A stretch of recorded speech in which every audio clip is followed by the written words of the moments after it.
Hey, so we're back. So it's verbal artwork with Mr. Rembrandt. Of course, I'm Mr. Rembrandt, and here with Raw Wilkes. So we're back at it, man. Another episode. Yes, Hey, sir. hey, let's get right into it, man. I don't want to waste any time.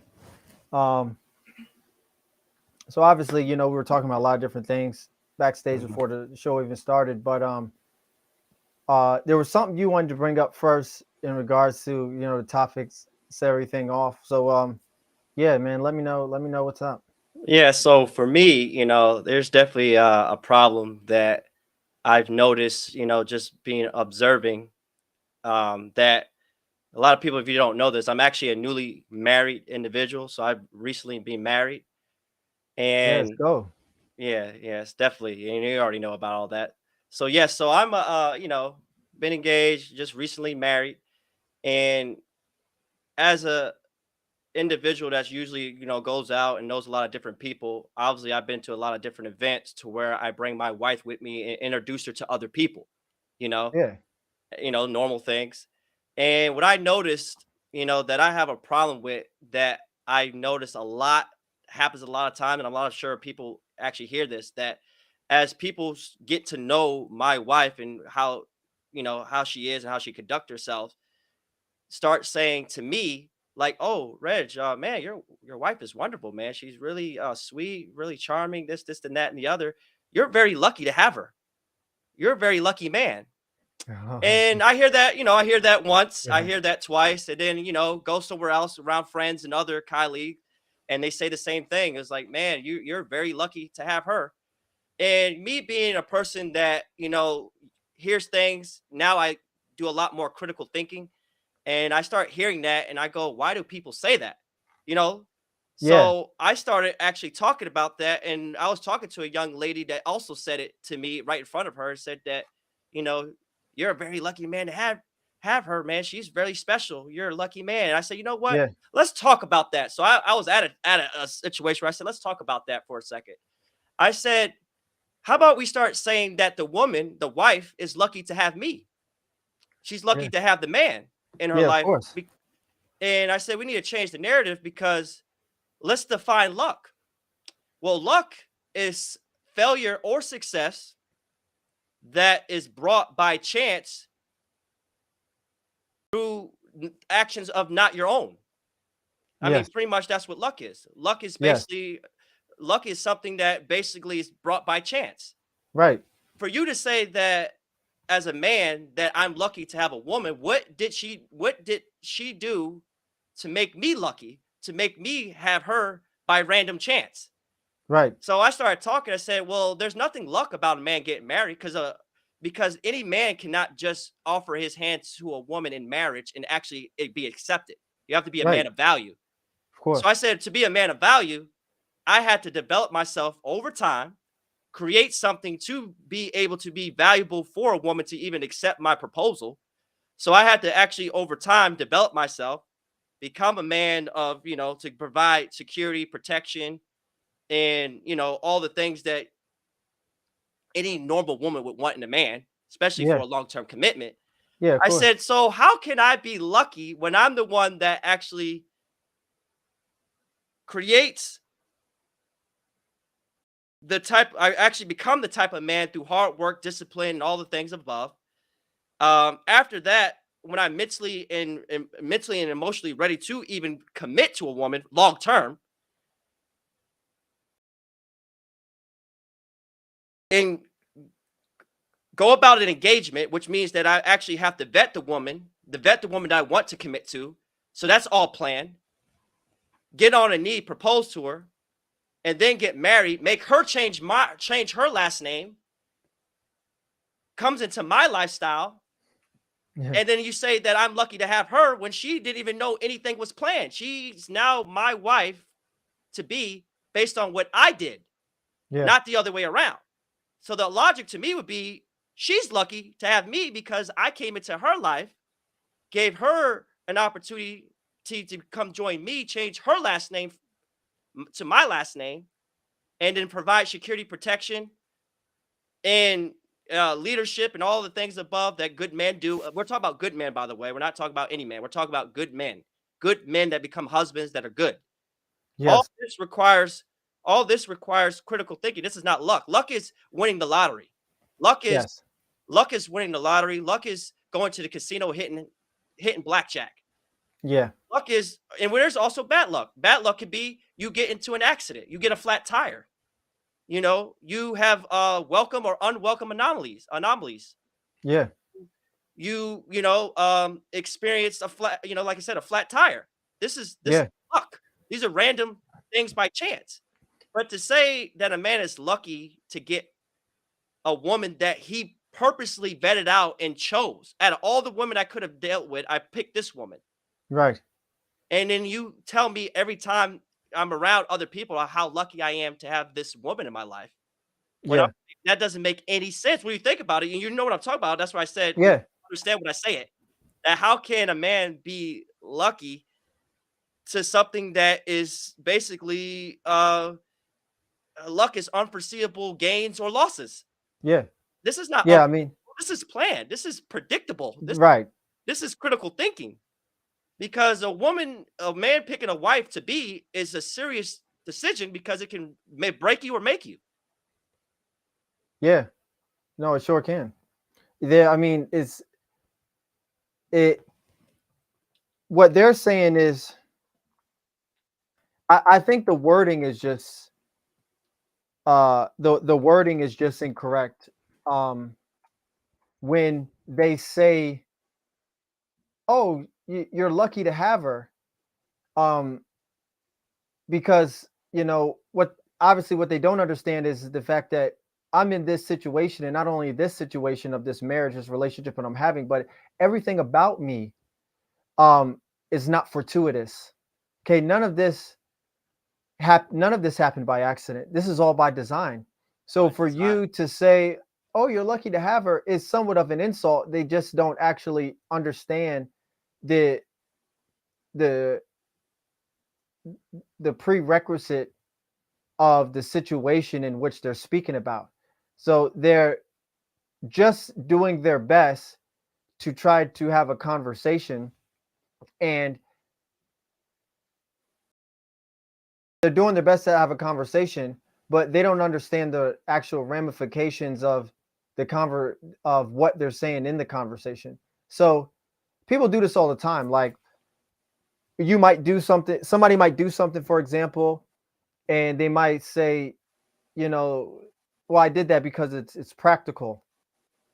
And people might use the word practical, meaning that it's this was useful, or this was a good move, or this was done effectively. But for something to be practical, practical means that you're doing something by trial and error, and due to trial and error, you actually know what's right and wrong,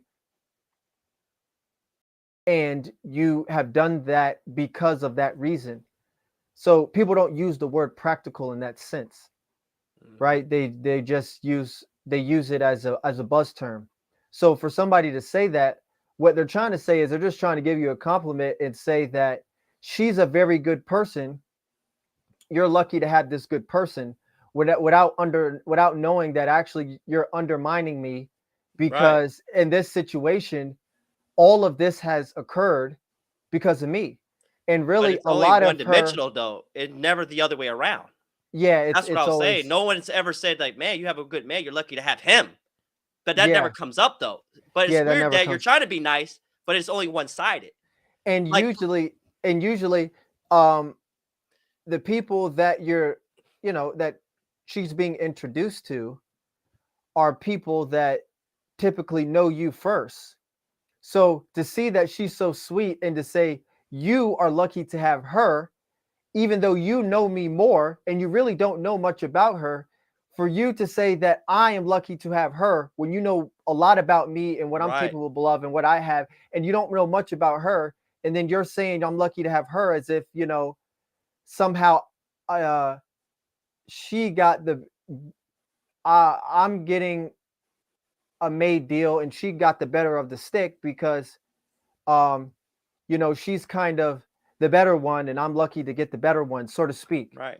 And this is men and women alike. So it's almost like the men are scared to just say that she's the lucky one. So it's almost like they're just used to saying it Yeah, because they're it's just on used to both saying it. sides. It's just the men and the woman. It happened to both. So I was like, dang, it's happening consistently on both sides. So Yeah, for instance, it's like if you were a very competent in your job and you were getting promoted, well, if you get to an executive level, no one goes, well, that was luck. You're lucky to be yeah, the yeah, of CEO or course. you're lucky to be in the executive position. No, it's an earned title and it's something that you had to build yourself up to because anybody cannot just get on a knee. A lucky guy would be this. He goes up to a woman he finds very attractive.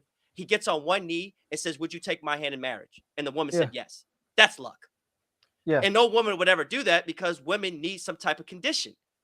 There's yes, conditions that women have to have for a man to even get to that stage. There's requirements, which is nothing wrong with that. But if there's right. requirements, then there's no luck because Yes, luck requires no critical thinking. Correct? There's no critical yeah, thinking in luck. It's just chance. it's So just chance chance. would be Yeah, I just get on, would you marry me? And the girl goes, yeah. Then I could say that man is a lucky man. yeah, But that's not the case. I had to become somebody and be able to show that I'm competent, that show that I have leadership skills, show that I'm financially stable, show that I'm actually healthy, show right. that I'm able to solve and handle problems that women need, and be able do I start a family and want kids. It's typically usually the route you go after marriage, and for most people that do get married, having kids, and all these conversations that you do have that a woman wants to be able to make sure that you are able to do. Right. Yeah, But nothing is about what I did is luck. there's no Nothing. luck. But There's no luck in this. it's so common for people to say. Now, granted, words have meaning, and I know you said that's maybe not the implication that they're trying to portray, but Right. we got to understand words got meaning, and we're grown adults, so we can't just be saying stuff just because it's being nice. Yeah, It's like, yeah. no, words do have meaning, and luck does have a defined meaning to it. Yes. So if you use it and you're saying, well, that's not what I meant, but that's what you said. Yeah, that's what you said. You use the word that I'm lucky, and then I say, well, how am I lucky? So when I did this conversation, threw the people off. I was like, "Well, how am I lucky?" Well, Reg, I'm just saying. But no. Define luck to me, and then tell me how I fit the definition of being a lucky man. Yeah. So this woman, for most women that do get proposed to, have no idea that they're going to get married. They might have an idea, but you don't know when I'm going to get on the knee and propose because who controls access to marriage? Men do. Yeah. So if men control access to marriage, how can a man that marries a woman is lucky? When we're the ones that actually plan it and actually execute a marriage. Yeah. So the woman is by far the luckiest one. She doesn't know when and how she's going to get married. She Yeah. basically lives her life. I came in, I saw the woman that I wanted to, because most men usually got their eyes set on a woman they want to marry. And then they go through the process, and then she ends up waiting for us, or usually waiting for the man to get on a knee and propose. Now, if it was the other way around and women were getting on a knee and proposing and doing initiative, then they could probably say, you know what, you're a lucky man. I went out of my way and I found you, and you were really lucky for it, and I executed and Yeah. basically brought you into my life. Not saying that doesn't happen, but let's be real, that's not the norm. Right, right. No, that's a Women good don't. point. So that was my whole thing, just starting off this podcast is like it's something that I think we need to start saying men are the prize and stop saying women are always the prize. And yes, women do have a lot of value, but we got to understand that we got to look at good men. Good men. I'm talking about good men that live by the code and actually do everything conscientious. That we are the prize. We don't get that enough. We damn near only get a lot of compliments anyway. It's always, Yeah. it's usually always the women anyway. So we don't really get much. Right. Not that we need it. We don't need the attention, but at least give us that. That good men are the prize. They really hold women down. They do the right thing and they take care of their women. They take care of Yeah. their women. They provide a good lifestyle for them and everything. But sometimes we just don't. We can't get that credibility or that acknowledgement. Now my woman is good. She corrects. She's like, no, no, no. I'm lucky to have Red. But that's why I married her. You know what I'm saying? That's Yeah. why I Yeah. married her. She actually corrects it and actually says the correction. She's like, no, no, it's not that. I'm very blessed to be in his life and be his wife. Yeah. So she's good on that part. So we usually have that conversation, obviously me and her, but she's like, yeah. When I brought it to her, she's like, yeah, you're right. I never thought about it. It is common that we always say that a married man is lucky to have his wife and whatever she brings to the table, that he's just a lucky guy. It's like, Yeah. well, she has responsibilities. And let's like, for instance, I brought some of my friends and colleagues to dinner one time. She cooked a really good meal, and it was fantastic. Everybody loved it. And then one of the dudes says like, man, she could cook and she could do this and that, and she like, man, you're just a lucky guy. And I'm like, what makes you not think I don't? What makes you think that I don't deserve that? Why is it Yeah. got to be luck that I'm getting that? Why can't it be just, you know what, man, you're a hardworking man. You deserve everything that she's doing for you. But that's not the conversation. It's got to be, well, dang, yeah, you're lucky. Really have her, man. Man, you're blessed and lucky. I'm like, what the? Yeah. Yeah. It's almost. It's deserving. I don't want to be cocky, but it's deserving. I earned it. Yeah. It's almost. It's almost like, you know, we're taking the explicit di- we're taking the explicit understanding that appears to be insinuated on what's being said in that particular situation, but it's almost like the implicit underlining uh dichotomy that's being said is this is rare, almost, so to speak. Like if a guy is at your house and your wife's cooking and cleaning and doing all sorts of things, and he's noticing that, and he's just like, dang, you're a lucky guy. It's almost like he's saying, like, this is so rare based Hmm. upon how your girl is. You know, how the heck did you find this? I mean, and so to speak, it's kind of like, yeah, well, I guess based upon how she's treating me and what she is doing, some of it is luck in the sense that it's a rarity. But but why she's here and the fact that I have her, none of that is luck. It Yeah. was all The fact control. that she's so rare, yeah, I'll say that's luck. Yeah. Yeah. Yeah, because yeah, her soft nature, her homemaking abilities. Yeah, that is rare.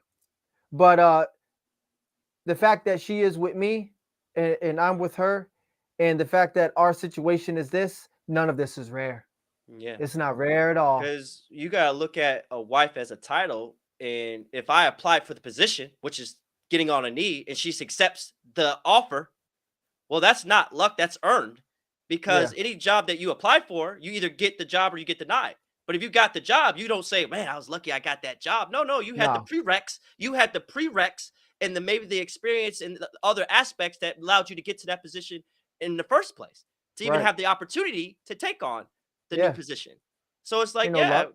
it ain't a luck. It's a title that's earned. No one just gets married off of luck. It's a earned title on Yeah. both parts. The woman's got to do her part and the man's got to do his part, but more so, the man has to be the more earn it more so than the woman. Yeah. When we're talking about normal practices here, and it's still, from my understanding, more traditional than it's not when it comes down to who initiates marriage. It's not has that table has not flip flopped yet. No. A lot of No. people like to say it, but women don't. And I think on low key, women don't want to propose to men. There's something about a woman No. wanting a man to acknowledge his commitment to her more than she does, because women are already ready to commit. They're usually waiting for the man to know that. Well, I need to know that he wants me, not the other way around. Because I think women want to be more wanted more than men do. Oh, of course. Of So course. in that case, Us it's as like I men, don't want to just get on a knee and go, "Hey, I want to marry Reggie. I'm marrying a man," but then I might tell you I really never wanted you. right. But to know that I did it to you, I want you. Yes. Yes. Women do need that. Women are into people and we're into things, and Yeah. women, ever since they're young, and hopefully they had fathers, whatever women out there are listening to that, and they see that hopefully they did have fathers, because their father is going to help them to learn that aspect and of being needed by a man. And yeah, women have that dichotomy of not being needed. That's why we're as men, we are looked at to be leaders, because we initiate. It's what a Initiate. leader does. Right. So, not only do they not want to get down on a knee and propose to us men, they don't even want to, if they see us from afar out in public in the mall or at the club somewhere, come up to us and ask us out for our number or Right. a date out or something like that. Right. They're not going to do that, no matter Right. how. You know what they're going to do? Oh well, I gave them the look, as Right. if men are fortune tellers and we're going to know every single look or pick up on all your supposed to pick up all these Yeah. instinctual behaviors. And that No, and that goes back to just men. They said that when it comes to men and women, just a side note here is that when it comes to facial impressions and just different body language, that women are able to pick up way more different body cues, language than men yeah, can. And that's yeah, why it's like they're able to communicate with their children, younger infants and any things of that nature, that they can recognize way more facial expressions than we can. I don't know what the number is, but it's a lot different than what we can recognize. Perfect example: a girl could be with you and say, "Hey, man, do you realize that girl's really into you?" Guys can like miss it. How many times you hear that and be like, we're like, "She's who? really Wait, into you," what? because Wait, we who? don't recognize the body language. Where a Yeah, woman will recognize the body language, say, "I could tell she's really into you. You need to go say something to her," because yeah, she's putting off basically facial impressions and body language that show that, hey, she has the hots for you, whatever. But we sometimes are blinded at because we're again more, you need to just communicate it to us directly, and that's how we compute yes, things. Like, if you come up to and yes, say, "Hey, man, I find you attractive," most guys are like, "Oh, that's all I need to know," and then they'll take it from there. right. But very rare women like to play with their hair. There's a lot of social good play with their hair, Yeah, a twirl, lot of social cues. look at you but look away. A Yeah, lot of us things as that we men. don't nearly know unless we freaking read it and study it. Yeah, It's and not natural to us. somebody makes it obvious, so it goes from the indirect of form of behavior to the direct. Because us as Mhm. men, we're aggressive, which is a direct form of human behavior, and then Right. we also score high on direct aggression, uh, uh, direct behavior and aggression. Men score high on. Women score high on indirect behavior and uh, indirect behavior and non-aggressive behavior. So social cues are non-aggressive and indirect. Meanwhile, men are more aggressive and more direct. So we go up to you, hey, what's going on? There's no secret to what we're doing when an aggressive situation happens where a man goes up to a woman and asks her out. Right. For us, we have to do all this guessing and we have to understand their game that they play as women. And their game is again indirect behavior. So Right. one of when it comes to um, female mating strategies, one of them is offensive and one of them is defensive. That's what I call it. It's not exactly what the literature says. And the offensive one is appearance, and the defensive one is character destruction. Right. So the offensive one is outward adornment, as it's said in the Bible, like hair, beauty, breasts, skinny waist, makeup. Right. Offensive to get men mating strategy, and then Right. the defensive strategy, which I call it, is character destruction, Mhm. right? Gossiping with other women, have women having cliques of other beautiful women so they can attract all the men. Character destruction. Oh, look at her; she's not even that beautiful, and or Mhm. harsh, direct forms of Right. defensive False. female aggression is when women call other women promiscuous. They don't use that word, but they might call them a hoe or a slut or something like that, and that's Right. another form. Right. So yeah, it's we have different forms of behavior. It's that's why in a lot of situations it is what it is. It's harder as a man, and nobody Right. cares. Nobody Yeah, cares and that's either. the thing, and that's my whole point is like for something like marriage for a man is very very serious thing to go about. That's why a lot of guys get cold feet. There's a lot of positive and there's also a lot of negative connotation to marriage, especially in the Western society. So it's not like there's also things that a man doesn't get cold feet from. It's not like when a woman does, she's already, let's get it going, let's jump into it. For Yes, guys, there's always like, yeah, I know this is a woman for me, but I also got to make sure because we also have logic, rationale. Right. There's the logic part that comes in. Like, yeah, the emotional part is like, yeah, this is the woman, I love her, da da da. But then there's also that logical part that if this goes south, Yeah. that this could also hinder me in a lot of ways, than in a lot of ways than actually for the betterment.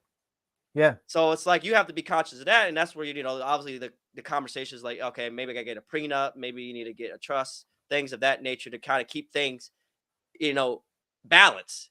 Of course, when you bring up stuff like that, people are like, well, if you love me, why you gotta get a prenup? Well, it's Oh like, my God. well, a prenup is It's about prenup is that. not just about money. It's also just how to exercise or not exercise, but how to actually go about a divorce if it did ever happen.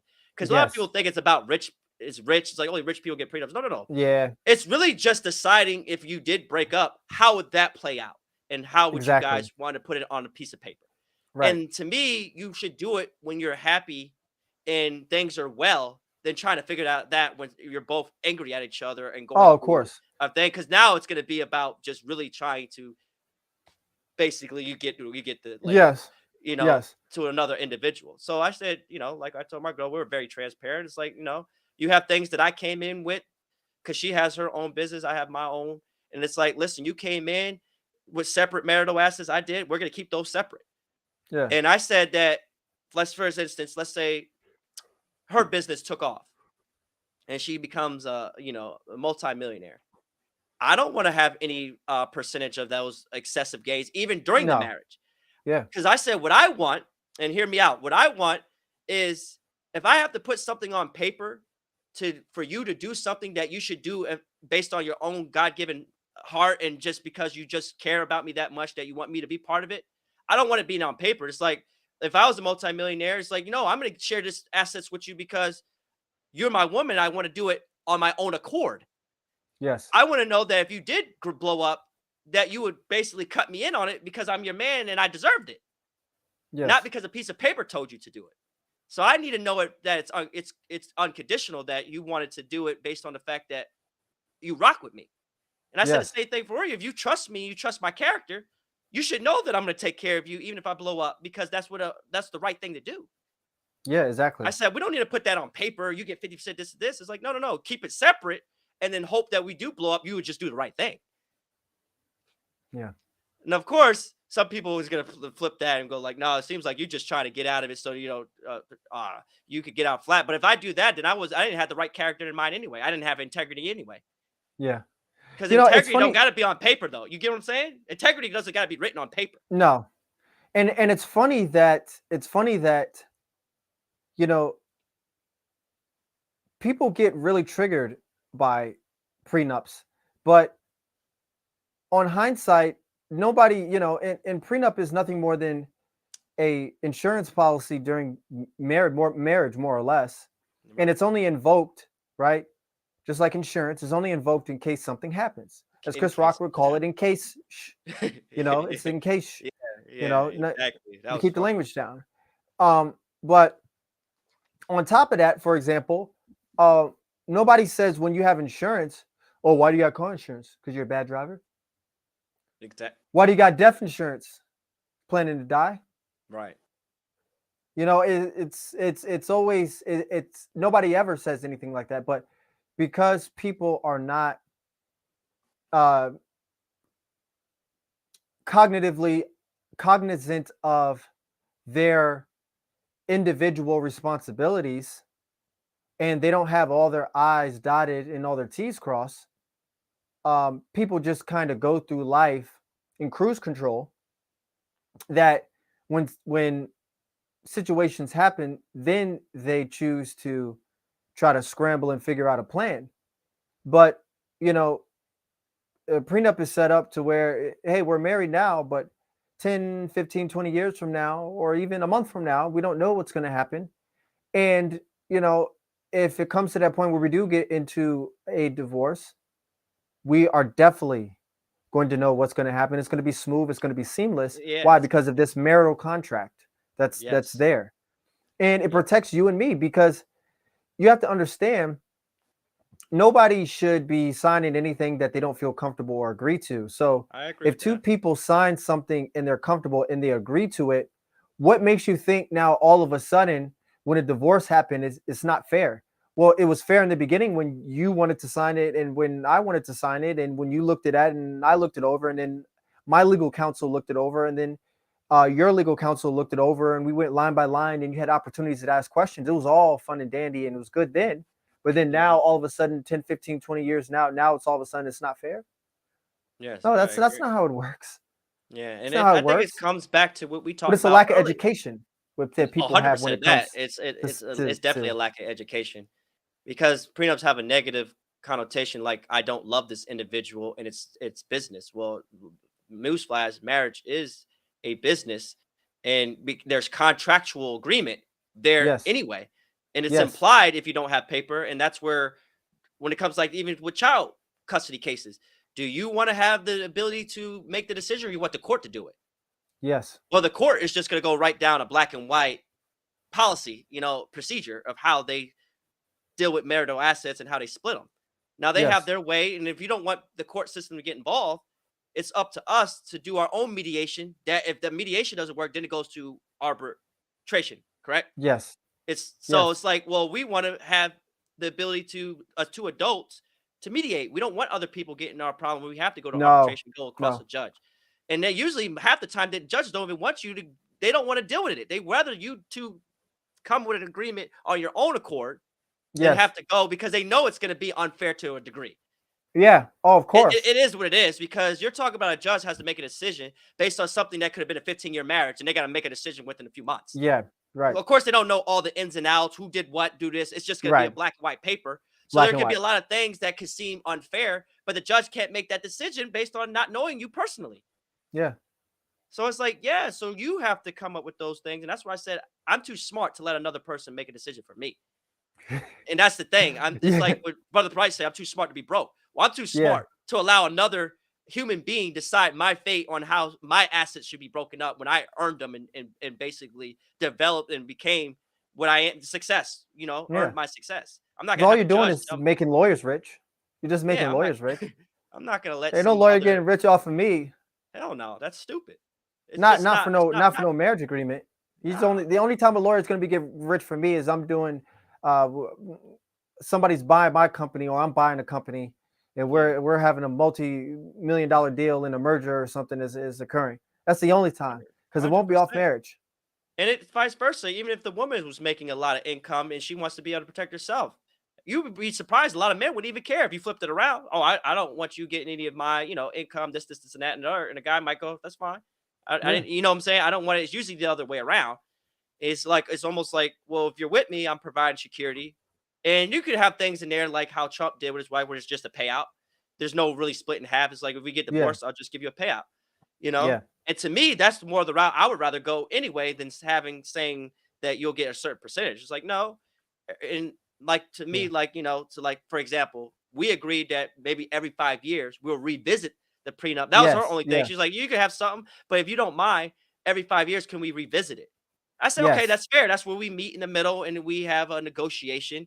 And some things will go, okay, I don't like that, but that's fair. I see that. So if you basically, as you get older, it is what it is. Women get less valuable.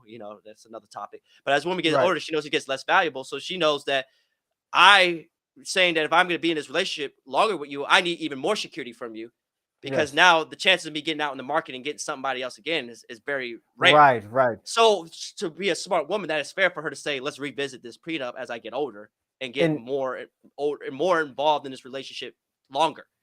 and I and said, uh that's and that's fair. fair. Yeah, negotiation for negotiating, for example, she's put an investment into this relationship or whatever. Yeah. And And and you the objective is not to exclude you from having anything. No, no ex- honest man would ever do that, prenup or not. Uh right. but but it's just for us to have some understanding because in a divorce, it's it gets so nasty because you're fighting over things that Right. typically might be one person and not really yours, but that person is trying to claim ownership and take you for all you have because they're vitriolic and they're being visceral against you. Right. It gets nasty.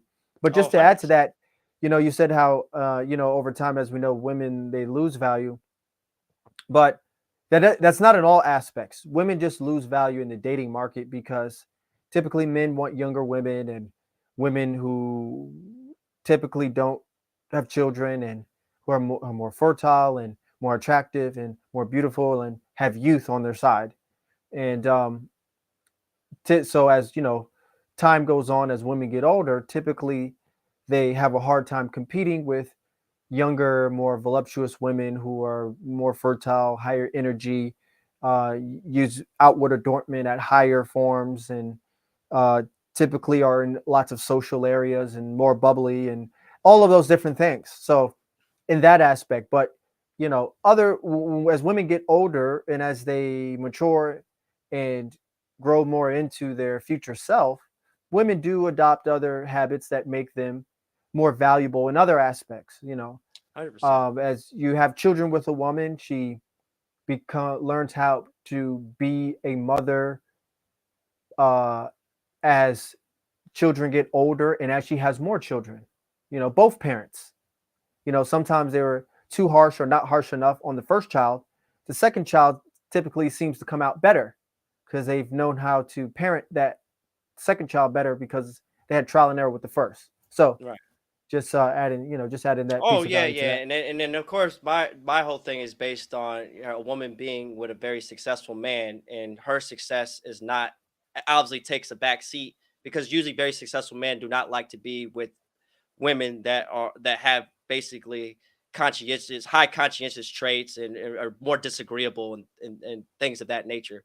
So my thought process is, when I say a woman gets older and loses value, I'm talking more just in being able to secure another man in marriage at the same level that she Of had course. with the first man.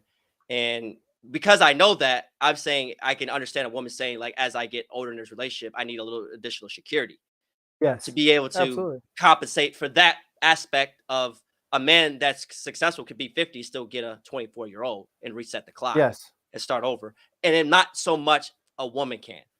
So Yes. from that standpoint, that's where I could reason, and again, back to just being fair, and just having fair and just being honest, But at the same time, women's had to be understand that that's the reality, that as you get older, and like you said, in the dating, we're talking specifically in the dating world, is that your Yes. chances of being able to get remarried at the same level of man that you got when you were younger is not impossible, but it's not probable. You know, Right. it's just probable, and it's, and unless you're, Meanwhile, for men, it's inversed.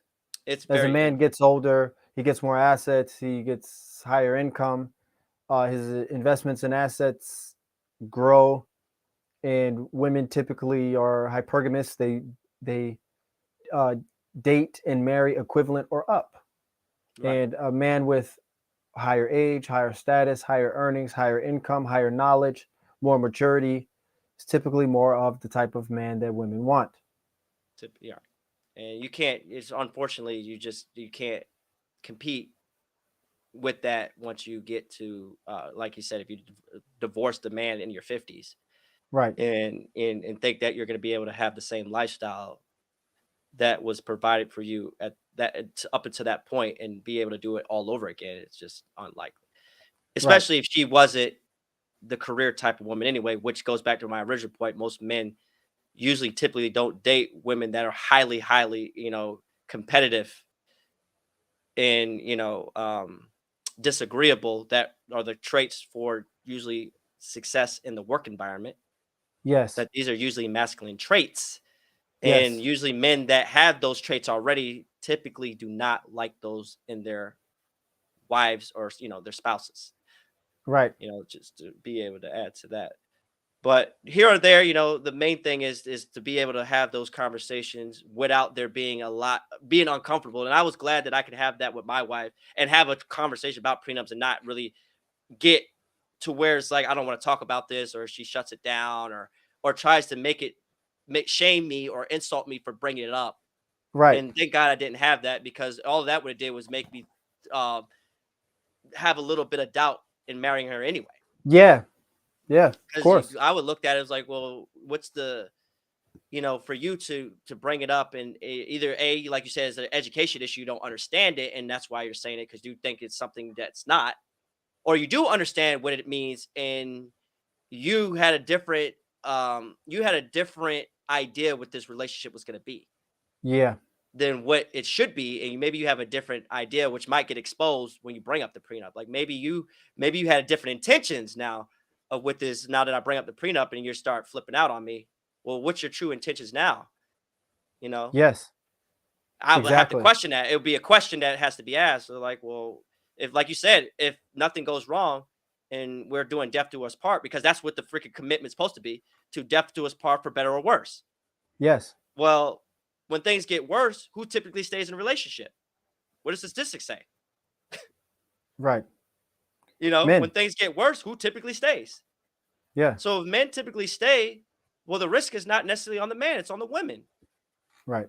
So if I know something is probable more so than me, I gotta ensure the I gotta ensure the one that's the problem. Yes. To me, it's just common sense. It's like, well, who do you insure?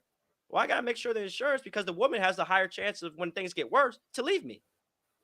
Yeah. Yeah. Exactly. So I'm not worried about me, because my girl says, would you ever leave me? I said, I'm not worried about you. I mean, me, Mhm. excuse me. I'm not worried about me. I'm worried about you. Well, Yeah. I'll never No leave way. you. I said, still, it doesn't matter what you think. I'm still more worried about you leaving than me. I am not going to leave. I have no reason to, Right. especially if I'm leading and I'm providing and giving all the security. And as long as you basically, are cooperative and go with my lead, I have no reason to leave you. Right. Yeah. Simple Because as if that. I said it's really that simple. I said I have no reason to leave you, if as long as everything is going the way it's planned, and you don't try to disrupt things, things will move on smooth sailing. And I said, you don't got to worry about that. I said, you don't got to worry about that, because what is it, 80% of women initiate divorce, or Yeah. something high, 70, 80. It's ridiculous. At the end of the day, it's just ridiculous. The number, it's ridiculous. Yeah. So that means people are not taking those vows seriously. No, they're not. You can't tell me that 80% of divorces are legitimate divorces that Right. couldn't be resolved, or resurrected, or just rebuilt, and start, what I'm saying, and come back to a better place. Yeah. I- it can't all be like, oh yeah, it had to happen. 80% of that, I mean, most of it just tells 80%. me that Yeah. people are intolerant or unable to solve difficult problems, or be able to deal with the bad times. Yeah. You know, Well, I mean, that's the number one weak-minded. reason why men do not get divorces. Because men are just more apt to deal with the issues and the difficult time of the relationship and go through it, while women typically, especially in a more highly socioeconomic society that what we have, women are more apt to just leave for the various reasons that we know. There's just a lot of data that shows the top reasons why. But when you look at any of the reasons, the top reasons why Mm, divorce occurs, yeah. none of those are new reasons or problems that don't happen in relationships, like Mhm. feeling a lack of commitment and or attention. That has happened since relationships were ever a thing in all of history, and it will continue to be an issue in the future. It's just something that two couples have to work out. Okay, arguing and conflict. It's something that Mhm. exists within relationships. And what they showed also when it comes to the clinical literature and data is that in relationships, the most obvious form of a contentious situation between two people is most predictable in an intimate relationship. So, meaning that intimate relationships are the type of relationships that people have that are most prevalent to contentious situations. Mm, So, what does that mean? That means that couples all day have problems. mhm, So, the divorces are occurring to the couples who don't have the problem solving skills. So, if we look at who is doing the divorcing, who has the least ability to have the problem solving skills when we look at the percentages?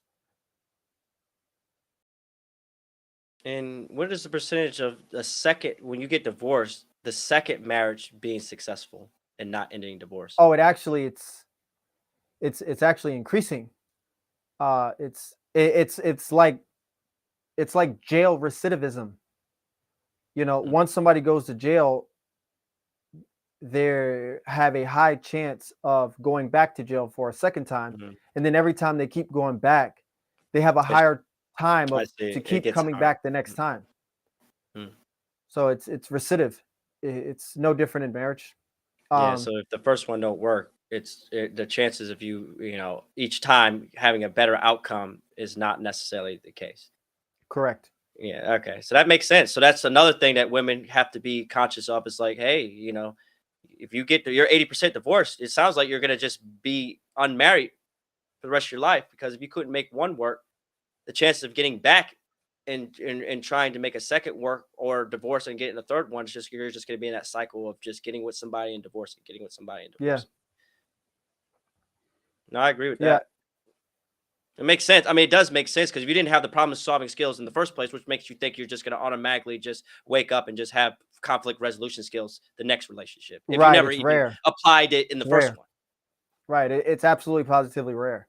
Like I was going to say, like the only time I can see is the second or third time is when somebody actually learned from it, and then changed their habits, ability, behavior, and biases, and personality traits, and Mm, trauma, and perspective, and grown from that, and then said, the next time I do this, yeah, I'm going to be better. But if you're a mm. person, you're like, the marriage was this, it was that, I couldn't take it, so I left. I agree. Unless you correct those different things, when you get into a marriage again, second, third time, it's just going to be the same outcome. Yeah. Yeah. People need Yeah, that's problem true. solving skills.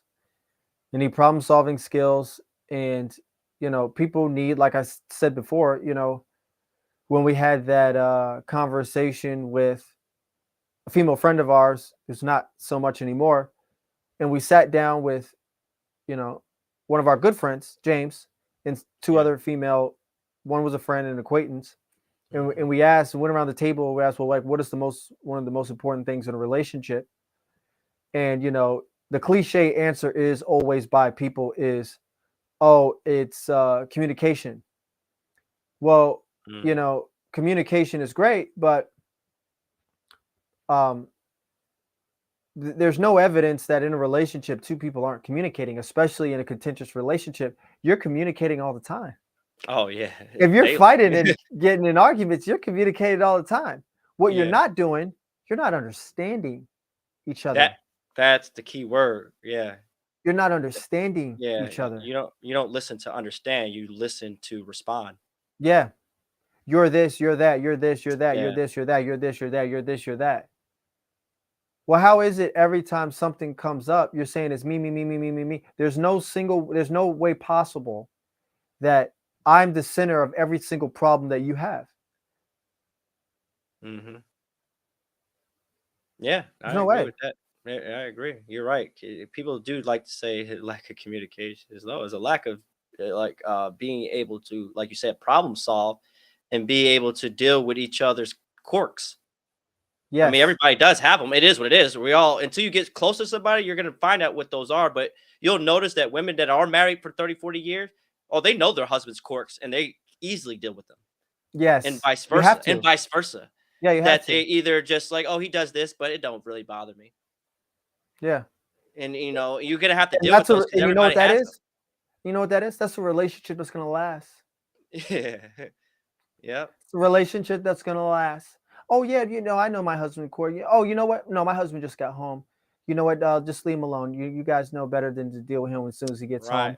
He Yeah. needs an hour before he, don't Right. even talk to him until he comes out of that room and he's changed his clothes from his work outfit to his home outfit.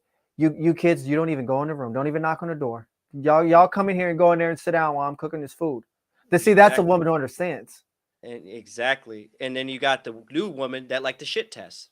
Oh well, Use my yeah, language, but that's the yeah. difference. Is like, oh, I know that he don't like this, but I'm gonna test him anyway. I'm a bust open the door anyway. Yeah, it's like and Yeah, you have those with that type of mentality, and it's like there's a lot of reasons that a woman would do that. But at the end of the day, it's like, well, the outcome is not going to be good for you. Yeah. You might on the short run get what you want, but on the long term, you're not going to get what you want. Yeah. You're not going to get what you deserve, honestly. Forget what you Yeah. want. You're not going to get what you deserve, not, testing a man, which I never understood why a woman wants to test anybody. Yeah. Do you do It's a that at work? form. Yeah. Do you do it at work? Do you test Right. your Exactly. do you test your boss?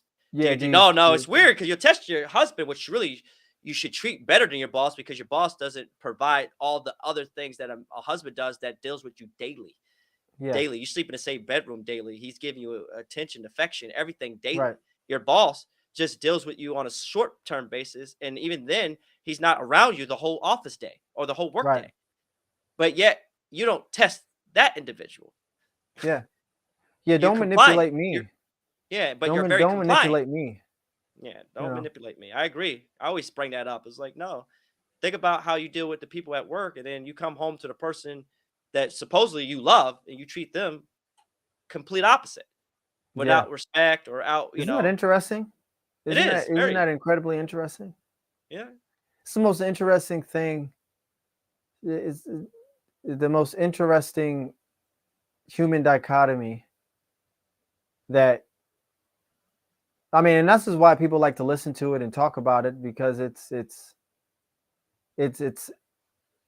so deep, but so not deep on many different levels. So interesting it is. It is. It is. It's interesting concept. because it shouldn't be that deep, and really, it's not that deep. It's not. Mm, It's really I not that agree. deep. I agree. Yeah. So we're at the first hour. We're at the Yeah, first that's hour it. now. So here's what I want to do. We briefed a little bit about the Daily Wire and Steven Crowder debacle. Yeah, Yeah. So with that said, let's go ahead and get into that yeah, absolutely. debacle. And so I don't know if you saw the first video with Steven Crowder explaining his part. No, you can go into that. Not Oh yeah. yeah. If you So want to update me on that, that'd be good. I only saw the second. no good. So we're just gonna get into it. We're just gonna get into it. Um, I'm not gonna do a lot of talking about it.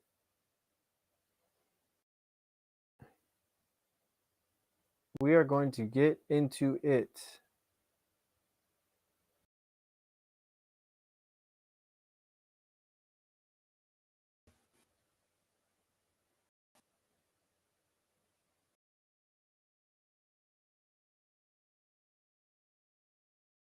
The Steven Crowder Daily Wire debacle.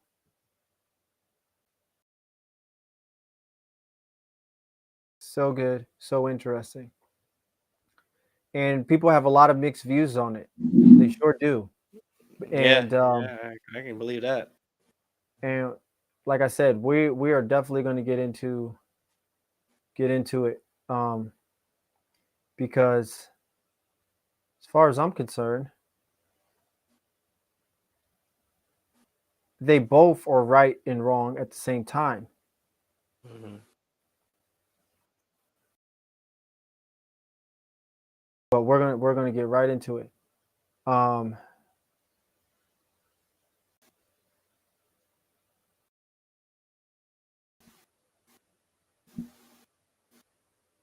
so without further ado, let's just get into it.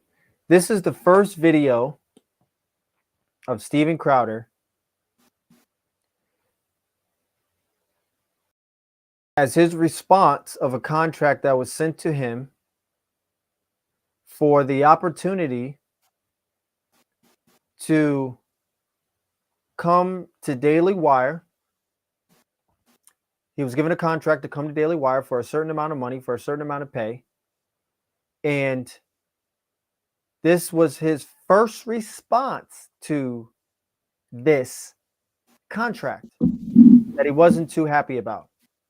So without further ado, we're going to go ahead and get into the video.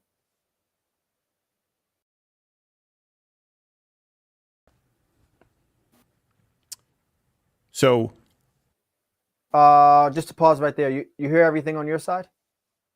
Loud and clear. Okay. stopbigcon.com now exists to begin with. It's been a while. Either this has to stop, or I'm going to have to stop. Either this, what I'm about to discuss, has to stop, or I don't know. This may just not be for me anymore. So let me explain. Give me a few minutes of your time because context matters here. I ask that you don't skip ahead. Won't take very long. This has been a long time coming. This is a conversation that I've actively avoided, sidestepped, and I've hoped and prayed that it not be necessary behind the scenes for a long while, but that's no longer possible. So if you've watched for the last decade, you know that I've always made it clear that we here at Mug Club are in the business of serving you, the viewer, you watching, listening right now. I've also made it clear that I wouldn't be in the business of attacking other conservatives, regardless of disagreements or personal issues. And I've always explained my logic was relatively simple. I believe that the world was better with more voices out there rather than less, regardless of minute differences, considering the magnitude of the battle that we are genuinely fighting for our country right now. But for the first time, I have to say that I believe many of those in charge in the right-leaning media are actually at odds with what's best for you, the viewer, the customer, and more importantly, the country. We here at Mug Club, we thought that we were all in this together, that we were fighting the media, entertainment, industrial complex. We thought that we were all genuinely taking it to big tech. But too many of those in charge of the big conservative platforms are verifiably in bed with them. Big tech is in bed with big con. The people you thought, the people I thought. So really quick,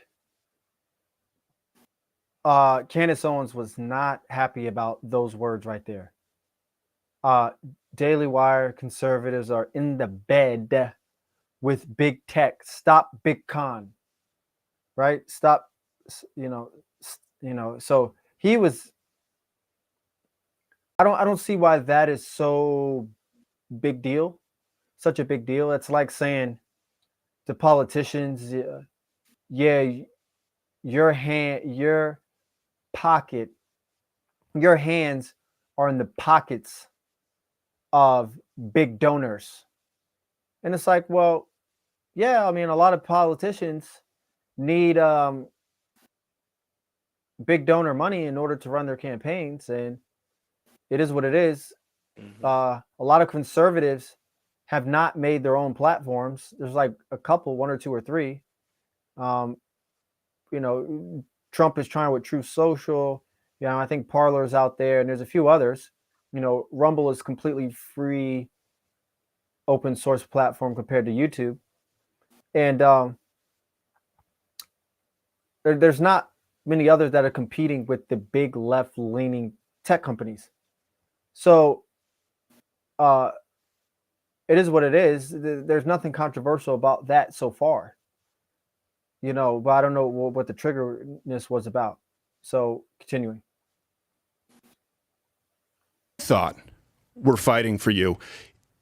A lot of it has been a big con. Now, I'm specifically avoiding naming names or going after individuals in this video because I genuinely hope that those I'm addressing, and you know who you are, have a change of heart. It's never too late to do the right thing. Guys, this is a genuine plea. We can all do better. We can all do better. It doesn't have to be this way. And please, don't make me have to provide receipts. Now, to the others out there who have now been able to verify, have been locked into exploitative contracts that I have the luxury of not having to sign, which is why I'm doing this. Those of you out there who've been locked into this and you know what I'm talking about, stay tuned. I've got something for you before this video is done. So there are a few points to address. Now, many, but not all of the suits running the business of big conservative, big con, at best don't share your values and at worst are taking advantage of your good graces. And as I've experienced it behind the scenes, I've watched our country be harmed as a result. So, Mug Club. Professionally, it's meant everything to us here. Personally, too, but professionally, you are the entire reason for our ability, your ability, to create this kind of content truly independently for the last 6 years. When I started doing, right-leaning, like comedy entertainment videos in 2009, maybe it was 2008, I really didn't have a plan. I didn't know the blueprint because there was no blueprint. I didn't know the ceiling because no one with this kind of content had ever really even tried it. It was you, Mug Club, you watching, supporting, who created the ceiling, and you made it clear that all of you were going to keep raising it. All I knew back then was that I was a conservative, I was a Christian, and there was nothing out there for someone like me. Not on cable, not on radio, certainly not on YouTube. And back then, that was really the only video platform. Live streaming wasn't really even a thing. All I wanted to do was to set out to create the kind of content, the kind of show that I always wished had existed when I was growing up. And I hoped that there would be enough of you out there like me. Here's the thing. I was told that there weren't. I was told by the powers that be that you didn't exist. I was told that the only way to make a living in this business was to cater to older conservative generations, and that comedy, that entertainment, that edgy, quote-unquote, content didn't work on the right side of the spectrum. An entertainment show would never work. You, all of you, are the only reason that we here were even remotely vindicated. And Mug Club sealed it. I remember exactly where I was when I thought up the idea of Mug Club. I remember who I was with. I remember what I was eating. I remember why. I could see the writing on the wall back then, the big tech censorship on the horizon, the diminishing advertising revenue day by day, and I knew full well that demonetization from these platforms, it was inevitable.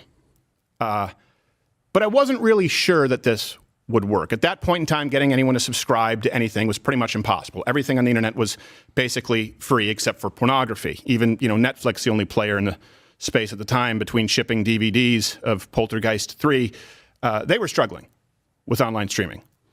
But I found a great partnership back then, a partnership with a company called CRTV, which later purchased The Blaze and used that name going forward. And on election night, 2016, so many of you signed up that the back end of our site crashed. We couldn't handle it. And it only grew from there. Now, I want to be clear about something. This video here, it's not about The Blaze. When they were purchased by CRTV, the company's goals, their vision, simply grew further apart from mine, from ours here. It just wasn't the right fit.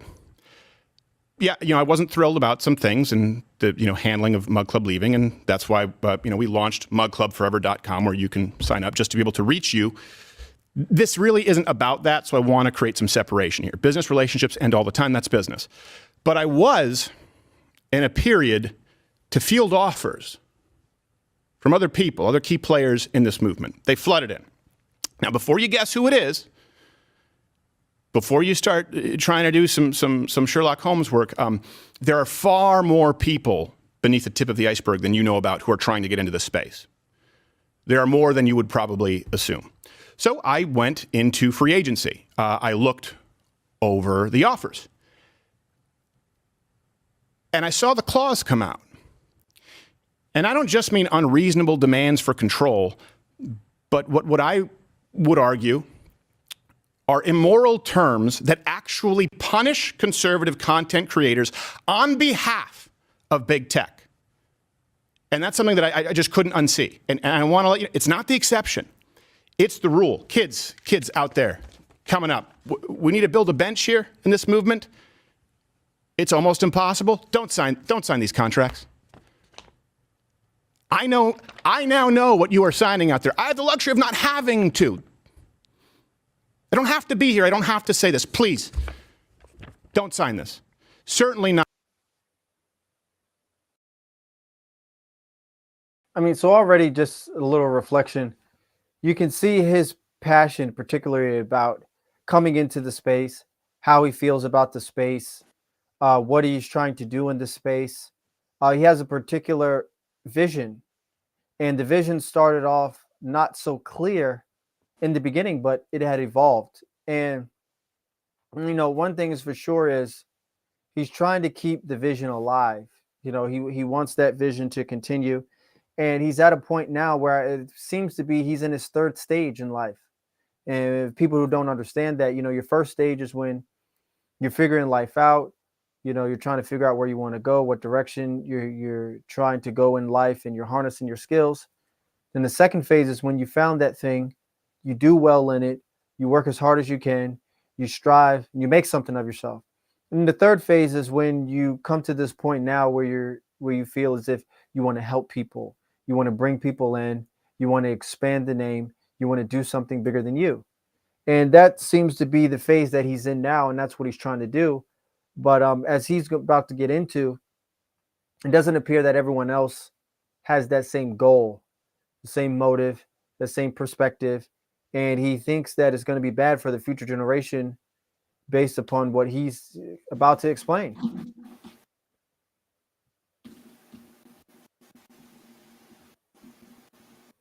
Not without professional legal counsel representation. Do not sign something that includes, let me go through this.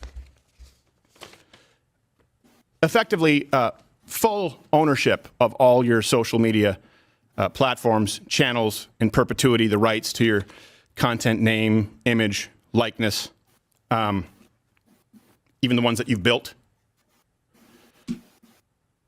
Don't sign contracts out there that include multi-million-dollar penalties for different. Let me read you an example of what I mean.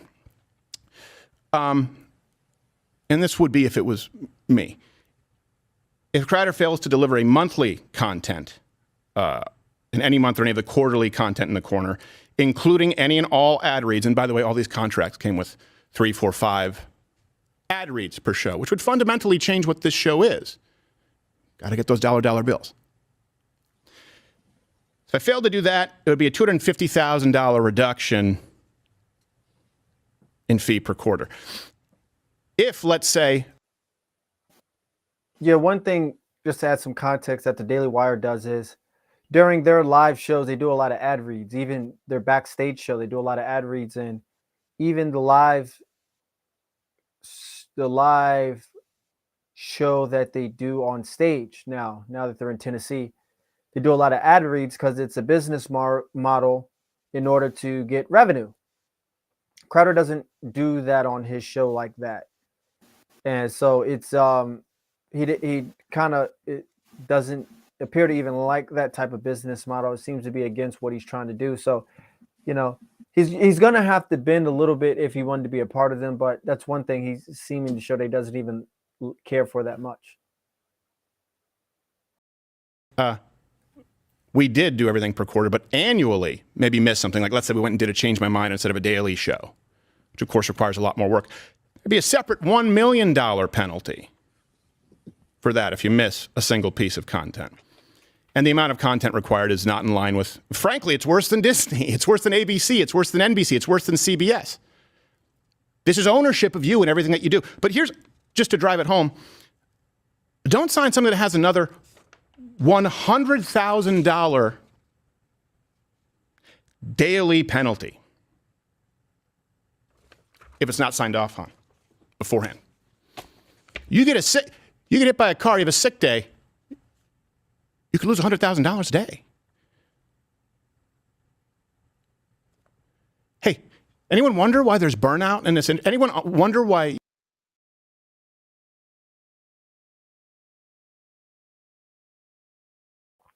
Sorry, I was muted. I'm not gonna lie. That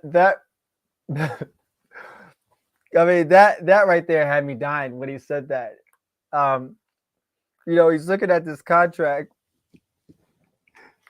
He's looking at this contract and he's saying the way this contract is set up, if you get in a car accident you're gonna lose $100,000 a day. Yeah, I mean, I mean, I might add, which is going to be in the next video, he's getting a large sum of money, but I mean, it does kind of seem over the top. He's getting a large contract. It's a multi-million-dollar deal, but either way you slice it, it is a large sum of money to, essentially be at arms with, of losing day in and day out as a result of an illness or something. But I guess when you're getting paid almost $100,000 a show, maybe it works out financially. But it does, to his point, it does sound kind of crazy. You miss one day's worth of work, it's $100,000 just being deducted. But again, he's getting paid a high salary, so it probably does pan out in an equal financial matter. But it does seem somewhat harsh initially from just listening to that if someone doesn't have all the details.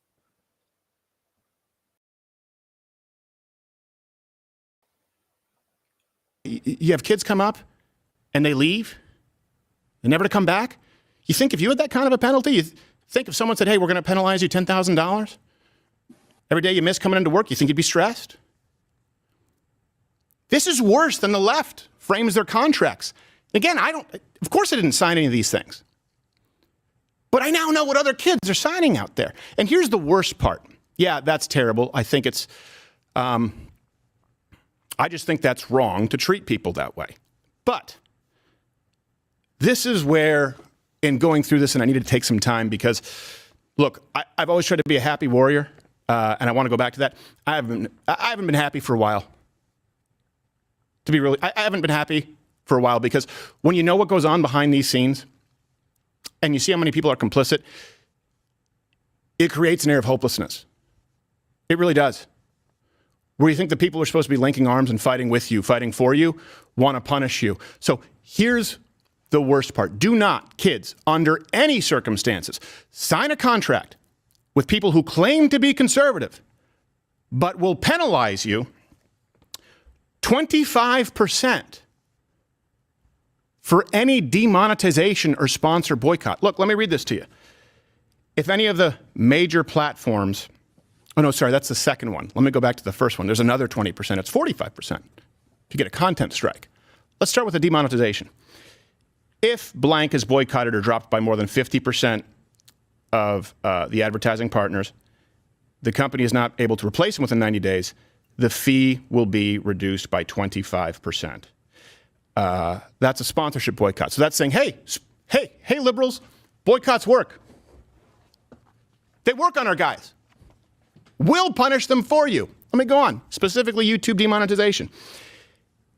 If any of the major platforms issues a content strike such that Crowder cannot be monetized on such platform, and the company is not able to resolve the issue within 90 days, the fee will be reduced by 25% moving forward. Now, I thought this was a mistake because, these people maybe didn't know who I am, that we've been demonetized for 3 years. No, it was made very clear to me in no uncertain terms. This is what's sent out to everybody. And then if you get a strike, meaning a suspension, another 20% reduction.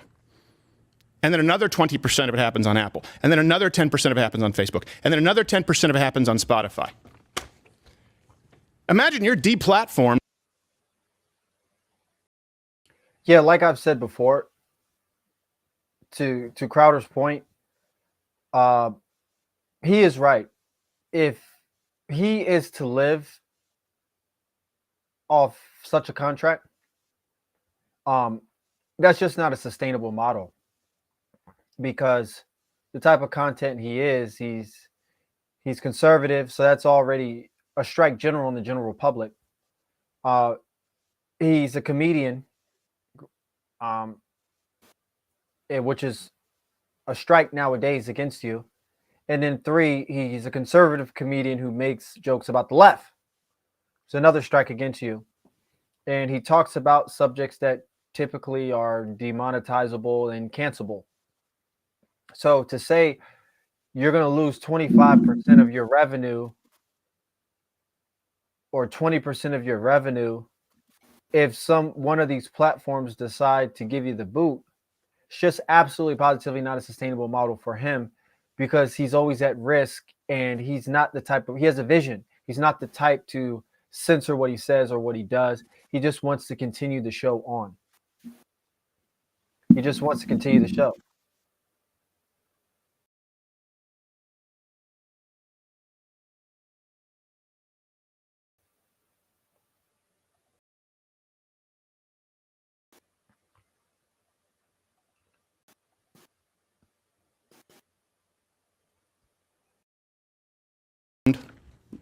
As we've seen in the past, where I mean, wouldn't you agree, for him that's not a sustainable model? Yeah, I totally agree. It seems like you said, that his ideology and the way he conducts business doesn't align with the company that he's referring to in the contract. Yeah.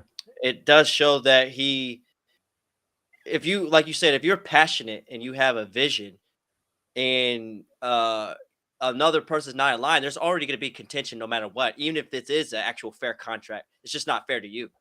Yeah, exactly.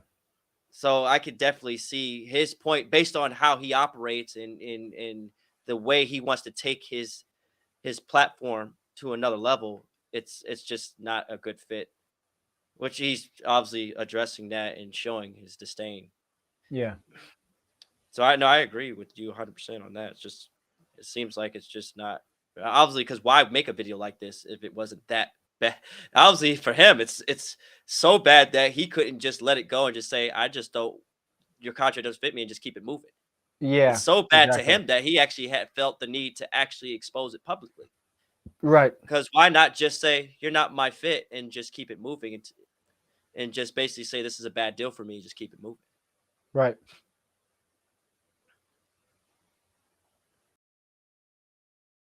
all of the major entities decide to remove you in one day. Rather than having a conservative alternative, you would now be down to 5 to 15% of the revenue of your contract.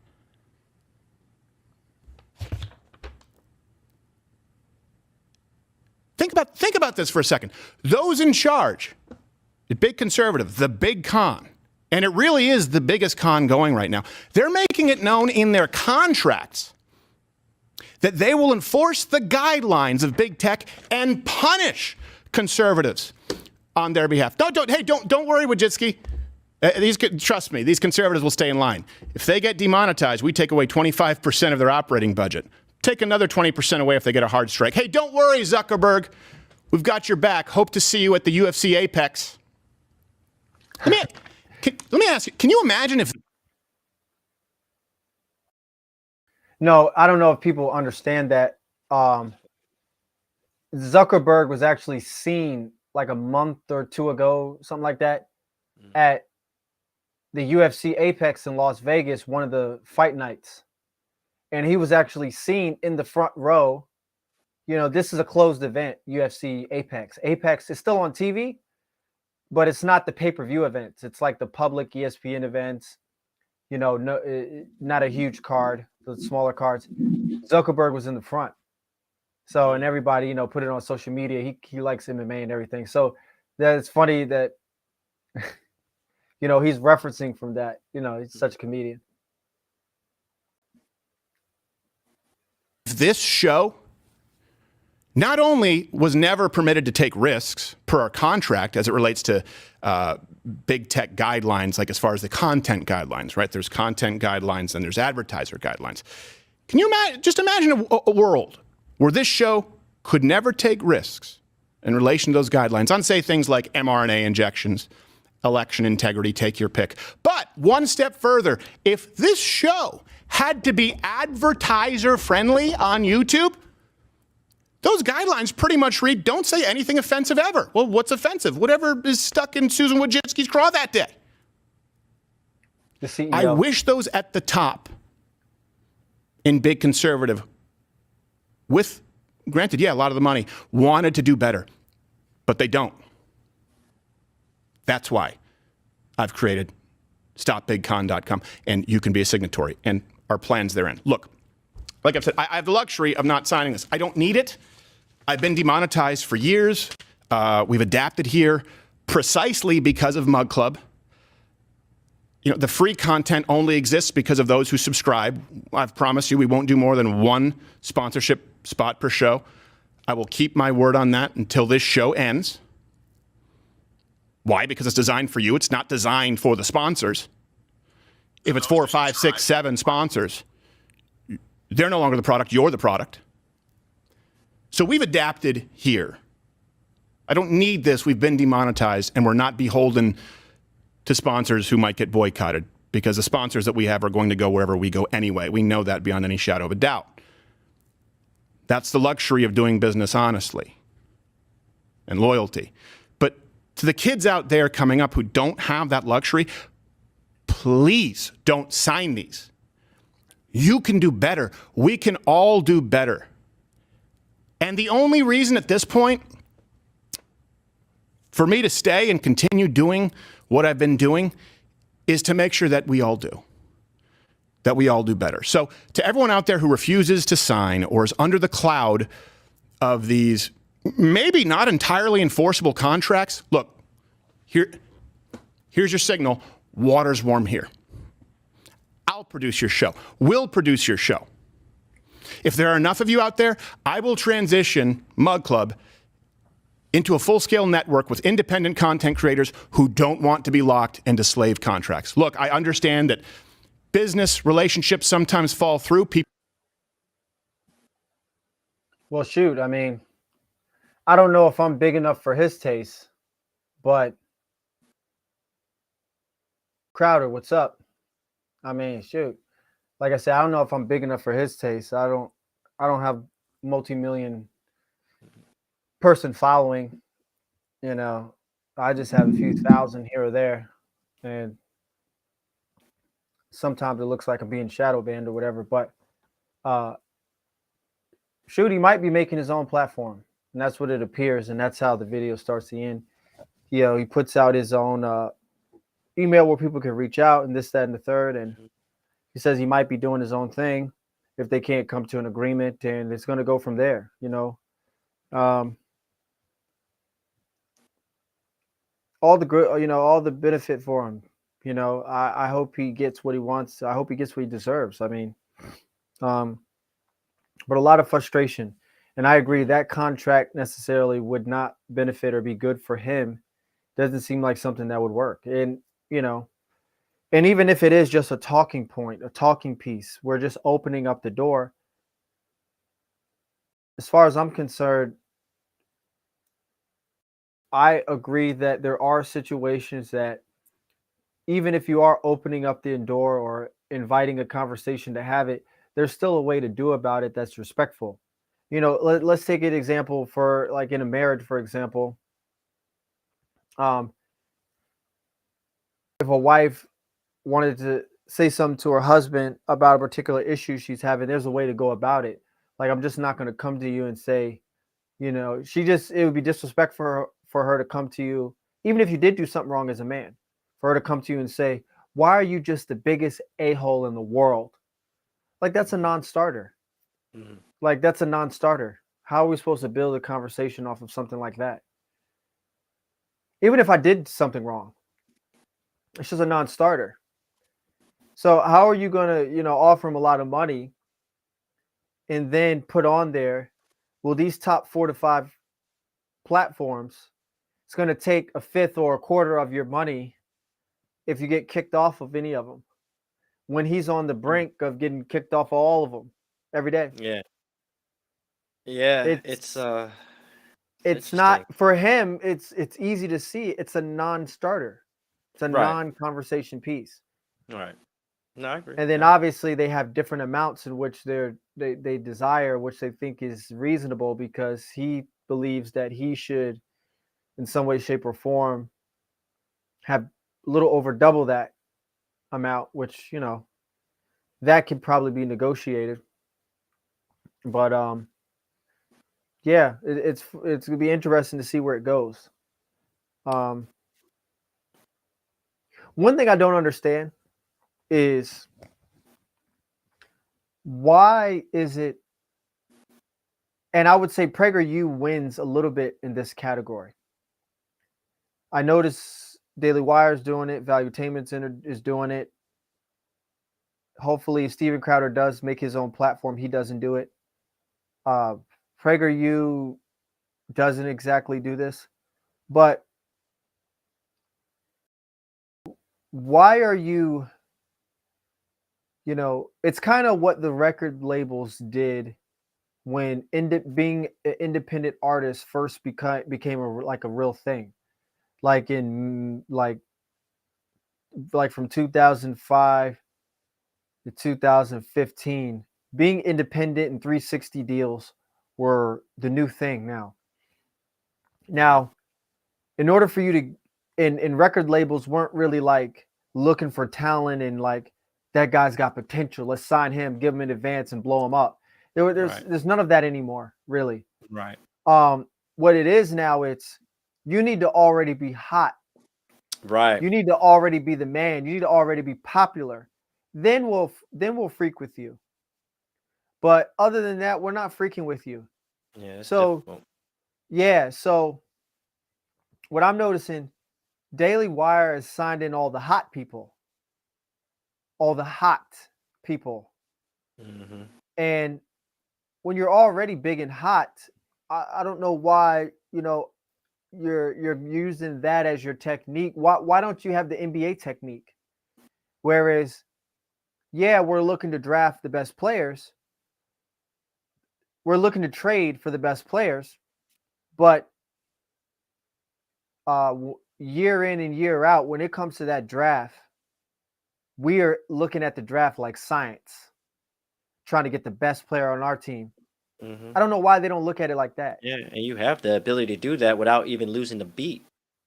Yeah, but it's like the talent You already scout have complex. you already It's have like an they don't all-star have the team. ability. It's like they don't have ability to see that. You can take Like I risks. said, even Value Entertainment, where they signed Jedediah, it's like she was already super established, older woman who was on Fox, and she was even on The View as the conservative anti-hero, and they went with that narrative. Fine. Right. But how come you guys can't see the potential of people who are growing on platforms and bring them on and let them blow up like that they're going to do? Mm-hmm. Like, why do you have, you got Adam Sosnick, who he's good in areas, and he's like the anti-hero when it comes to politics, because his perspective on politics is he gets I know. crushed. He gets destroyed. I mean, you look at the comment, he gets Yeah. now, but I mean, it is what it is. It's not that hard to destroy somebody who So, aligns with real progressive. quick, Mr. Yeah. Rembrandt, I got something now with you sharing that video, because I obviously I didn't see that one, but I did watch the response from the Daily Wire. Yeah. Are you? I can just real quick, just in my take, just give you a quick synopsis. It won't be long. Just what I Yeah. got to see looking at both the videos now, and it's like what I concluded just off top. It seems like the Daily Wire is like wants an employee that fits their system, and it's like Steve Crowder wants his own platform in a sense of like how he's Yeah. narrating, how there's like, it's like I just want you to get, it makes sense to make a contract that's basically your system. The Daily Wire gave him a contract that basically is their system. So Yeah. I'm basically telling you to basically sign into my system because I want an employee that works in my machine. Yes. And basically Steve Crowder saying like, no, I'm a content creator. I got to this way being a content creator producer, and this is how I operate, and then that's not what I want. So it's like listening to the Daily Wire response and how Jeremy Boring articulated that contract, I will say it's pretty impressive from a legal standpoint of how he was elegantly able to just go down it Yeah. line for Well, it's line. their contract. Yeah. That true, and be able to Yeah. say it. It takes. I mean, you don't even hear lawyers break stuff like down. He was actually Yeah. very good, and he made it very like transparent, and understanding. So first, Yes. one thing I will say, good ups on him to be transparent, say, okay, that's how you feel. Let's break the contract out and show it. Yeah. I have Yes. to give him a lot of Salute to kudos for that. that. I have to give him Yeah. that. Even if you Me think the too. contract is trash, he said, oh, I'll break this trash contract for everyone to see line Yeah. by line. So Line by that way line. there's no me trying to show you that there's some ulterior motive. Yeah. So with him breaking that down, it looked like from Boeing's perspective, it's like the Daily Wire is a distributor. You could say it's a distributor, a marketer, and a monetizer, right? From the perspective I'm getting, like you're the marketer, you're the distributor, you're the monetizer. Steve Crowder I'm the content creator and I'm the producer. Well, those two things, you need both of those. For instance, you Yeah. could be the talent. For instance, you could be the talent and you could be a successful musician, but you still need Interscope Records to get your shit out there and to distribute and market it. Yeah. And Yeah. it puts you on a bigger playing field. But a content creator sometimes is not good at systemizing their content in a way they can distribute and monetize. But Yes. sometimes the distributor and the distributor and the person that does the marketing is not good at creating content. Yes. So it's like you need both. There's no like I can do it without you. You need the systemizer and you need the content creator. So the person that creates the system, it's like this is how I'm seeing it. I'm seeing Daily Wires as the system. I'm seeing him as the content creator that comes up with all the hot ideas and he's hot and fresh. But he might not have the ability to monetize and systemize his ideas the way that Daily Wire has figured out a nice system. Look at the movie. Look at the biggest lie ever told. Look at the What Is a Woman. They're doing something over there that's a little different. They have a system. And it's like they're starting to seem like they're able to put those nuggets, but then they need this other part with the content creator. They got to keep fresh content. That's what Steve Crowder is. And he gave him a lot of accolades. He said he's the hottest out there. So he wasn't talking crap to him. He says, we Right. know he's the biggest talent out there. He said it multiple times in his response. So that's kind of my synopsis is it's like I see the differences, but at the same time, you do need both. You need a company that knows how to organize your thoughts, organize what you're trying to do, is systemize it and distribute. But at the same time, you do need people that have fresh ideas and keep that going. I can't see you need each other. I can't. Well, sometimes the person can get so successful. I don't need them no more. I can do it on my own. Or really, can you? Can you be conscientious and have high perfectionism, organization, and have a conscientious mind and be an open mind at a high level too, and be creative at the same time? Yeah. Or do you need somebody to focus on the CEO operations and then let the other persons focus on more of the ideas and the inventions? I mean, he could definitely he could definitely Because you need a find team around you. people who could help him do that, Right. and he could figure it out. But here's the problem: in the beginning, it'll be trial and error, and he'll have to figure out the kinks. Over Right. there, they already have the system packed, They got the system packed. and they're expanding on it and growing on it and implementing it at higher ways than before. He would have to figure it out. He would have to figure it out. And he could do it because Oh, he's big enough. if he is the biggest guy, the big fish, he could get it done. But yeah, you know, And there's it, risk it's on both ends. I see his risk. I see their risk. I see him seeing the risk, but I also see on the Daily Wire side that, there's risk on both ends. Both ends, when it comes down to anything on a business that you're trying to protect things that if it goes super wrong, that I'm not holding the bag. Now, granted, I agree. The contract probably should know your audience. I agree with what you said earlier. It's like, all right, it's not the right way to go about it. So I don't think they really vetted the audience, like know your audience. yeah, That contract should have understood that based on what he's about and how he operates, that probably would have not set well with him.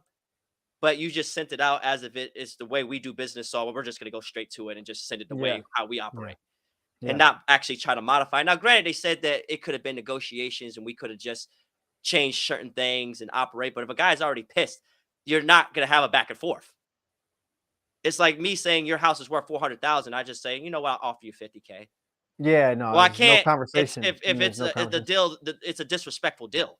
Yeah, it's a It's not non-starter. respectful, so it's Yeah. not a starter. So I do agree that yeah, it could have been a back and forth, and we could have just said that no, I'm not in. I'm not interested in that. This needs to get off. This needs to get off. And maybe you would have had a very you know, what you could saw like a better understanding with the contract and being able to come to something that you both can agree on. But it seems like that wasn't the case. But I will say that from what you talked to me earlier, that them actually showing the contract, going line by line, was a good understanding about what a contract may look like in totality. That the Daily Wire did, that he just kind of brushed over, and they said, no, let's just open it up for the whole public. So I will say that it was very informative. If there was a lesson there, there was definitely a lesson Yeah.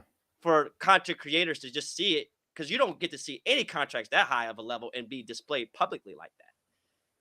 Yeah. Especially the boss, man, actually going over it word for word.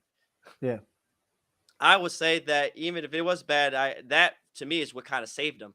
If there was something like, oh, this could be foul, that kind of, in my opinion, like saved them from all the ridicule that he was basically spewing out. Was the Yeah. full transparency, I think, kind of helped show that they still have integrity. That okay, maybe we were wrong, but let's go ahead and share it. For and like I remember you used to say, is like when you put your stuff out there for the public, you're putting yourself to be criticized or supported. Oh yeah. So Yeah. and it gives you more understanding because more people are going to comment on it and talk about it, and you might be able to see how right or wrong you really were. Yeah. Yeah. People should clip this, what I'm about to say. And it is said that if you don't want to be criticized, don't say anything, don't do anything, don't be anything, and you won't ever be criticized. But if you want to be somebody important in life, regardless of who you are, there will be criticizing. Good point. No, that's a really good message. You could cure cancer. Somebody's going to say, who is this guy? He's the most terrible guy in the world. Mm-hmm. You could cure cancer. People still hate Mother Teresa. Yeah. Yeah. Real. People hate God. Yeah, it doesn't matter. Yeah, People you're hate right. God. There is no way around it. So it's like expect it, Yeah. expect it. Because you're never gonna get away from it. People hate God. No, that's a good point. I've been in clubhouse rooms where people say, yeah, the Bible is misogynist. The Bible is God is not even real. Who is God? And if he is a man, he wasn't even a good man. He's terrible. People hate God. So you're not going to please everybody. Oh, you're no. not going to. And you and know, you shouldn't Wes, even try. we're big sports fanatic. And, you know, one of our favorite, athletes, Floyd Mayweather, Let's go. always used to say, Let's go. When it comes to what Mayweather, the ref asked him one time, he's like, Ray, what do you think about all these boos that you hear in the audience? And he says, when it comes to boos, the first thing I think about is that they know who I am and they're paying for tickets. And so all boos to me is that I'm a person that is that they know about, that has importance, because you don't boo a nobody. And the ref looked at him and says, you don't boo a nobody. So even if they hate me, they still loving me enough to pay for my fight. So I'm just happy they're in attendance right now to even have the ability to boo me. So to me, a boo is at my level is a compliment. Yeah. And then when he worded it that way, I never thought of it that way. And he says, yeah, boo. People don't boo people that have no type of reputation or no type of notoriety. You a boo boo people is just that you hate. A boo, when people are booing, it's just a cheer on a different metronome. That's all it is. That's how he looked at it. I said, that man is smart. He says the boos is just compensation at this time. You say, because the hate is another form of love. If you really break it down, It's like because when you love something, you Yeah, give hate. attention, but when you Yeah, hate, hate you is. can also hate enough to love it. To Yeah. where I Yeah. hate like Donald Trump, he got so much hate, but those people that hate always knew everything he was doing, how he was moving, what he did today, Oh my what he God, ate. they're obsessed. But you hate him, but Trump you're derangement actually more syndrome. obsessed than the person that loves. Oh my God. Oh So my it's God. actually, to me, hate is just another form of love. Oh yeah. Well, it takes more energy. It takes more energy to hate than to love. It does. It does. So it's like we gotta look Love at it is that way. effortless. Because Hate hate is if intentional. you truly did, you wouldn't even entertain it or even have any idea. Like I don't like this person. That was it. You probably never bring them up again. Right. But yeah, people always wanted Mayweather lose, or always watched his fights to see him hopefully get knocked out. Yeah. And it's just something that he has come to deal with To- over his Yeah. career, To terms. to where He's actually come to terms with it. yeah, it's normalized, so it doesn't even phase them. But most younger, athletes that might do it could hurt their self-esteem or whatever. But it does take that type of, if you're going to be something of a success, no matter at what level, you're going to deal with a lot of doubt. Critics. There you go. Your critics, Yeah. your detractors, and your critics comes with the territory. It comes with success. But yeah, Sure that does. was, kind of my thought process on it. You like you said earlier, you can see both sides of the unfortunate. It might be too bad to where he might not ever do business with him. But it's weird where he starts putting them to big tech and saying that they're with the left. And it's like, well, they did a lot of good things, like the What Is a Woman and these documentaries and all these other things. Yeah. They did. You can't kind of undermine everything just because of this contract now. So I was kind of thinking that, because how he was framing it, like they're like he's putting them in a category now, to where it's like I get it, you have the disdain for the contract, but now you're talking about their, like, what they've done on the conservative end now. Yeah. And Yeah. again, that's why Candace Owens was pissed. Oh, because That's it's why like now Candace you're Owens trying was to pissed. denounce like what we're about and what we've accomplished, as if Yeah. we're now just in cahoots with the big left. Yeah. It's Yeah. like, all right, now they've I done a mean, lot of that's great fair things, enough. That's fair enough. But I'll say but it goes this. both ways though. I mean, it goes I both mean, ways. that's fair enough, and that is correct. And that's a logical response to uh his response that's a logical response from the response that he gave, which was a response from them. But like I've always said, you you know you can correct and let people know when they've done something wrong, but Mhm. it's kind of hard to um is he allowed to be upset in this situation? Well, yeah, it's Yeah, easy to see he's upset. Well, then at the end of the day, you can't dictate how you think somebody should be upset. I agree. And that's always how I see it. Yeah. And you know, he's gonna because he's upset, he might have said some things that are slightly misguided, that could have been said in a better way, that could have Hmm. now just you kind of maybe you're discrediting, you seem like you're discrediting them now as conservatives because um because of that. And the way he might see it is, well, you can make all the content you want, if you're not helping another conservative, then you're not conservative. Right. That's Is fair. that's I'm putting words and I'm insinuating, but you know I kind of agree with that. I kind of agree with that too. You know, um, great. I like Daily Wire content. What was a woman was big. It was huge. Yeah. What was a woman was great. It was big. It is, and even Yeah. Tim Pool said to Candace Owens, nothing against you, Candace Owens. Your what was the documentary she had? Oh, the biggest The lie biggest ever lie told. ever told. That was good. That was big. Right. But what was a woman? That was huge. That was probably the biggest piece of content they have put out. I Yeah. mean, Matt Walsh went from like 400,000 or 500,000 subscribers to now like over 2 million Mm, just by doing that. That right. was big. Everybody was talking about that. Mainstream, you know, to and at the same time, he put out the children's book Right. during that period of time. He did. Yep. You know what I'm saying? So uh It's funny how something so big, but with such a basic premise, blew up so incredibly high. I You mean, know, like you because all said, he's no doing is one. go around asking people, "What is a woman?" Yeah, And it's it's such funny how at simple. the end, his wife is the only one who gets it right, typically. Yeah. I Yeah, mean, that's it's funny. brilliant, and It again, is they brilliant. they It's they brilliant. they came up with this. They're making movie productions. They're doing documentaries. They're doing things that again are new. That they have their own media production, movie production. And they're creating basically content in movie format, Yeah. which But is see, awesome. That's just yes, awesome. It's different. It's awesome and it's different.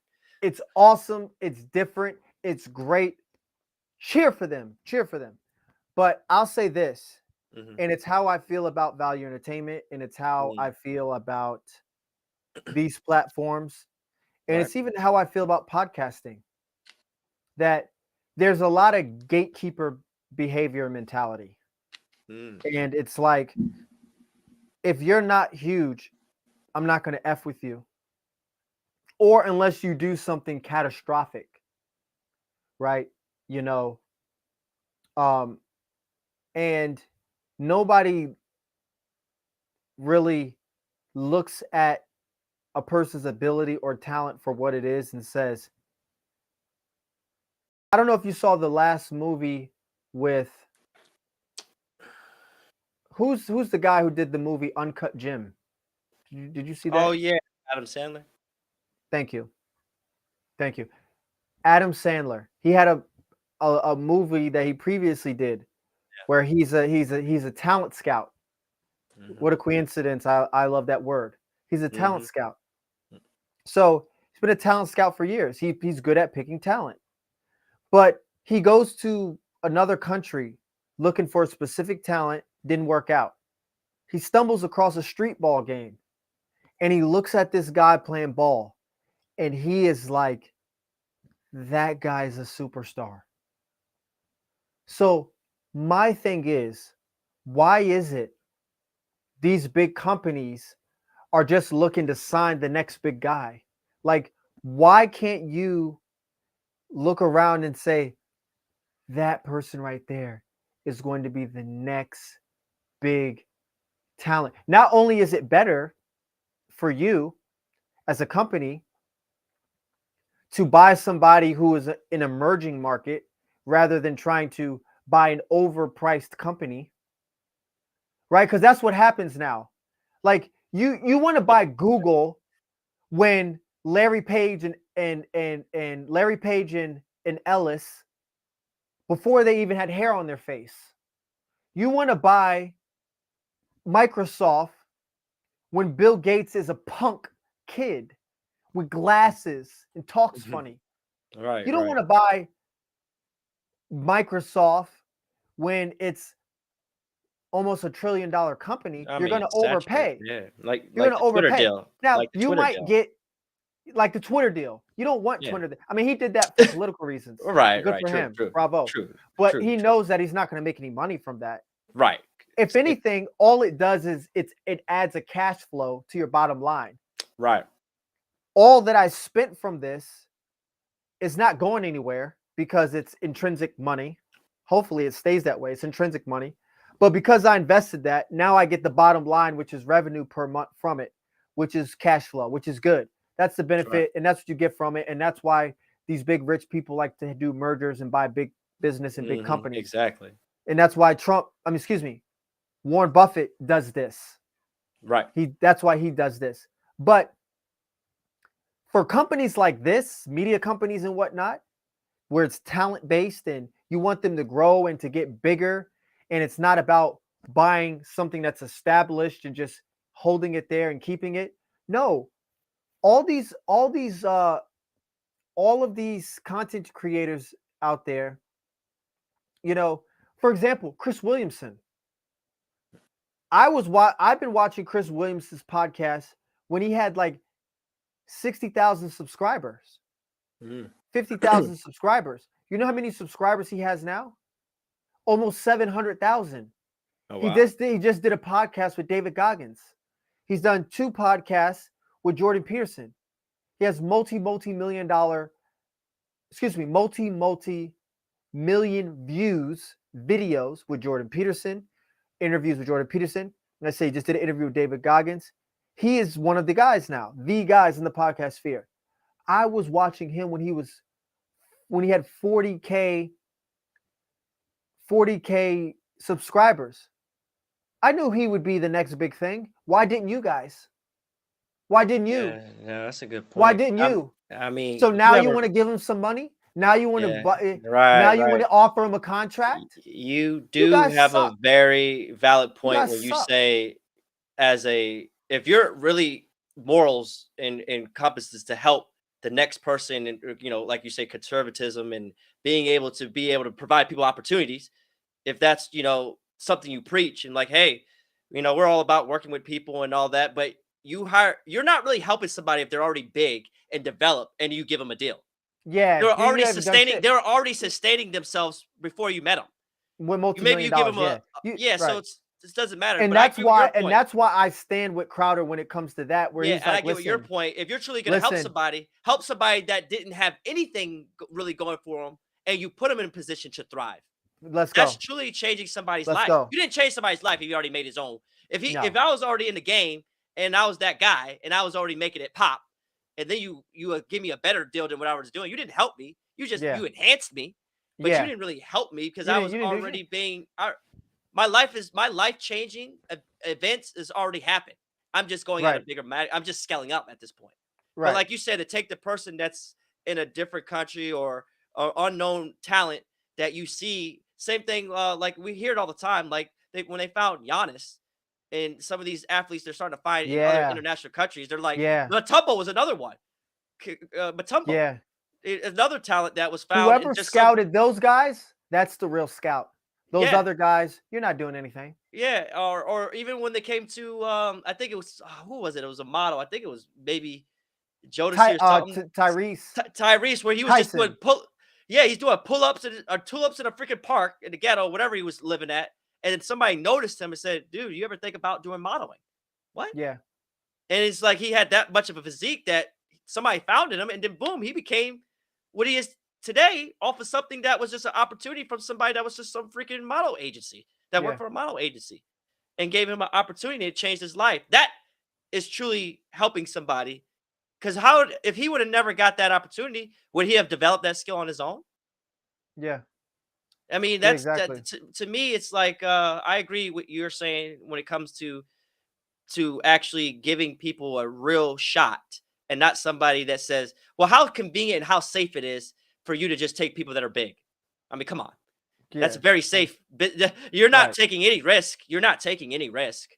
Where's the risk? You're not taking any risk. You're just basically hiring they are taking some risk by giving them $50 million or whatever, blah, blah, blah.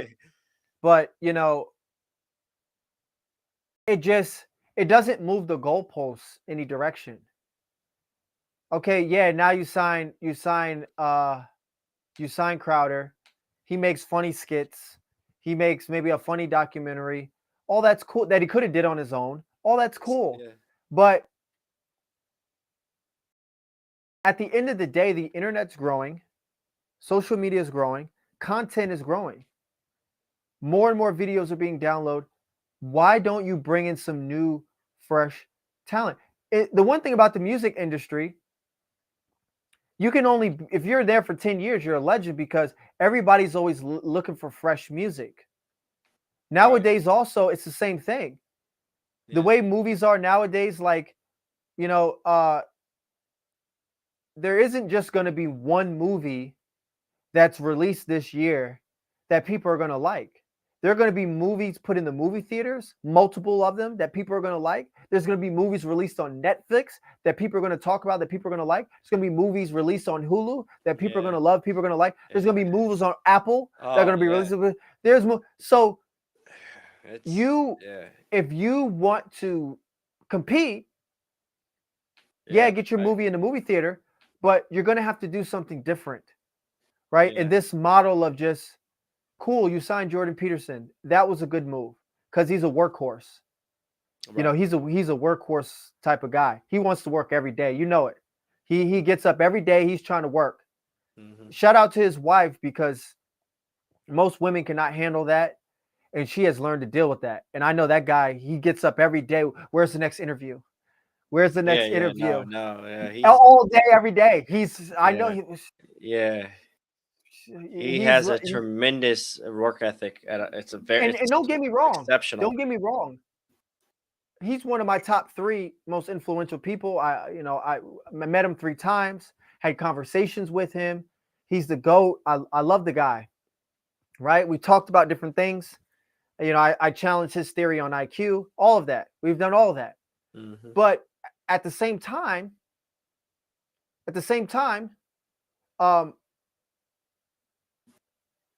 give me the opportunity he had. You know how competitive I am. Peterson, I'm gonna destroy you. No, that's I'm gonna destroy you. I'm gonna be trying to do 3 or 4 interviews a day. Yeah, that's what You're making this documentary on Exorcist. I'm gonna try to make 4. I'm gonna try to make a documentary every month while doing 3 to 4 interviews. Like I still have so many podcasts locked in on files where I was doing 2 or 3, 4 interviews a day for like 3 weeks straight. Right? Imagine me doing that for a year straight. But it takes somebody out there to see that about me, to say, this guy Rembrandt, we want to sign him. You know what? We're gonna sign him. And we're you gonna gotta sign be him. fair. And you gotta be fair. Somebody get his email. Get his email now. Yeah. Get his email now. But they're not doing that. They're just like, yeah, oh, okay, because it's like guy, you're not being fair, because it's just, I just want to be the talent. You want me to be the talent, the distributor, the marketer, and all these other things to get seen first. You're not just looking for the talent. You're looking for a complete package, which is almost unfair, because now you're saying I can't just be the talent. I just want to be the organic talent. Yeah. But no, you can't be the organic talent. You got to learn all the ins and the nuts and bolts of this business before we even entertain you. What did you done? What do you got? What have you created? And what is your monetization? Have you been monetized and all these things? It's like, oh, come on, man. I just want to be talent. And that isn't anything. That isn't anything. because people need that opportunity to get plugged in the system and see what I can do. Yeah, because to defend Crowder again, it's like, you've brought me on like as your employee now. Yeah, that's why I said. That's why I said it sound like. Yeah, I'm not your employee. And exactly what it sounds I don't care if you're giving me budget to do documentaries and films and all that other shit and do my own show. And I have and one of the contract was he brings in his own production company. So he wasn't going to be using a lot of the Daily Wire production. He has his own production people. Got my own guys. Yeah. And he'll still use Daily Wire. But it's like, bro, what he wanted was a partnership. Yeah, exactly. They offered him as an employee. He don't want to be no employee. That was I'm already that guy.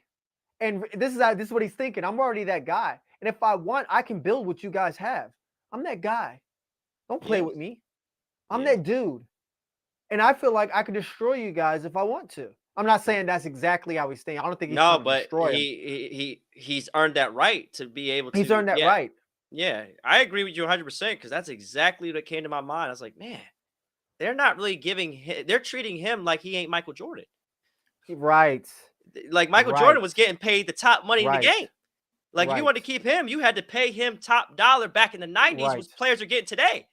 He was making $30 million a year back in the 90s. So it's like, again, it's like he is the Michael Jordan of that particular industry, of that, the conservative white ring podcasting. Which they admitted, they actually gave him that.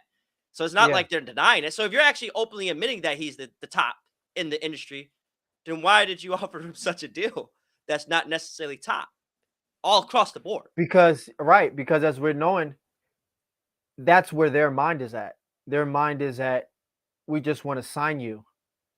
We want to sign you. We're not looking for like a partnership and you come in as being a part of our family. No, we want to sign you as you are now Daily Wire. No, I'm still Steve Crowder with my own. Yeah, I agree with that. He needs to stay separated anyway. It's probably better off anyway.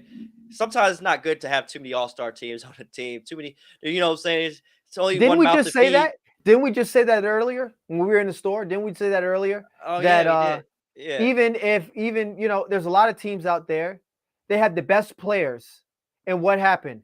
They have like 3 or 4 or 5 of the top players, and they'll still lose and get knocked off by a Yep. team that only has one good player. Yep.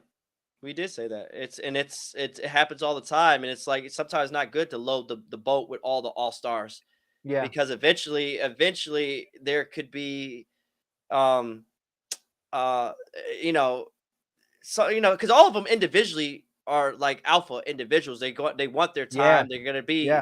They're already highly They're all A successful. types. Now you got to have them. Yeah, you're apex. They're at the top of the tip of the spear. Yeah, they're And it's apex. like now we got to have them be able to work together, and eventually, it's gonna break. I'm not saying it will any soon, and I don't think it's gonna break apart, but eventually, it's gonna probably dissect and break away as they continue Yeah, to flourish and yeah, get even bigger and bigger. The brand. yeah, You can't keep a team like that forever. Come on now, we all know better yeah, than that. We all know better than yeah, that. You can't keep a team like that together forever. The contracts will end, and then they're gonna renew, and then the biggest bidder is gonna have to come out. yeah. I mean, we'll see. We'll see. But I honestly just think that at this Be- point, it's going to be two separate Yeah, it conglomerates should now. be. It should be because honestly, I'll say this, and we'll get into a video real quick. It's gonna really bring it in. If I'm Jordan Peterson, maybe I still would have signed with Daily Wire, but knowing what I know, and if I was in Jordan Peterson's shoes, I don't know what he got financially, but if he got less than what Crowder got,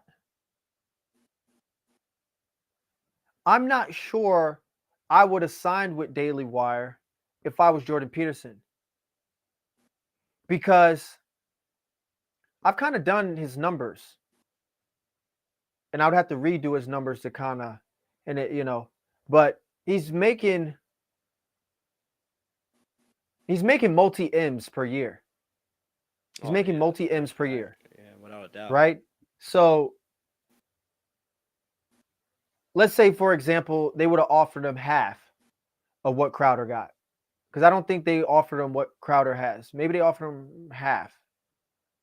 Or let's just say they would have gave him what Crowder had, 50 mil. For 4 years, right? I would say Jordan is getting anywhere from 4 to 10 million a year. Okay? As far as I'm concerned, he's not doing anything with Daily Wire that he can't do himself. Now, he's doing a lot. I looked at the catalog. The catalog is extensive. He's done a marriage documentary type thing with episodes. He's done Exodus, which is a biblical documentary, which has gotten ridiculous views. They say it's like one of the most viewed documentary on Exodus ever created. Great. He's working on other stuff. He's put his show over there now, his interviewing over there. He has this Dungeons and Dragons thing. Great. But when I look at these things, I'm like, Jordan, you could have did that yourself. You could have did that yourself. I mean, look at this nowadays. Look at these YouTubers out here. There are YouTubers out there who are doing self-editing, self-recording. They got little studios in their house, and they're making high production things with their own talent Mm-hmm. for less than multi-million dollar setups. So I'm looking at this like, first of all, Jordan, your podcast was not low budget.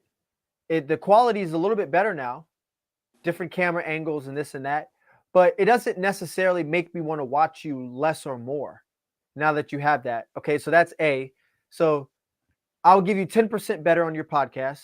You have more documentaries now, quicker and faster, but you could have did those yourself. But maybe it's easier for you now because you don't have the know-it-all to do that. Yeah. So I'll say this. I'll just say that somebody who's making, let's say, for example, $4 to $10 million a year, all that he's doing with Daily Wire, he could have did himself, right? So they are making off by signing him, because now he has the relaxation of just doing the things and not having to think about them. Mm-hmm. But if you have someone else who's a new talent, for example, let's say they have 100,000 subscribers online and you're going to sign them. All right. And they have the work ethic like a Jordan Peterson, and they're smart, they're quick-witted, they're all of these different things. They're telling you they're going to put out documentaries, they're going to do all these big things for you on your platform. You would be better off signing them for, let's say, let's just say $5 million. Find 10 people like that. For five, take that 50 million you were going to give to Crowder. Find 10 YouTubers talking about conservative things, high energy, young, fresh, hungry. 10 of them. Give them 5 million each.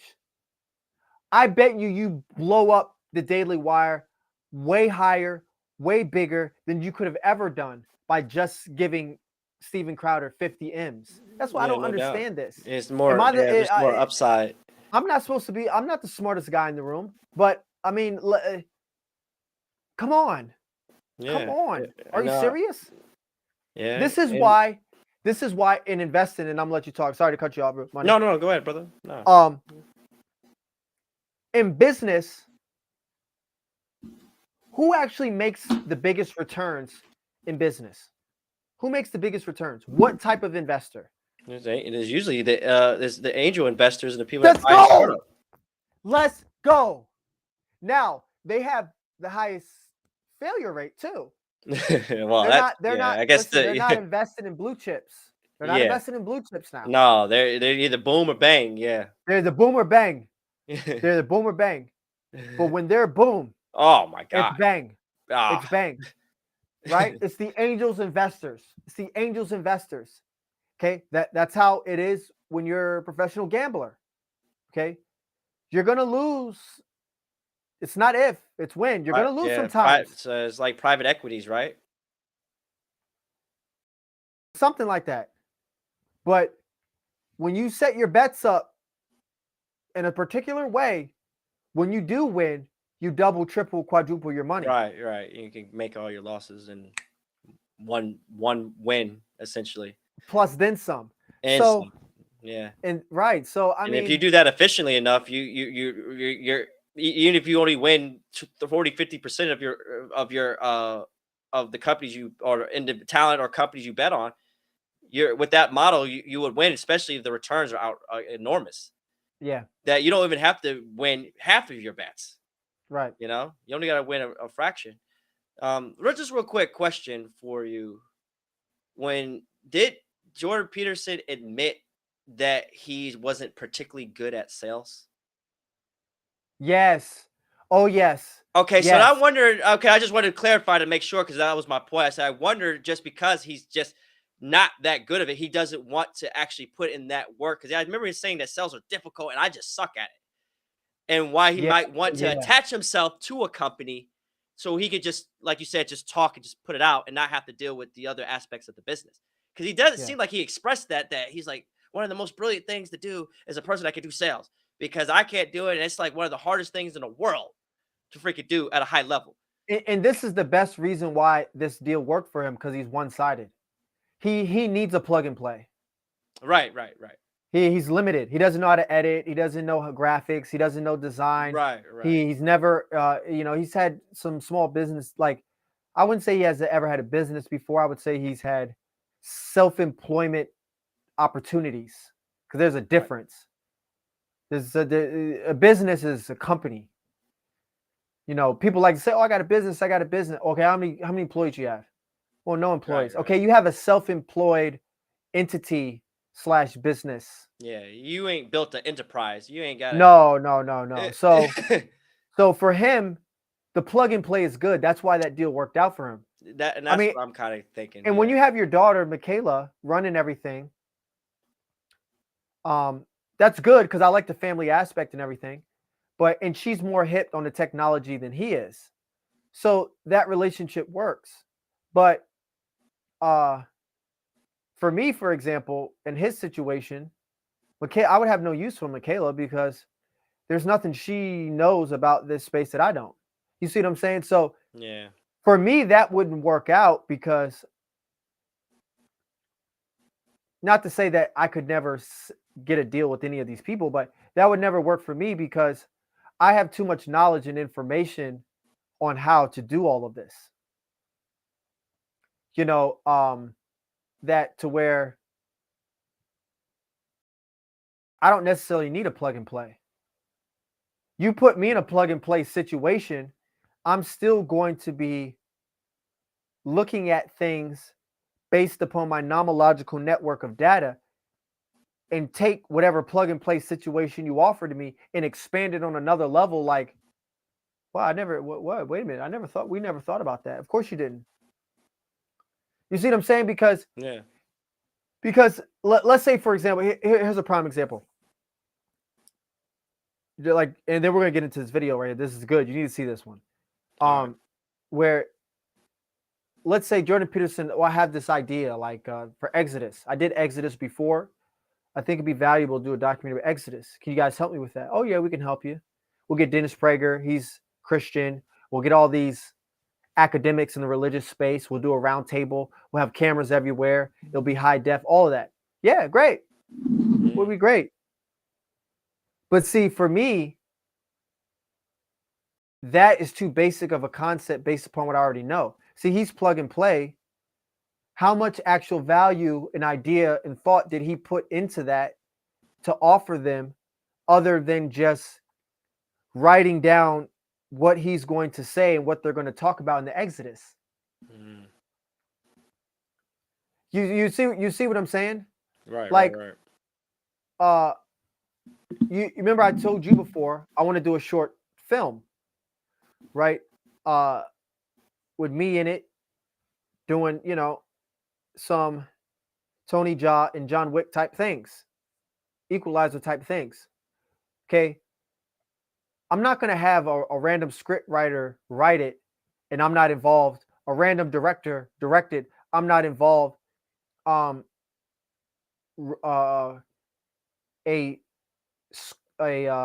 person setting up the locations and I'm not involved, when I've already been thinking about this concept, watching movies, reading about directors, learning how directors direct, learning how screenwriters write, the whole psychology of it all for over 10 years now, and think I'm not going to be a part of that, to where we take what you thought is going to be something small into actually something huge. Stop playing with me. Stop playing with me. No, I agree. Because now, with you being involved in every aspect of the business, when it fails or succeeds, you can't blame nobody but yourself. Versus when other people do it, you can kind of go, well, it wasn't even my script. He's the reason why I failed. Now you can't point blame, or when it comes to succeeding, you can't dish it off. You can say I had my hand in everything, so I'm the main reason why it succeeded or failed. That's what I think too, because when you are involved in everything, you can't point fingers. Tone was involved in every aspect, so when it does succeed, he knew exactly what he was doing, and he's the big reason why went the way it did. Yeah, especially if it's your vision. It's just like here's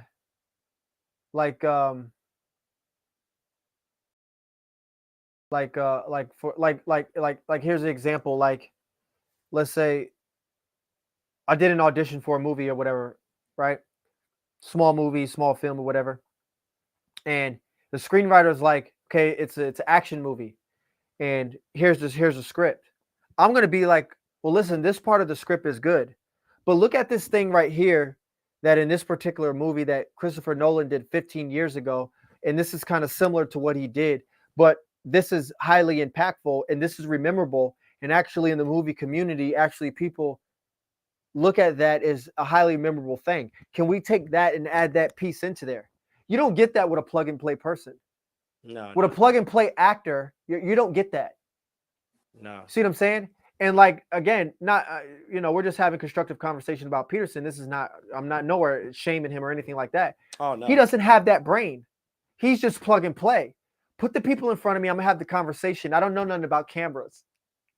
Yes, I mean, you know what I'm definitely. saying? He I don't makes it know anything. known. He I the don't know anything technological about part of it. cameras. Yeah, the No, technological part. He admits that's just not his Jordan, we're gonna set you up here, and you're realm. gonna be sitting like this. There's gonna Yeah, be this right. camera angle. We're gonna have this in the back. We're gonna wait. Whoa. I don't know anything about cameras. Whatever you guys want me to do, just I'll do it. Yeah. That's not that with me. I know the cameras. I know the angles. I know the setups. I know. You see what I'm saying? So, you know, just going on and on about that in a little rant, but that's why that deal works out for him. But I would like to see these spaces with these companies buy more talent. The fact that I don't know if you know her, Daily Wire, they bought her name is Cooper. She has a show called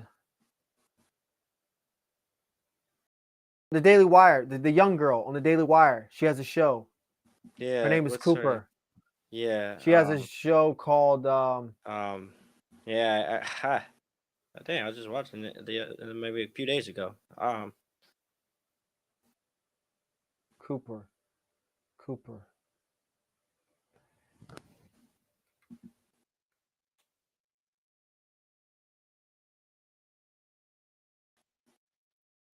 Comment section with Brett Cooper. That's her name. The Oh, comment that's right. section. Yeah. There you go. Yeah. Okay. Look at her now. Like she just started not that long ago with them. She has 2 million subscribers. Mm-hmm. She started from nothing with them.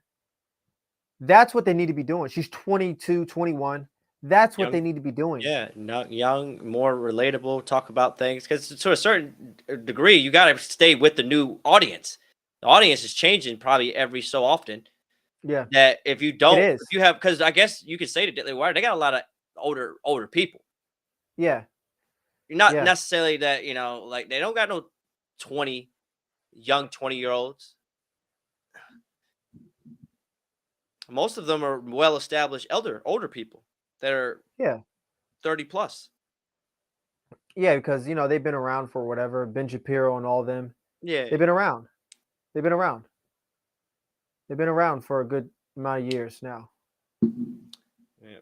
And just real quick, that's something that came to me as you were talking about, your work ethic and all this. It reminded me of and this is just kind of like a success kind of thing. It reminded me of this article I read about Mark Cuban when he talked about the four, and it's funny because you kind of hit all of them real quick when he was talking about the four elements to sustainable success. And his first rule was, first you need to know what you're good at, find out what you're good at, and then become great at it. And the Yeah. way to do that is to be relentless in your subject matter and Yeah. becoming great at it, which then falls into Malcolm Gladwell Yes. that coined the book Outliers, the Yes. successful story about to be a mastery at a complex skill, you need to have intensive practice, 10,000 hours, Yes. So that was his Excellent. first rule. The second rule led into um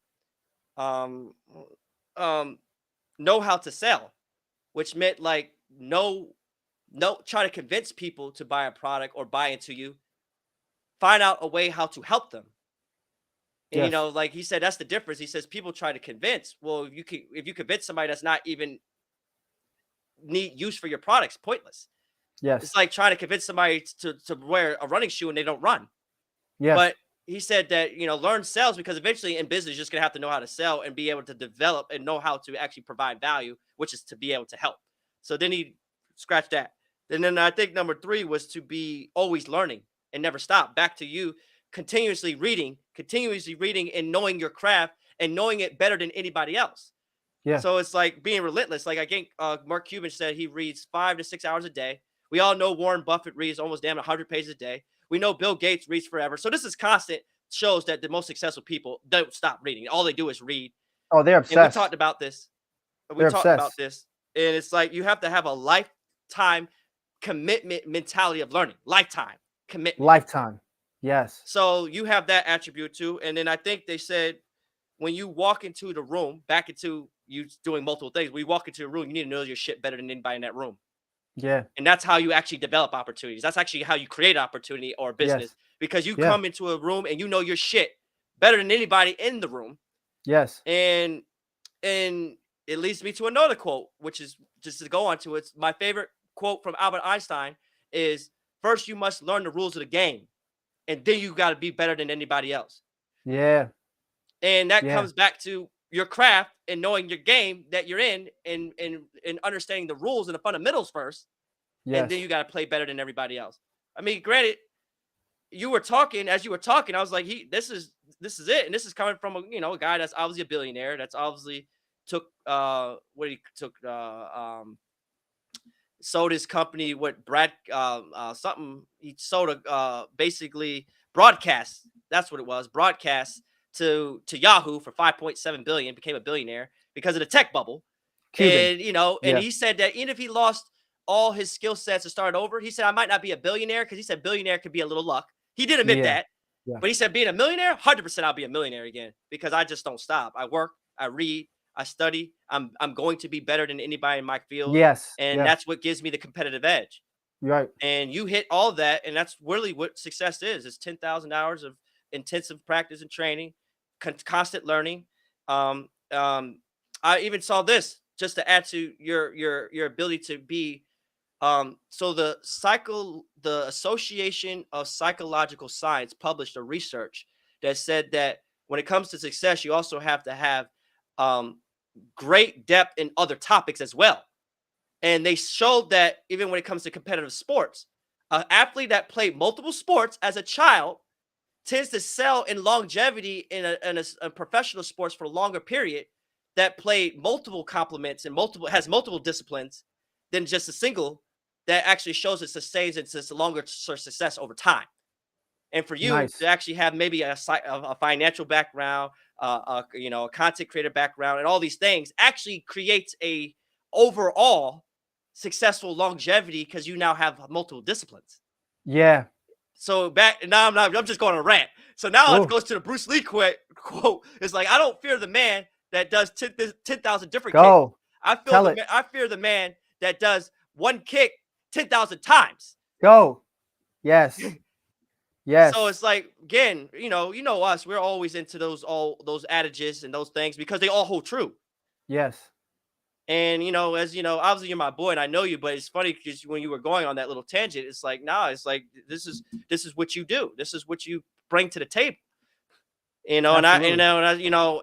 I'm with you. I wish other people can actually notice things like that because those are unique attributes that everybody don't possess. And that's actually Yeah. when you think about it and read all the successful people, they all have the similar kind of background. Let's keep it real. It's all Right. similar in a sense that they're consistent, they're student of the games. Back to the whole Albert Einstein the game, because we think about Michael Jordan, Kobe Bryant, you don't think just talent, you think student of the game. Yeah. I'm Oh a yeah. genius in the game. Yeah. And it's not just the talent. It's No. like I'm a student first, and you're a student of the game of everything you do when it comes to Come stock on. investing, it comes to Come real on. estate, it comes to content You know how creating. I get. It comes to when it comes to anything that you do, even when it comes to buying luxury items, watches, jewelry. There's esoteric knowledge in that too. Yeah. Yeah. So it's like it's sad that what you obviously you have a thesis that you hopefully get some citation on it about the Yeah. talent scout syndrome, that it's a real Yes. thing because it is embarrassing that people around you all day can say talent is really smart, but the people that actually can make and change your life and impact you don't. But everybody else around you daily tells you how smart you are, but Yeah. not the right people though. Not the right people. Yeah. You Yeah. know. It's only a matter of time, though. It's only a matter No, of it time. is.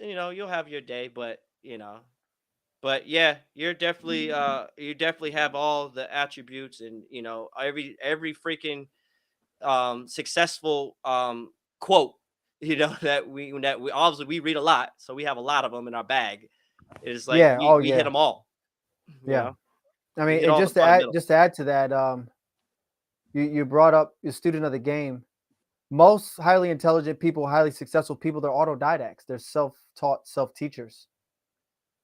They're and again, they're obsessed. That's what that is. You know, Kobe Bryant was given an interview, like why he was asked like why is he so good or whatever. And one thing he said was, well, he said I understood something.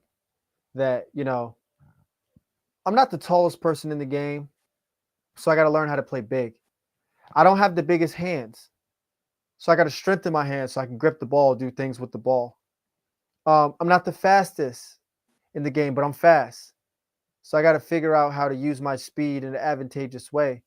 You know, um, you know, I got handles and I'm good, but I might not have the number one handles in the game. So I got to figure out how to combine all this together to have the best skills more than anyone. And that's what I did every day, day in and day out. And that's why it was so great. And Mm. it is right. It's how I, even from a cognitive level, how I approach breaking down and understanding of a particular psychological study or dichotomy or understanding is I bring nomological network of information to make an argument. And that's what arguments are best fit. So yeah, I mean that is pivotal. Yeah, and Um it's like even when I read about this difference between a Nobel Prize winner and a national level winner is that the Prize winner has multiple discipline experience over in multiple different sectors that allows them to get to the point where they're a Nobel Prize winner. I remember reading that. I don't know where it came from, but I remember reading something about that. I That wouldn't that doubt was it. separates. There's that always that And it should be separation that way. Yeah, and it should be that what that way. separates is like, okay, you're a national level winner, but I won the Nobel Prize. But there's a reason why, because I have Yeah. multiple disciplines that I'm an expert in that Yeah, and comes that's funny together and gives you a product that goes, okay, you won the Nobel Prize.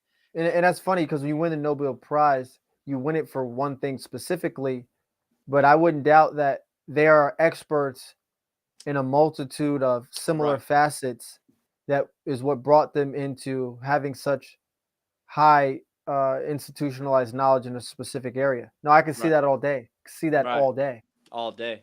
I can It see that makes all sense, day. man, and that makes sense that you're not one dimensional because you can pivot and like everything helps. Like if you ran track, it helped you with basketball. If you ran, you wrestle, Oh they yeah, all you when you think about it, they all come together. So it's like all you did was play baseball. Well, I played multiple sports and I got actual attributes and fundamentals that actually enhance me in this game.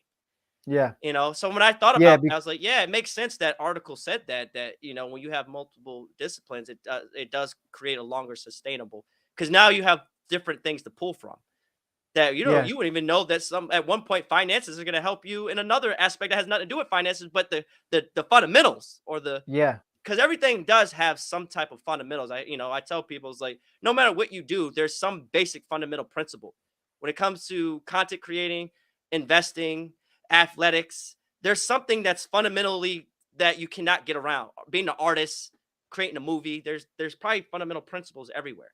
So that's why I yeah, always said that we used to talk that life is a game, and people are like, well, life is not a game. No, life is a game because all life is are set in rules and boundaries.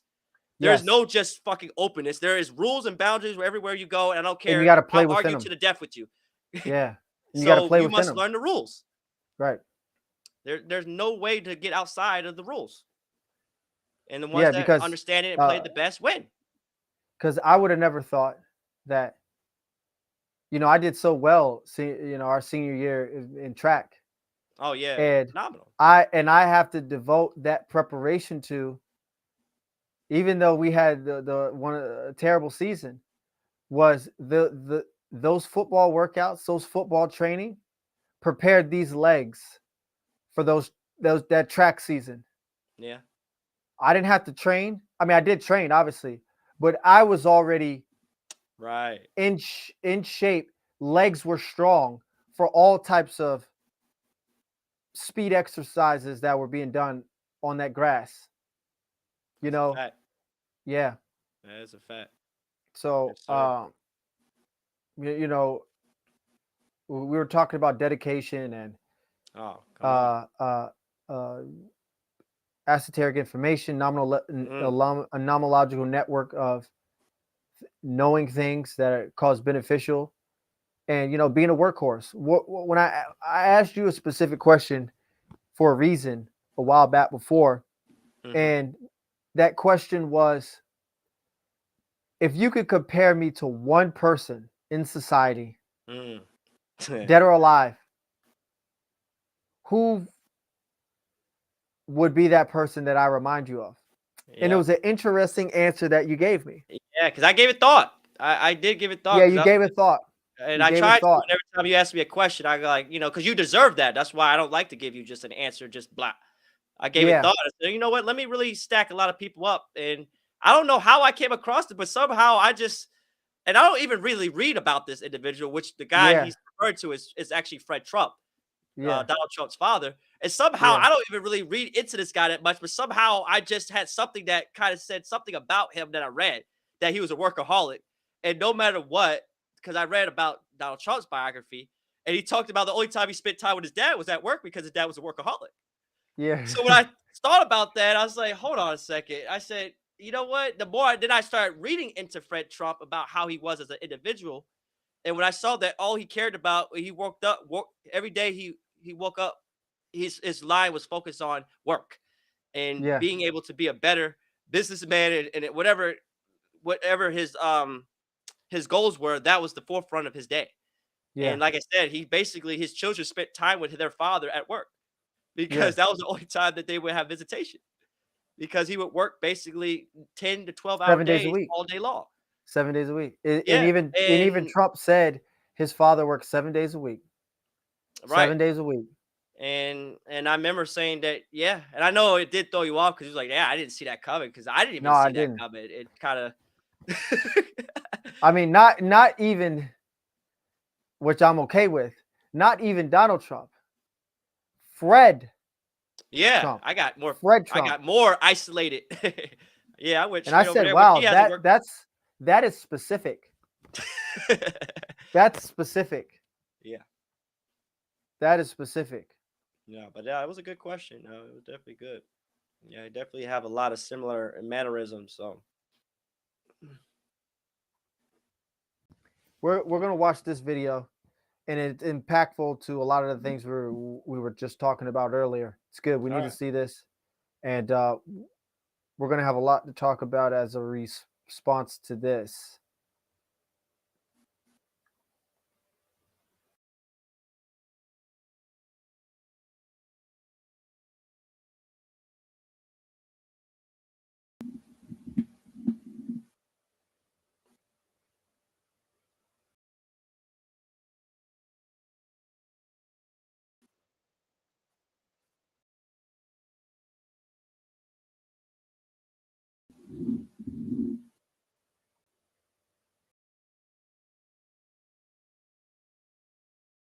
Hey guys, so I'm not sure if you've seen, but Steven Crowder made Is the audio good?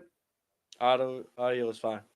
All right. a video about an offer he Hey guys, so I'm not sure if you've seen, but Steven Crowder made a video about an offer he received from the Daily Wire. He criticized DW for supporting big tech on January 17th. Jeremy Boring, the CEO of DW, made a response video. And then on January 18th, Steven posted another video where he played part of a conversation with Jeremy that he had recorded on the phone without Jeremy knowing. The whole thing's crazy. Given Dad is signed with DW, I thought I'd comment a bit about the contract as I run my dad's brand and help negotiate the contract that Dad signed, as well as tell you what working with DW has been like. Also, I like Steven Crowder. I think he's extremely entertaining. I've watched him comment on the election. It's funny. My guess is the point of this whole thing must be to launch something that would be considered in competition with DW, his own platform. That's my guess. I have no idea if that's true. And that would be fine. The more, the merrier. There should be more conservative platforms out there, but that's no reason to tear each other down and create drama, in my opinion. I thought I should address his insinuation, though, that people working at DW are locked into contracts they don't like, taken advantage of and forced to do whatever DW says, because that makes my dad look naive and incompetent, of which he is neither. So I like Steven again, but I think things need explaining on our end anyway. If you're an artist or an entertainer, or in my dad's case, intellectual internet dad, and you get a contract, you read it thoroughly and you negotiate until you either love it, or if you can't agree, you go your separate ways.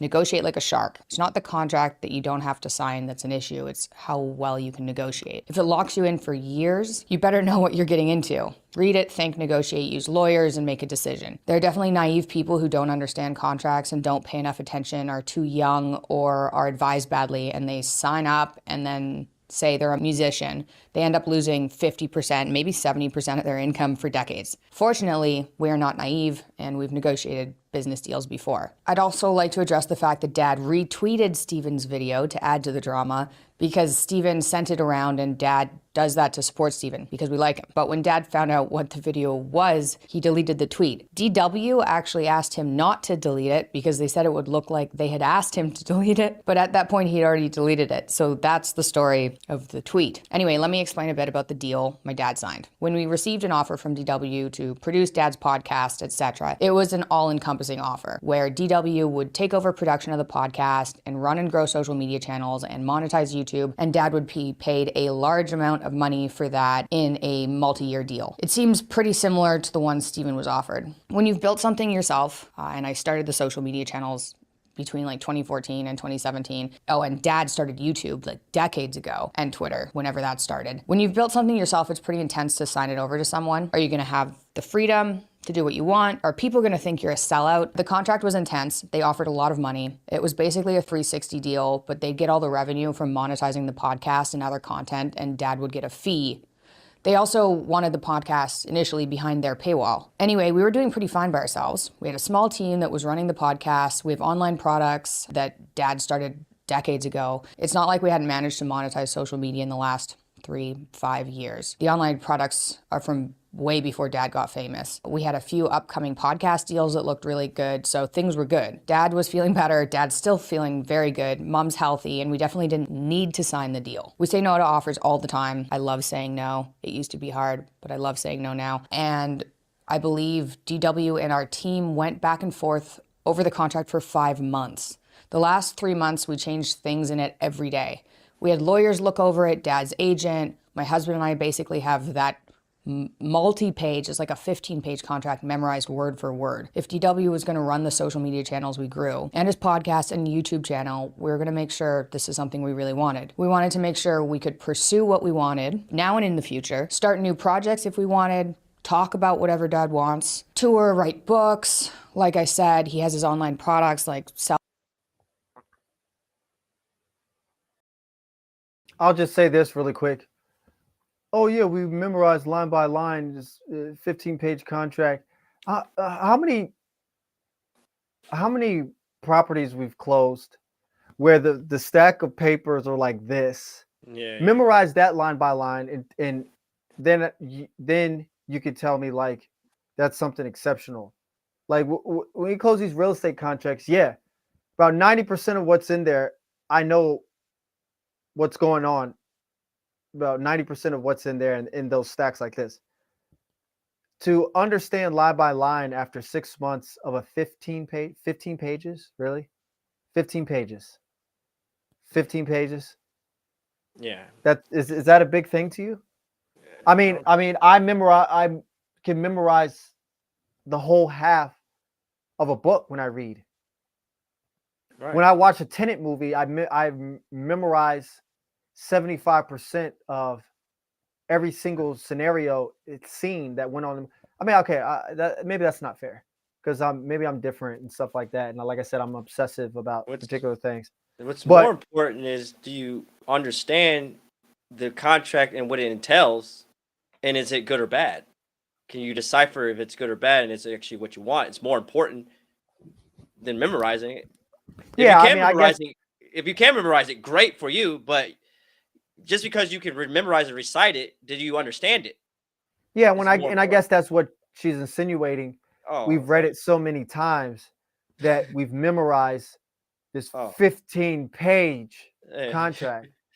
Yeah, and what I'm saying is, yeah, okay, after 6 months, you've memorized this contract, but 15 pages? Yeah, how many books have that's you not read a large in contract. 6 months? Huh? How many books would have read in 6 months that are, multiple books that are 100-page plus books in 6 month period? Right. You read 15 memorize pages those. in one day. Exactly. exactly Actually, more like than that. Probably more than that. yeah, and like what I'm saying is like even the property deals we've closed where we went through Oh, right. hundreds Oh no, of those things. I pages agree. No, they're and oh ratified things on different lines and areas. Nope, this yeah, ain't happening. Nope, this is not. Nope, not paying for that. Oh, this is just miscellaneous BS crap. That's legal jargon right, for the right, lawyers. Whatever. Cool. And after it's said and done, you've memorized that, which is hundreds of pages. right. I get what you're Saying saying. we've memorized a 15-page contract is not. I wouldn't bring I, that up as a no, I wouldn't have brought. That's what I'm saying. I wouldn't even brought that up anyway. I got you. I wouldn't have brought that up. It shows the disparity and maybe levels that people are on. Okay, whatever. I like Michaela. I like Michaela. No doubt. But No, anyways, she's brilliant. um, She's brilliant yeah. Well, in her own right. yeah. There we go. Yeah. Self-authoring and Understand Myself, when we wanted to make sure we could continue to advertise those and collect that revenue ourselves. Those are separate companies. My brother has Essay, a writing tool, so we wanted to make sure it's like partly owned by Dad. We wanted to make sure he could work on that and advertise and talk about that. And we wanted to make sure we could build Peterson Academy, because an online university is something Dad has wanted to work on for years. We'd already started that project, so it was a complicated negotiation. We negotiated like crazy over the contract. It was like a movie level of intense. It was fun, but it was intense. We weren't giving them anything we weren't more than happy to give them, and they were doing the same to us. We ended up with a contract that kept Dad's podcast on YouTube for free, which was insane that that was allowed, I think, given the amount of money that was on the table. Left out his other projects, left out his books, left out touring, and gave him the freedom to pursue what he wants in the future. And That's weird to me that she says that. Like, oh, we left the podcast on YouTube for free. Uh, I think Daily Wire, like what she said, they are now in charge of all of the platforms in which your programs are on. YouTube, Spotify, Apple. You work for them now. Now, like she said, you get to keep your other stuff that you have, which is good. It's a good deal. That's a decent deal. Keep my other stuff like my academy, my authoring program that he built years ago. All that great. But I don't understand where she says, yeah, well, we're allowed to keep the podcast on YouTube for free. They're getting the revenue from that. His channel is monetized. They're getting the revenue from that now. You got a lump sum of money, and on top of that, yeah, it's free for the viewers. On YouTube, it's free for viewers to view. But whoever created the content is getting paid if they're monetized. So it's just kind of weird. Yeah, we're able to leave the podcast on YouTube for free. I don't think she's using. Yeah, everything on YouTube is free. Right, right. I don't have to pay for anything on YouTube except maybe if I want to buy a movie. Yeah. Or I'm paying for YouTube TV. What are you talking about? Everything on YouTube is free. What are you talking about? Yeah. Do you think that Daily Wire would say, hey, now that we're in charge of everything, we're taking the interview portions of your channel, we're taking that all off of YouTube. That's not in Daily Wire's benefit. That's not even their business model. They monetize the other content, but everybody has a show on YouTube that's free. Michael Knowles, Ben Shapiro, Candace Owens. They put parts of it behind the paywall, but every day that show is free on YouTube. But they still get paid in every single one of those ways. So, I mean, it's just kind of weird. Yeah, they let us keep it on there for free. What are you talking about? If you take Jordan Peterson off the internet, I mean off YouTube, granted, you may be able to make more money by different avenues, but you're going to lose subscription. You're going to lose subscribers. Right. There's a lot of people, when Joe Rogan went over to Spotify, They just said, well, forget the Joe Rogan podcast. I'm not watching that anymore. Because I was watching Joe Rogan hard before the deal happened. I barely watch him now. Even though I have Spotify. I'm not going over Spotify to watch that now. So it's kind of weird. It's just a weird thing to bring. It's again another weird thing that they brought up. Yeah, they let us keep our podcast on YouTube for free. What are you talking about? You must not know. Sounds like we need to get Jeremy Boring to read this contract and explain it to us. I mean, whatever. It's a nothing burger. I'll just let it play. Because I don't want nobody to feel like I'm attacking her. I like her. I'm just saying that this is just kind of weird. Whatever. But anyways, I don't want to burn any bridges here. But anyways, continuing.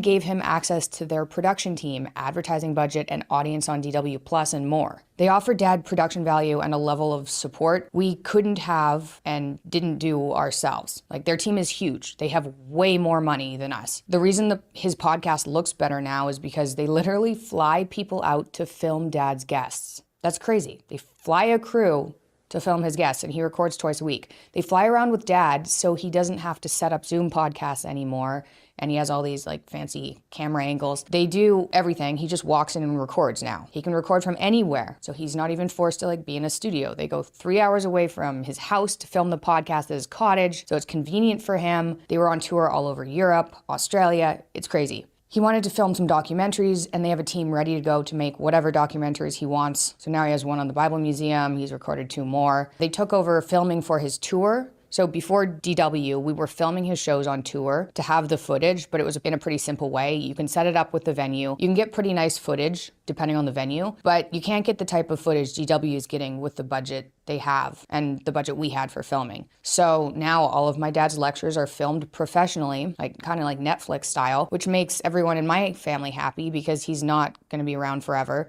I want that footage for like memory's sake or whatever. So we get that back after the deal's over. And while the deal's on, the tours are on DW Plus. They filmed an Exodus roundtable discussion that Dad came up with that took 2 weeks to film, $1 million producing it. We couldn't have done that. They had a large group of people helping him with social media. We had one person.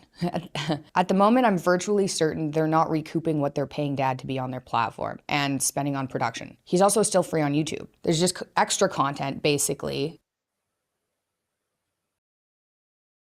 I mean, I guess I understand her point, but I don't agree with that. And we'll talk about that in a little bit. I can see why she would say that, but I don't agree with that at all. That's behind their paywall that we wouldn't have been making anyway. So that's kind of just extra. And a lot of it is given to us after the contract ends. At least for us, this was an absurdly good deal. Gave us all the freedom we wanted and support of a massive team. Otherwise, we would have just kept doing what we were doing, which was working well. But this deal has helped him it's helped me take some work off my plate. And it's exposed him to more people. Their budget for advertising is in the millions. They're spending as much as they're paying my dad just to produce his content. The team's quite enjoyable to work with. And if we want to remove things off of social media or talk about whatever, we can do whatever. They basically just helped us boost production, gave us an opportunity to pursue projects with a Hollywood level team, and paid us a ton of money. And I believe that. That's actually what happened. The original contract didn't start that way, but that's normal for a contract, for a business contract. That's why it's called a business negotiation. Even if you're trying to buy a house, you're like, what's the house worth? Okay, offer less, right? That's just how you negotiate business. It's a lot of money that they were We'll get into that a little bit later too, but as I've learned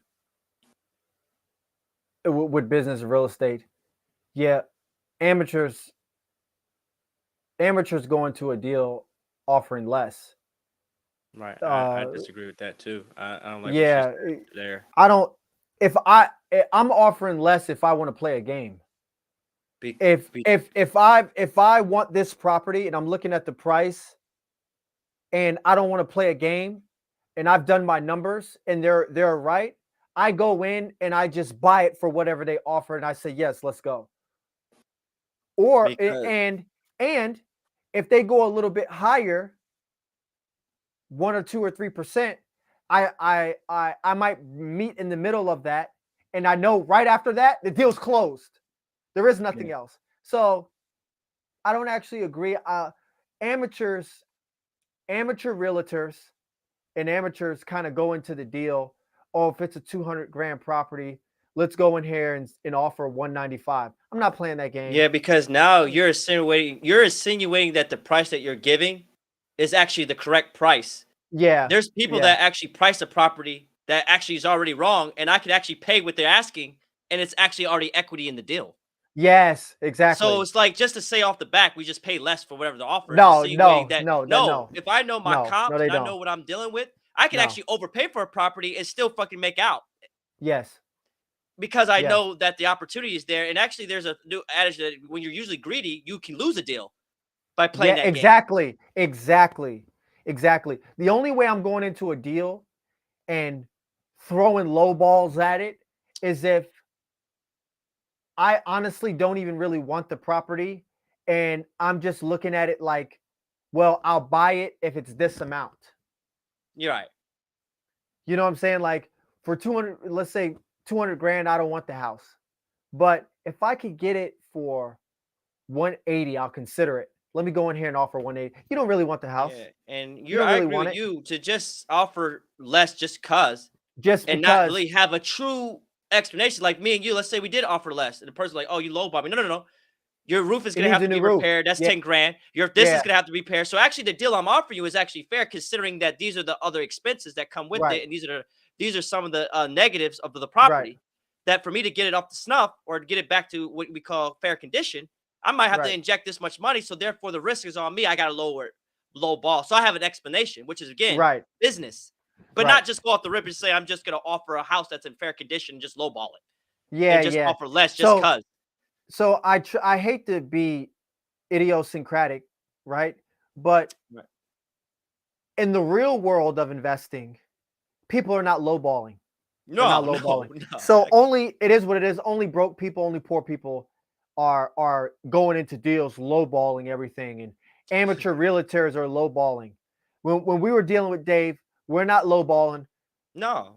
Dave, well, and if we do lowball, it's like not really. I don't even lowball because really, all I want. Give me the house with that price. Give me the property with that price. You're paying the closing costs and fees. Right. I'm in it. Negotiate. That's it. Yeah. We're in. We're Yeah. in. So only like broken poor people are oh lowball, lowball, And lowball, and and the lowball, part and the lowball. poor part about thing is you think it's all about price. Price is sometimes not a rare. It's the other added things into the contract that Yes. you might be able to Yes. benefit more than just the price itself. Yes. It's Give me like your price. Give me your price. But I want the washing machine. I want the dryer. exactly. I'm And not people don't think lowballing. about that. Like, yeah, I'll pay No. your price, but also, Yeah. also I want to be able to have a second mortgage out where I can basically pay, pay this over a period of time, and give me the price, but you'll get your full amount, and you'll get it over a year or two. Yeah. You Yeah. know, I you don't can do whatever you want, but the price is just the price. There's the real shit is in the contract. yeah. Into the actual what do they call it when you have all the added things at the end? It starts with an A. Yeah, it's not the Not the addendum. no, it's just no, because I just it's been a minute. Yeah. But whatever, that you could basically, the clauses that you can add, basically there are Right. clauses, like clauses you can add into the contract that basically allows to make a deal more stronger, more than just the price itself, because you can actually have a low price and have ridiculous added clauses Yes. that Yes. basically, like, I gotta have the home inspection, everything has to be up to this, and to a point where it's basically you got all these extra clauses that can basically ruin a deal because of all the requirements that they want. Yeah. But again, that's But here or there. But the main yeah, thing it's is here it's there. more it's a very complex a purchase agreement that Right. you create, and it's not that easy just to say, well, the price, as long as it's a low price, you're good. Yeah, Money. yeah. There And is like I too said, many. I hate to try to distract from what she's saying by saying something that might appear to be anecdotal, but in our world, we don't lowball. There's no lowballing. There's no lowball. No, no, no. I went into this deal knowing what numbers I'm getting, and that is Before I what even heard their attracted me. price. Yeah, before, yeah. I don't even care what their price is, because for me to hear their price and work from there is saying that I even trust what their valuation of the property is anyway. I do my own my own Yes. And individual then I pricing of a search property. and right, I already have in my head what I want, and then I search in that criteria, and then whatever pops up, I said, "Yes, that's it." I pay So for it. there's no lowball. There's no No, lowballing. I agree with that. There is There's none. no lowballing. I mean, it's just like that, and that's where it goes back to the beginning of what we said like over 3 hours ago. It's where we said, "No, there's no luck to this." I Yeah, didn't just find her and just say, "You know what? I'm going to try to marry her. You know what? This worked out." No, it's I already knew exactly what I wanted, what I yes, was going to have, yes. what she was going to be like, what she was going to be doing, her personality, and that's what I wanted, and that's what I chose. There is no Simple as that. luck to this or lowballing and all that. No. You know, as you say, we have a strict catechism and we don't That's deviate. it. Let's get back to it. And we don't deviate. We have a strict catechism and we do not deviate. It's casual. We have a strict. Let's let we're Let it never to marinate. forget this. We're never to No. forget this. We have a strict catechism, and we adjust, but we do not deviate. It's Mhm. enough. Yeah. It's enough. Back to the stream.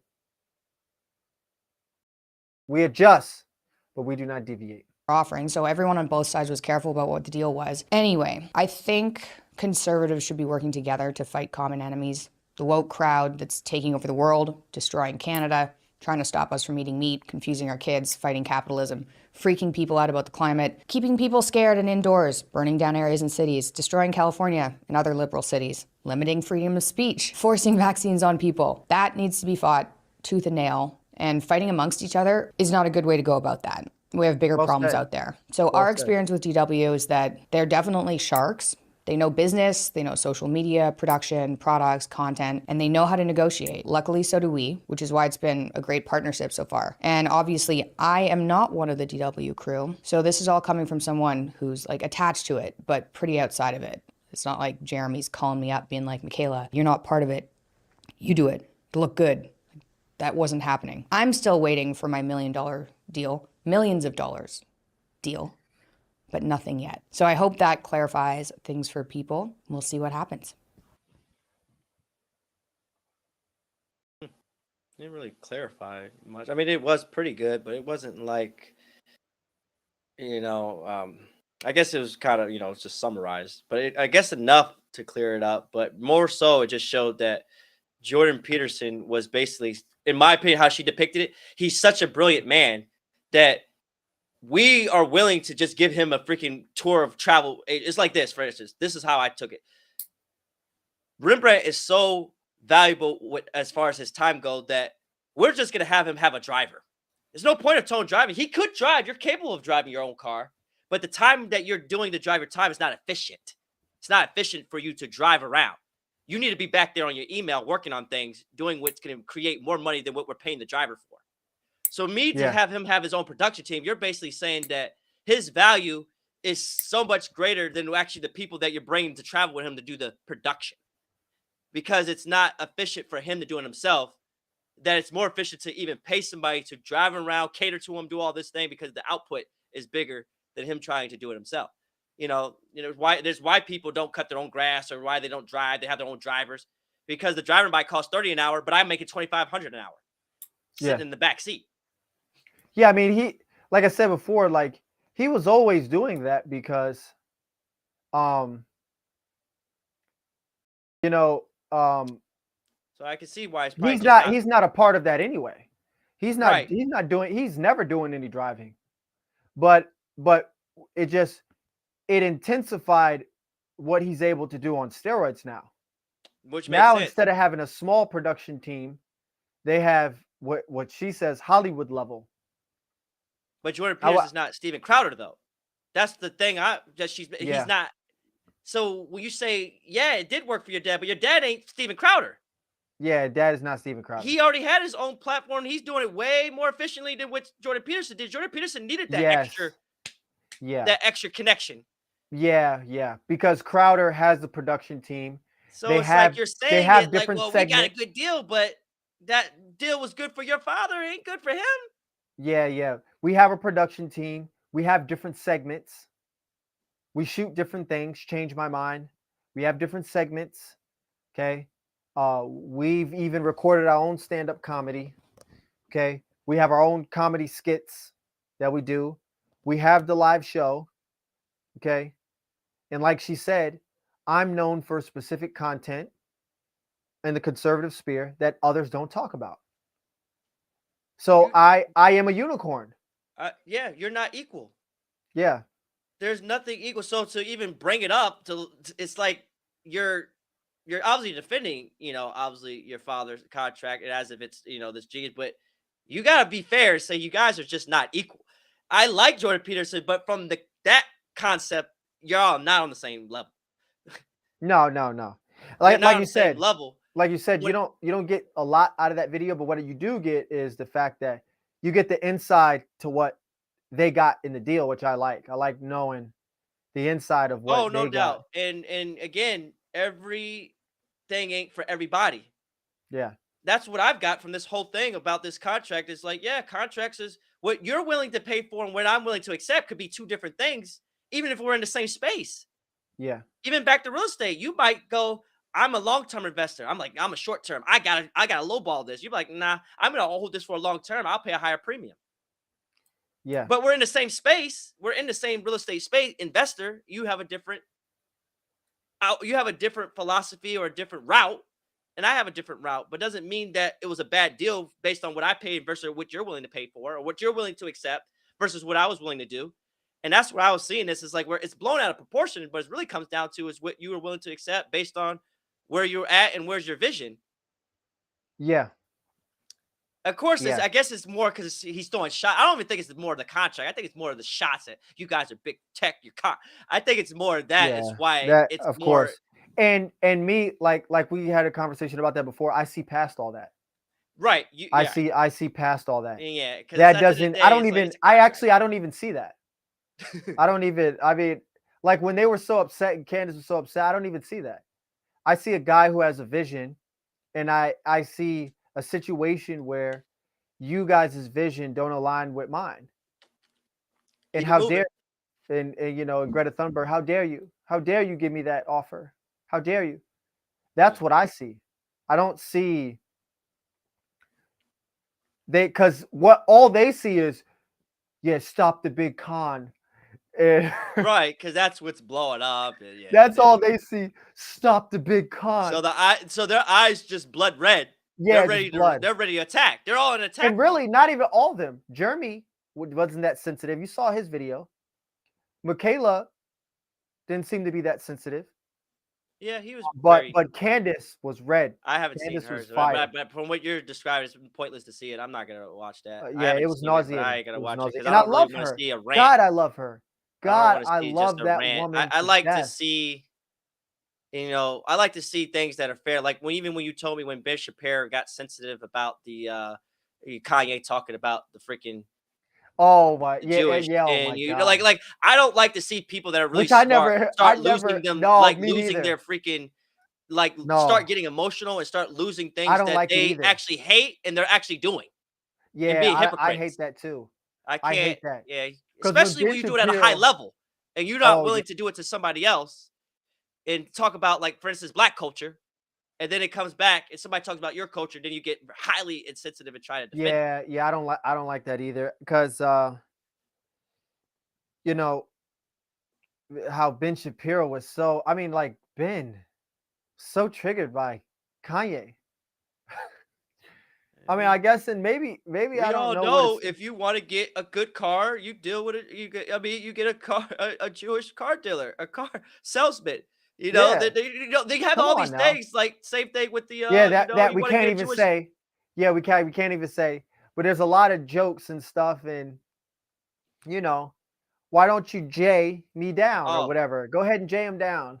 right, right. You get that price that you want. I mean, it was a New York thing the comment, but Yeah, like, but it held true because it's typically it's a joke because it has truth behind it.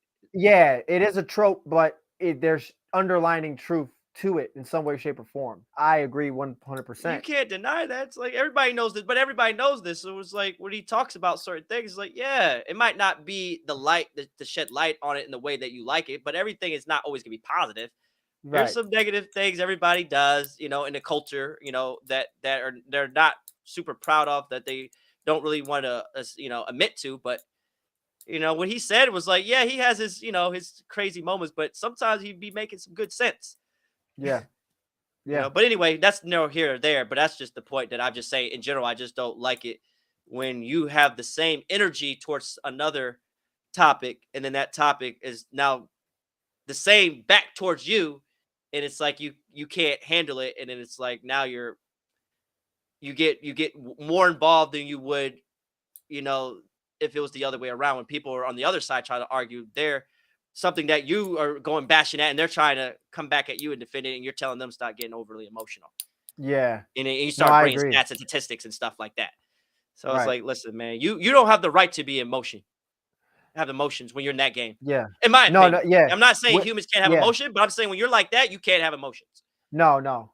Not in the realm of what you're dealing with. Not in the realm of what you're dealing. You're allowed to have emotion for your family. But Fair. but somebody, when you make factual comments about LGBT community, people with mental health issues, and you don't do it to be malicious. You do it because your job is to report the data, to report the facts. Same thing I do, and same thing we're doing. But someone to report facts or perceived, let's say they're wrong, perceived facts and data Right. about something that has to do with your religious faith base. You don't have the right to be sensitive. You don't have the right to be sensitive. Yeah, yeah. I mean, you do, but you also have the right to be judged by people who believe you're overreacting as a result of somebody making a comment, because you're perfectly fine making comments about all sorts of social dichotomies. 100%. That's So my thing. now somebody's making a response about something that has to do, and I'll add this. Kanye had his spill about how he felt. Let him speak it, because it's his truth and it's his life and it's his reality. And what he was saying, maybe not what he insinuated, might not be 100% accurate, but the issues he was dealing with the CEOs and the businesses, and the fact that those CEOs are aligned with certain religious ideologies, that is 100% true. Right. Now, what he feels about people with similar religious ideologies, whether that's true or not, that's fine. That's up to him. Right. That's up to I him. agree. And I that's up agree. to anybody who wants to make their own interpretation.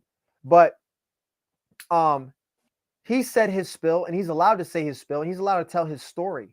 He's allowed that. And you're allowed to get upset about it. But Yeah. at the same time, it's not you're not having tenable behavior when you're upset about somebody talking about something that has to do with you, when you have no problem talking about in a rational way issues that have to deal with other people. You do it all day. It's your job. Let's Yeah. stop. Yeah. And Because in the when Ben Shapiro first started out, he has tons and tons of video talking about how terrible he thinks Islam is. Mhm. He pointed out a lot of data about religious people of the Muslim community who have Islamic faith and how these different countries, for example, believe in Sharia law. He said, look at this country. 60 or 70% of them believe in Sharia law, for example. In Sharia law, you're allowed to stone people.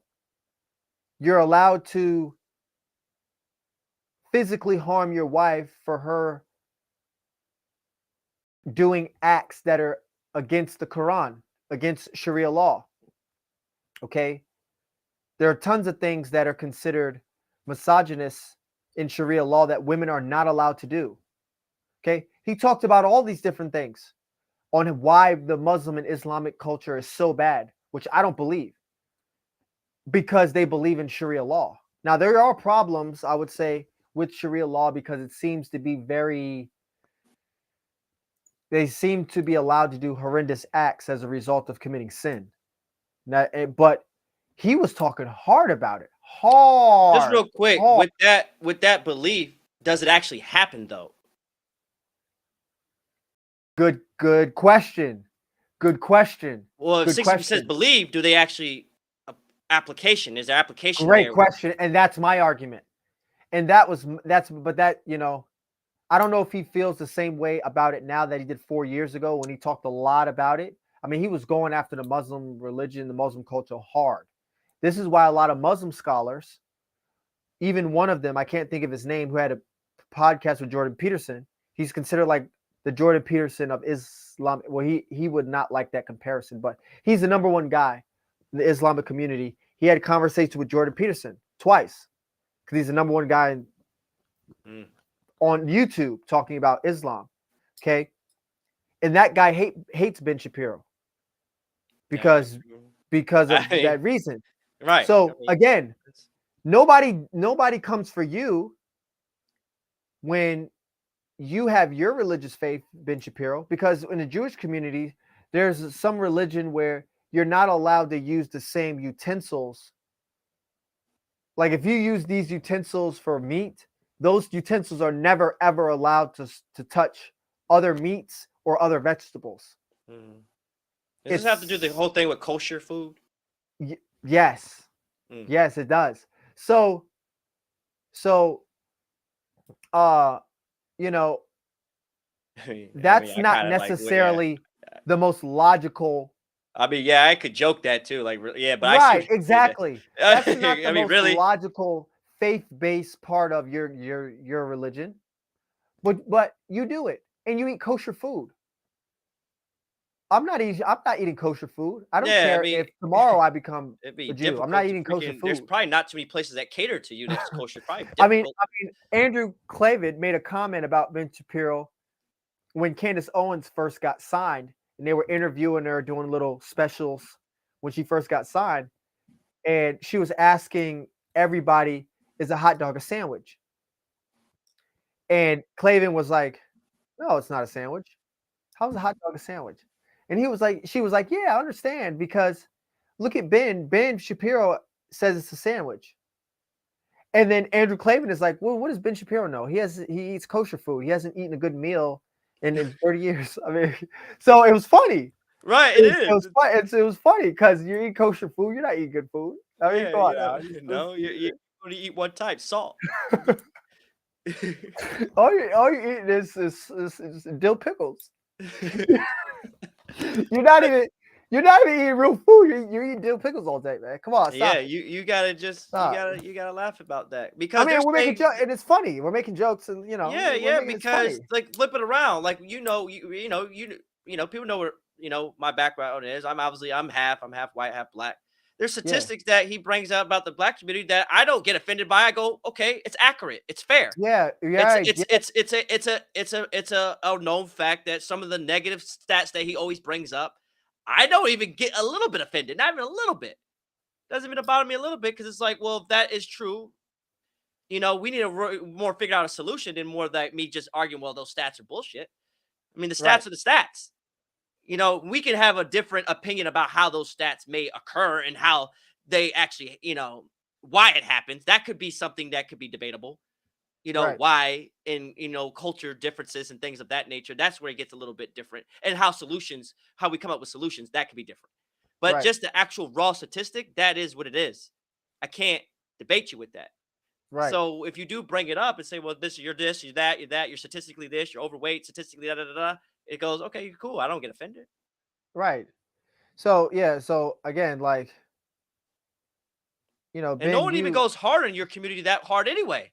no, they don't. Especially That's the not here in thing. It's like you're America. kind of insulated. No one really goes that hard because a lot of people in that community are very successful. So no one really goes super hard on. But you know what? But you know what? One of the thing is, apparently, it is. Now I have to temper this. Okay. Apparently, it's incorrect. Apparently it's kind of Semitic. It's kind of incorrect to suggest that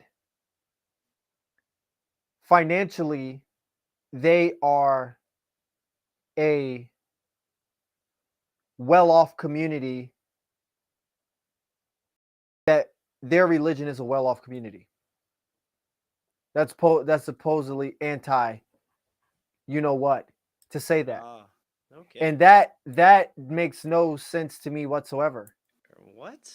Yes. Yeah, I would see. I'm not To up to snuff on that. suggest that by, I'm saying it in Yeah. to suggest that Right. when statistically, when you look at the most prosperous demographics of individuals in society, when you take all demographics, race, religion, sex, gender, whatever, that is at the peak. But if you say that in particular ways, that's considered anti. Yes. Wow, that's see how deep it is? Yeah, no, See how deep it that is? seems like there's a lot of control of the narrative there. Yes. And I can see where people start saying the control factor. There's like, and this is why a lot of people, it is what it is, sided with Wes. Like when Wes said, granted, he probably did say so. I haven't seen all the videos that he came out with it within that few month period of time. He probably just did say some incorrect things, some wrong things, but saying that alone, that's not Semitic. Right. If I say statistically, minorities have the lowest net worth out of the big four major races in society, well, you're going to call me racist against blacks? And I am. Right. I am black minority. You are too. You're gonna call me racist against blacks because I say statistically blacks have a lower net. I mean, as smart as he should have the rationale to be able to again look through things through abstraction. I mean, he should be able to see that in one way it's one way, and then the other way it should be equal. And again, it goes to the whole point. It goes to the whole point that we just said before we started this conversation. I love Ben. I love all these guys. Really, even people I don't like, I like them. I think they're necessary. Yeah, they are. Like Adam on Value Entertainment, Adam Sosnock. When it comes to politics, he's kind of a doofus. Mm-hmm. I mean, like a lot of liberals are. Just it is what it is. But I know Adam is probably a really cool guy. Right. And he would probably be the bomb to hang out with in Miami. He's got guess what? He owns a restaurant. He's in there. People have even said he's the life of the party. He's a cool, fun guy. Right. When I lived in New York City, 80% of people, depending on what borough you're in, they're liberals. But you cannot say New York is not a fun, live, energetic place to be. No doubt. Yeah, so, no doubt. But I know when it comes to politics that, don't take anything Adam says serious at all. Because there's not going to be a lot of highly intelligent things that are going to come out of his mouth. He's going to say some opinionated things. He might say some correct things here or there. But he's not going to say some highly intelligent political things. Ben Shapiro is. Yes. But now I know that the weak part, the soft spot in his on the back of his head is, and not even literally, like he wears not even literal. I was actually referring to young kids because they got a soft spot in the back of their head that you can crush. Yeah. You hit it in the right. You can. I thought you were talking about that too. I was like, no, it's just. But ironic. It did roll it up because I was like, are you talking about that? now I can't even use that joke now because I forget in his religion they wear that thing. No, Yeah. I was actually referring to kids. But 'cause no, they have a it does self- make sense. Yeah, yeah. Yeah, but I'm just saying now I see the sensitive part on him is that. And it's like, wow.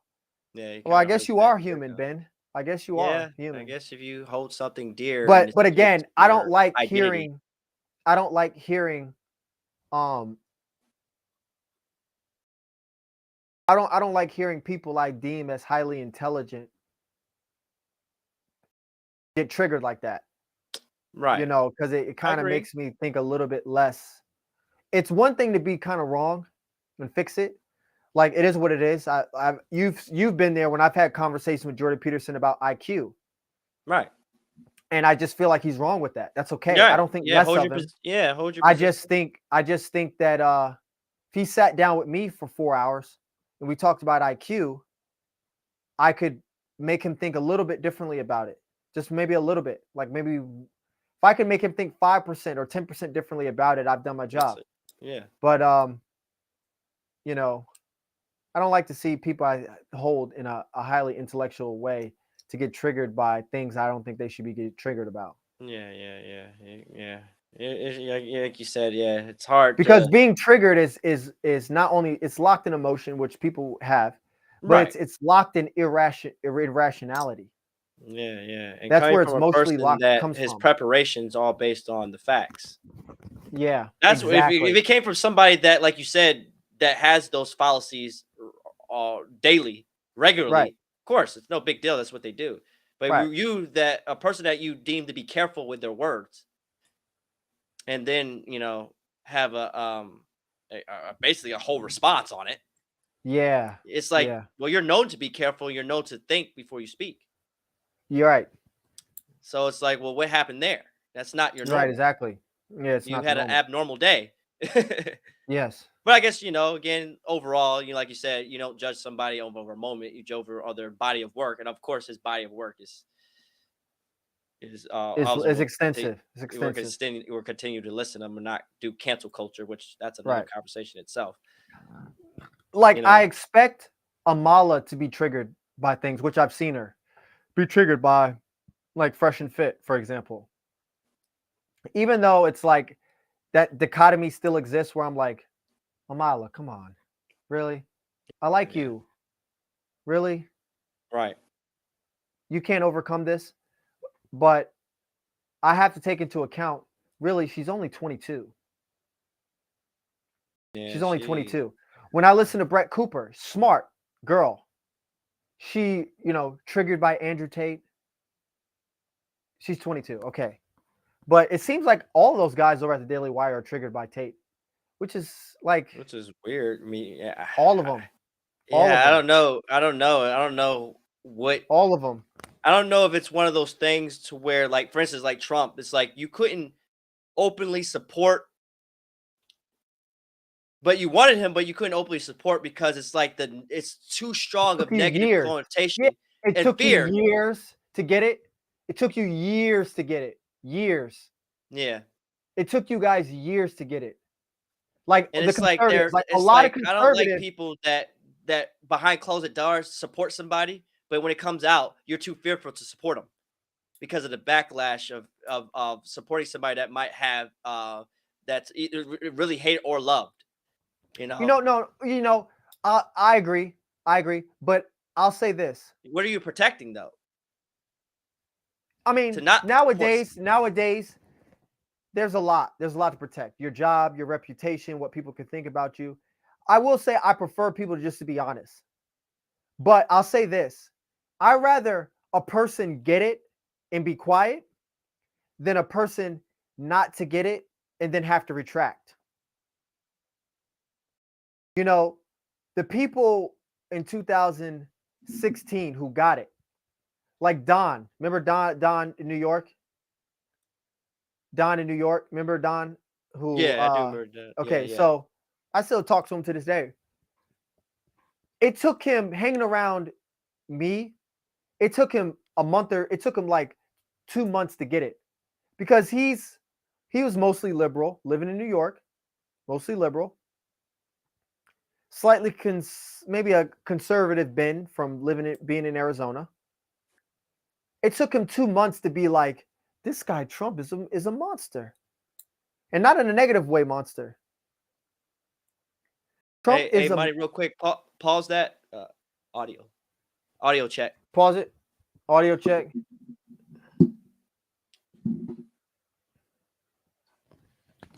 So we have an audio check. And I'm just going to clarify to the viewers. Yeah, I'm not saying be a monster. Be a monster in the sense that how Jordan Peterson would say be a monster. So be a monster, like be a formidable force who can slay dragons, as Peterson would say. Not be a monster, you're going to eat people for lunch. But maybe eat people for lunch who are your competition. That's what you need to eat for lunch. Be a monster in that way.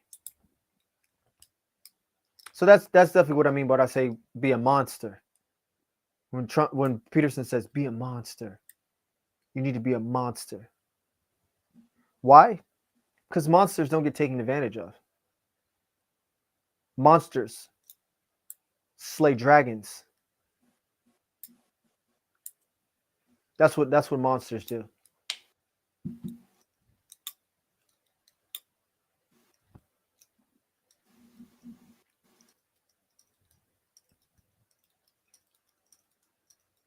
You're back?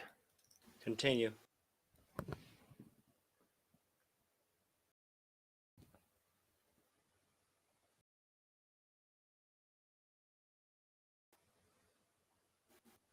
All right, good. We're back. Yes, what was I saying? Well, we were talking about Andrew Tate, and I was saying, like, why can't people just openly support him? Is there a fear? And you were saying, like, well, there's fear of reputation, there's fear of this, that, and you kind of Yeah. move on. You were kind of moving in that direction. Yeah. And it's, it's like, well, because why not? I mean, if you believe what he's saying is correct, why not stand behind something that you support? And Cancel culture is but scary. that's the thing. I think that's what it is. It's not necessarily they disagree. It's more of the other side of it, because he's not palatable in his delivery to most people, not to us. Obviously, we don't care about a person's delivery, more care about the information. But I Yes. think because he's very masculine in a time where I think people are weak minded, that his delivery is not receptive to today's people. Yeah. Yeah, it is. It's like the message getting across, but his delivery is not. Because you hear people say this all the time. If he could just tone it down a little bit. What? I mean, you can't control how a person talks. If he's eccentric and very extra in his delivery, that's just his personality. And there's some people Yeah. are very monotone where their personality is, statistically they're boring. Yeah. So it's like, See, well, I see through all that. I can't judge a person based on how a music beats to my ears. Like, well, is the words, because now we're talking about music now, preference. Well, I just don't like it, how he talks. Because I heard that a lot of people. It's like, yeah, he's just too aggressive and he just seems obnoxious. I said, that's your own limitation. You're putting limitations on this guy based on how you feel about his audio and all this, and his demeanor, his facial expressions. There's a lot of people that complain about. If you look at comments, has nothing even to do with the message, because people never actually challenge the substance of what he's saying. Yeah. It's more always about things that have nothing to detract the message. Yeah. Yeah, I agree. I'm like, and that's like, okay, so that's what we're talking about. So that's what we are canceling. Yeah. I mean, the guy is exactly. he articulates very well. He does. I mean, you got to give him that at least. Even if you hate him, you got to say it's almost like with what's his name? The comedian that was joking Canzone, that got Dave canceled. Chappelle. Dave Chappelle. He even said, he says, listen, she might be the smartest, dumbest woman I've ever met. She'll articulate the hell out of some shit. But she is dumb sometimes, but she's a smart. He was like giving her credit. He's like, she's gotta be the smartest, dumbest person I've ever heard before. Yeah. But again, he gave her props, but at the same time, and her whatchamacallit stinks. I mean, he had me. but even she laughed at it and did it. It's like, listen. Well, no, she didn't laugh, but she just said, it's respect. We I get think in the same breath as Dave Chappelle. yeah. I think comedians should have a space. Yeah. I'm pretty sure she didn't like that. I'm pretty sure she was triggered, but she kept her composure and said, "Hey, listen, I think he should have a space." But she was not. She I'm did not sure, find yeah, that truly, funny. I'm sure that he didn't like that, because he's obviously more famous than here, so his message probably got out way more than Yeah, hers would ever get out. But either way, the point was, it's like he obviously listens to her though and tolerates it to even yeah. He had to understand, run across her to yes, hear to that. make that comment, and still gave her a prop that she's an articulate. That's why I Yeah, say even at the minimum, he gave her that she can articulate well. right. People can't even give Andrew Tate that. Yeah, there's a large group of people who just can't. And like I said, it's like the Trump phenomenon. It's like they can't get past his words to see the good things that he has done. They can't even see it doesn't even exist to them. Yeah, I don't care if he doubled the tax refund for each child from 6 to Yeah, he 12. did. I Yeah. don't I don't care about that. All I can see is he goes to Puerto Rico And and throws him kryptonite. passing out toilet paper. He's Oh, shooting it in the crowd like a basketball. That's all they can yeah, see. They can't yeah, like that's something so terrible. and Like that, yeah, if I'm handing out toilet paper, what I mean, at any basketball, football game, when they're handing stuff out, what are they doing? They're throwing it to the people. Oh, you need some? Here you go. yeah, Oh yeah, get and those that's why people I back don't like there. it, because if we actually interviewed the people that were in that room and say, what did you perceive of him in that moment, there would probably be nothing but positive things to say. It's always Yeah, these outside influences that try to create who are narrative that obsessive. the They're people, obsessed with the yeah, negative. They're obsessed with the right. negative. Yeah, and it's Yeah, like, again, why do we allow people like that to control the narratives? It's like you said, the cancel culture. Like, not to get off topic, but just real quick, the Stephen A. Smith almost got canceled because he made a simple comment about the new Super Bowl performance is going to be Rihanna. So on one of his shows, he says, "Yeah, Rihanna." He gave her props. He said, "Yo, Rihanna's a good artist and everything. It's probably be a wonderful Super Bowl, but she ain't no Beyonce, right?" The next day, he got crucified and canceled. He says, "How dare you talk about Rihanna like that and put two black women against each other? What do you mean by she's no Beyonce? She has a successful career and da da da. Rihanna's successful and all right. And how dare you? Da da da." And then Angela Lee started talking about it. Charlamagne talked about it to the point where it got so bad he had to come on and actually apologize to Rihanna because he said it got out of proportion. yeah, And he says, "What happened to having a preference?" He said, "I love me some Prince, but he ain't Michael Jackson. I love me some some Kobe Bryant, but he ain't Michael Jordan." He started going on and on. He says, "Does that mean that I disrespect Kobe Bryant because I say I prefer Michael?" He says, "I love the Isley brothers, but they ain't the Temptation." So he kept going on. He says, "All I said was I prefer Beyonce over Rihanna." right. He And almost got they canceled for tried that. to, yeah, Rue, yes. Wow. That's what he said. He said he had to address it. He said, "This is just getting out of hand. That now that I have an opinion, and people that actually have networks based on opinions are coming at me for having an opinion." Wow. He says people been had preferences. But if you have a preference and say, "Yo, I'm really from New York. I just think Jay-Z is better than Snoop." I'm not saying Snoop Dogg sucks. Yeah. You're just saying that I'm just support this type of music. Or you might say I like Immortal Technique, a more political Right. rapper that's intelligent. Right. But it Right. doesn't mean that famous rappers that have a better catalog, I don't, listen to. Right. But he said that this cancel culture is it's dangerous. But you're right when you talk about that, people fear cancel culture because it's like something like that you in your whole mind would never think you even have to address or censor. Right. And he was saying like something like that came out of left field, and it's fast. When it happens quick. Like it runs. I don't know who starts it, but it just runs like a virus. To Yeah. where it got like, oh my God, he's pitting people together. They're both successful. Why would he do that? Why would he compare one to the other? Their own. Of course, they're separate. They're different. Of course, Beyonce's no Rihanna. She's Rihanna. He's like, what are we talking about here? So of course he went Immortal on. Technique. But anyway, That's just the whole that concept name. is like, Whatever yeah. happened to him? Again, that rap that's not for everybody. The way he raps No, that rap is and not for delivers a everybody. message, it's not for everybody. But if No. I said that he's my favorite rapper, that doesn't mean that other rappers I don't listen to. Yeah. You know? Damn, he's only 44. Oh yeah, so he ain't really that old. In I thought he retrospect. was.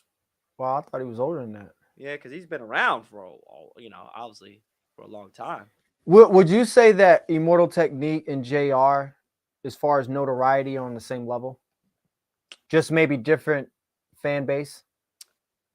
I would say that, yeah, because Jr. ended. Yeah, I could see that because he did have a buzz in Mortal Technique. He had a little buzz. Now you gotta have to include inflation with his numbers because when he was hot, you gotta think about those numbers then and what they would actually mean today. Yeah.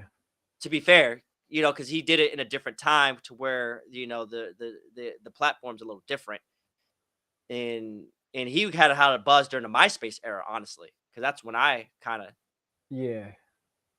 and he had I would consider above average buzz for an artist. I mean, he was Like real he could probably underground. sign, like he Underground. probably could when he sold his album, probably get 5,000-10,000 copies easy. So Immortal Technique. but yeah, like again, everybody's got different preferences and things. It's just weird that, depending on who you are, if you said something like people say, like, yeah, I think Jordan Peterson is all right, but yeah, I really like, Ben Shapiro. And then people are like, oh, so you think they start injecting words into your mouth. So you think Jordan Peterson's not that smart? I never said that. I just said I prefer this intellect over this intellect. But when you Right. do preferences, people like to go straight to the opposite of, like, when you prefer something, that means you don't prefer the other. Yes. Yeah. And that's what he was talking about. It says, like, you automatically include that I say I bought this person's album, I'll listen to them, but I just didn't really bought their album. Oh, so you don't support an artist that's going to be a Hall of Famer, that's highly Yeah. successful. Yeah. Like, no, she makes good music. If Doesn't mean I'm a fan of if it. you defend Trump, you support him. Bro, Like, well, why do I have what? yeah, I yeah. think this was a good idea. Doesn't mean I support him in a whole, No, but this yeah, is yeah. definitely a good idea. People love to group. Maybe it's because They love to group. maybe because people don't have the intellectual capacity that they can't just stick on specific Yeah. topics. Yeah. That Yeah. it They has to can. be like, no, it's really you went this Rembrandt. You're talking about the whole group and not really this one point, Yeah. because you can't compartmentalize, or people have a hard time compartmentalizing and they only Yeah. generalize. Well, it's Yeah. easy to generalize because it doesn't require critical thinking. Right. But when you start compartmentalizing different ideas and little nuggets of different ideas, totally, you can just exhaust the person. Yeah. I mean, you can just start exhausting a person to where, like, all right, I'm not in this conversation. It's too Yeah. much. It's too much. Yeah. Yeah, just talk to me about it's either your blue pill or red pill. Yeah. I don't want to get into details. Who do you support? Because whoever you support tells you everything about you, allegedly. Allegedly, I could tell you about yourself based on who you support. This is what a lot of people do when I Yeah. go. Allegedly. Yeah. Allegedly. Yeah, so you know everything. So because I tell you I supported this guy or voted for this individual, now you know my whole character Right. and what I stand for. That to me is just ridiculous, but people do that. And not even just some people, a lot of people do that. Yeah. A lot of people. That's why I get why people are quiet about who they truly support or what they Yeah. believe in. They are Because covert with it. Because it's like I get it. If you don't have the head like a Kanye that likes to attack, if you don't have that type of frame mind, you probably will be quiet because you don't want to deal with that. If you don't have the energy to deal with the I guess the kickback. Not Yeah. everybody probably has that ability to go against a group of mob, the mob, Right. Yeah. you know, which I understand that I agree because it could stress you out, you know, you know. But you can't make content being careful all the time. I think you should be careful with your facts and as best as you can, but not be careful if those facts might hurt some feelings. I do think you should be careful. It's as Yeah, Ben Shapiro would say, it's a fact that facts don't care about your feelings. that's very true. Yeah, that is true. It's not going to change. It's not going to change the facts. Mr. Facts don't care about your feelings. It's definitely not going to change it, How man. about that? Yeah, No, you are right about that. You're Let's right about that. let's watch this video.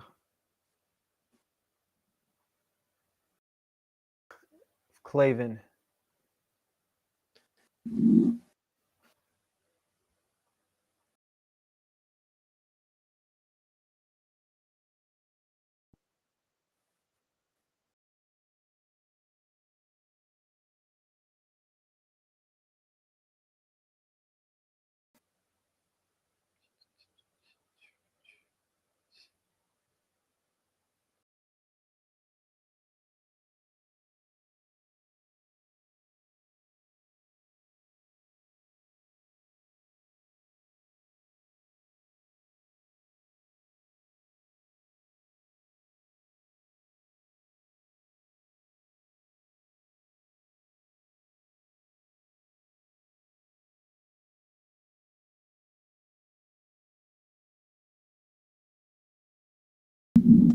I want to talk about Andrew Tate, who was Volume good?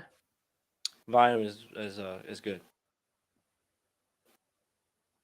I want to talk about Andrew Tate, who was detained, arrested in Romania as part of a human trafficking 4 and days rape ago.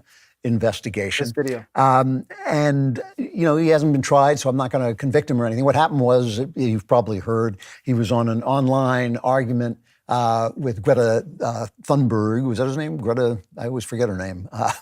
And then he was subsequently arrested. There was a rumor going around that it was because he had a pizza box that the police identified, but that wasn't true. But I have to say that I did sort of I feel that climate panic, you know, climate emergency, the existential climate threat is a complete nonsense. So I have no sympathy for Greta, but I think she won that exchange. If after an exchange with Greta Thunberg, you get arrested for rape and human trafficking, you probably lost the argument. But I also noticed online there was a lot of silly, you know, conspiracy talk that he had been arrested to silence him and because he was just too dangerous and all this stuff. I seriously doubt that. I'm not saying he's guilty, but I seriously doubt that. When I first saw this story, I did not remember that I knew. See right there, it's like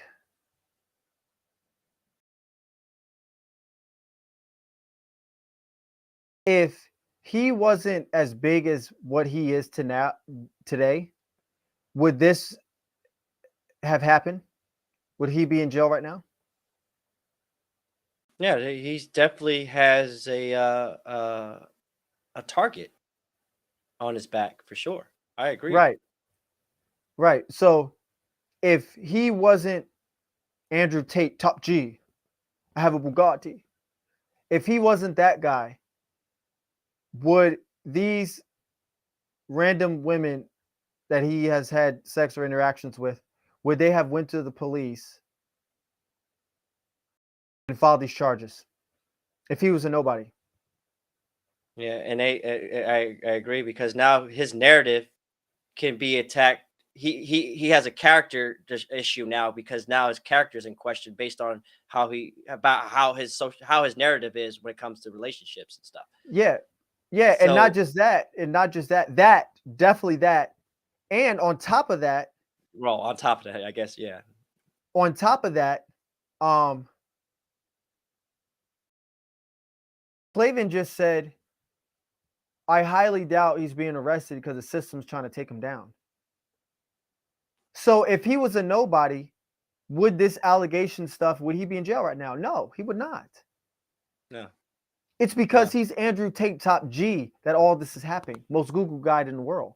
Yeah. The most Google guy in the world, that's him. So, but see, Clavin just already, Clavin, you lost. That's what you already showed. You don't understand the situation. And everybody knows this to be true when it comes to anybody of status, that you cannot dismiss that point off the table when you're somebody of influence. Right. That there could be an ulterior motive. That everybody knows that. It's solely just because these allegations are coming against him because this happened. It's not because he's Andrew Tate, top G, most wanted man. People hate him. People think he's misogynist. People are sick and tired of him. Why would a guy? So it's none of that. None of that has anything to do with this. Why would a guy worth almost, 300 million plus, whatever, it's up there, actually put himself in a position to be detained? Right? Is it? Come on. Like, come on, guy. Why would you? Yeah. Why would a guy like that put himself in the limelight if he knows he's done these horrendous things? Come on. Oh Let's man, let's you got continue the video. all right. Knew who he was. I had actually Oh, see, I don't even know who he was. I never just didn't know who he All right, was. now you're trying to be I mean, come on, bro. No, he's probably being right. He probably did not. He does nothing about Manosphere. Remember, he doesn't watch these podcasts that we watch, that a lot of people watch. He don't watch Red Pill podcasts. This guy, Andrew Klavan, he probably watches. He probably reads the news. He watches Fox, see what they're doing over in CNN. He listens to a few podcasts, and that's it. That's his day. But That's would his day. is he considered a content creator? He is a Daily Wire personality. So he's a Daily Wire personality. It just baffles me. How do you not know another person that's also in your space as that's a popular figure in your own industry? That's just weird to me. Now, I'm not saying he does. That's just weird to me for him to not know a person that's in his space. No, but see, And is that not making sense? Like I mean I might be missing something, but I don't get how you don't know essentially another person that's I wouldn't say a direct competitor, but he's in the same kind of concept with YouTube. Rug, I get where you're coming from, but remember, these guys are not like that. This space is not like that. It's not like that. That's crazy. That's crazy to me. It's not. It's not. You're a podcaster. I'm a podcaster. We share something in common. No. Wow. No. I mean, It's not that there's at all. things that I actually don't like, but I mean, they're so popular that I just know who they are.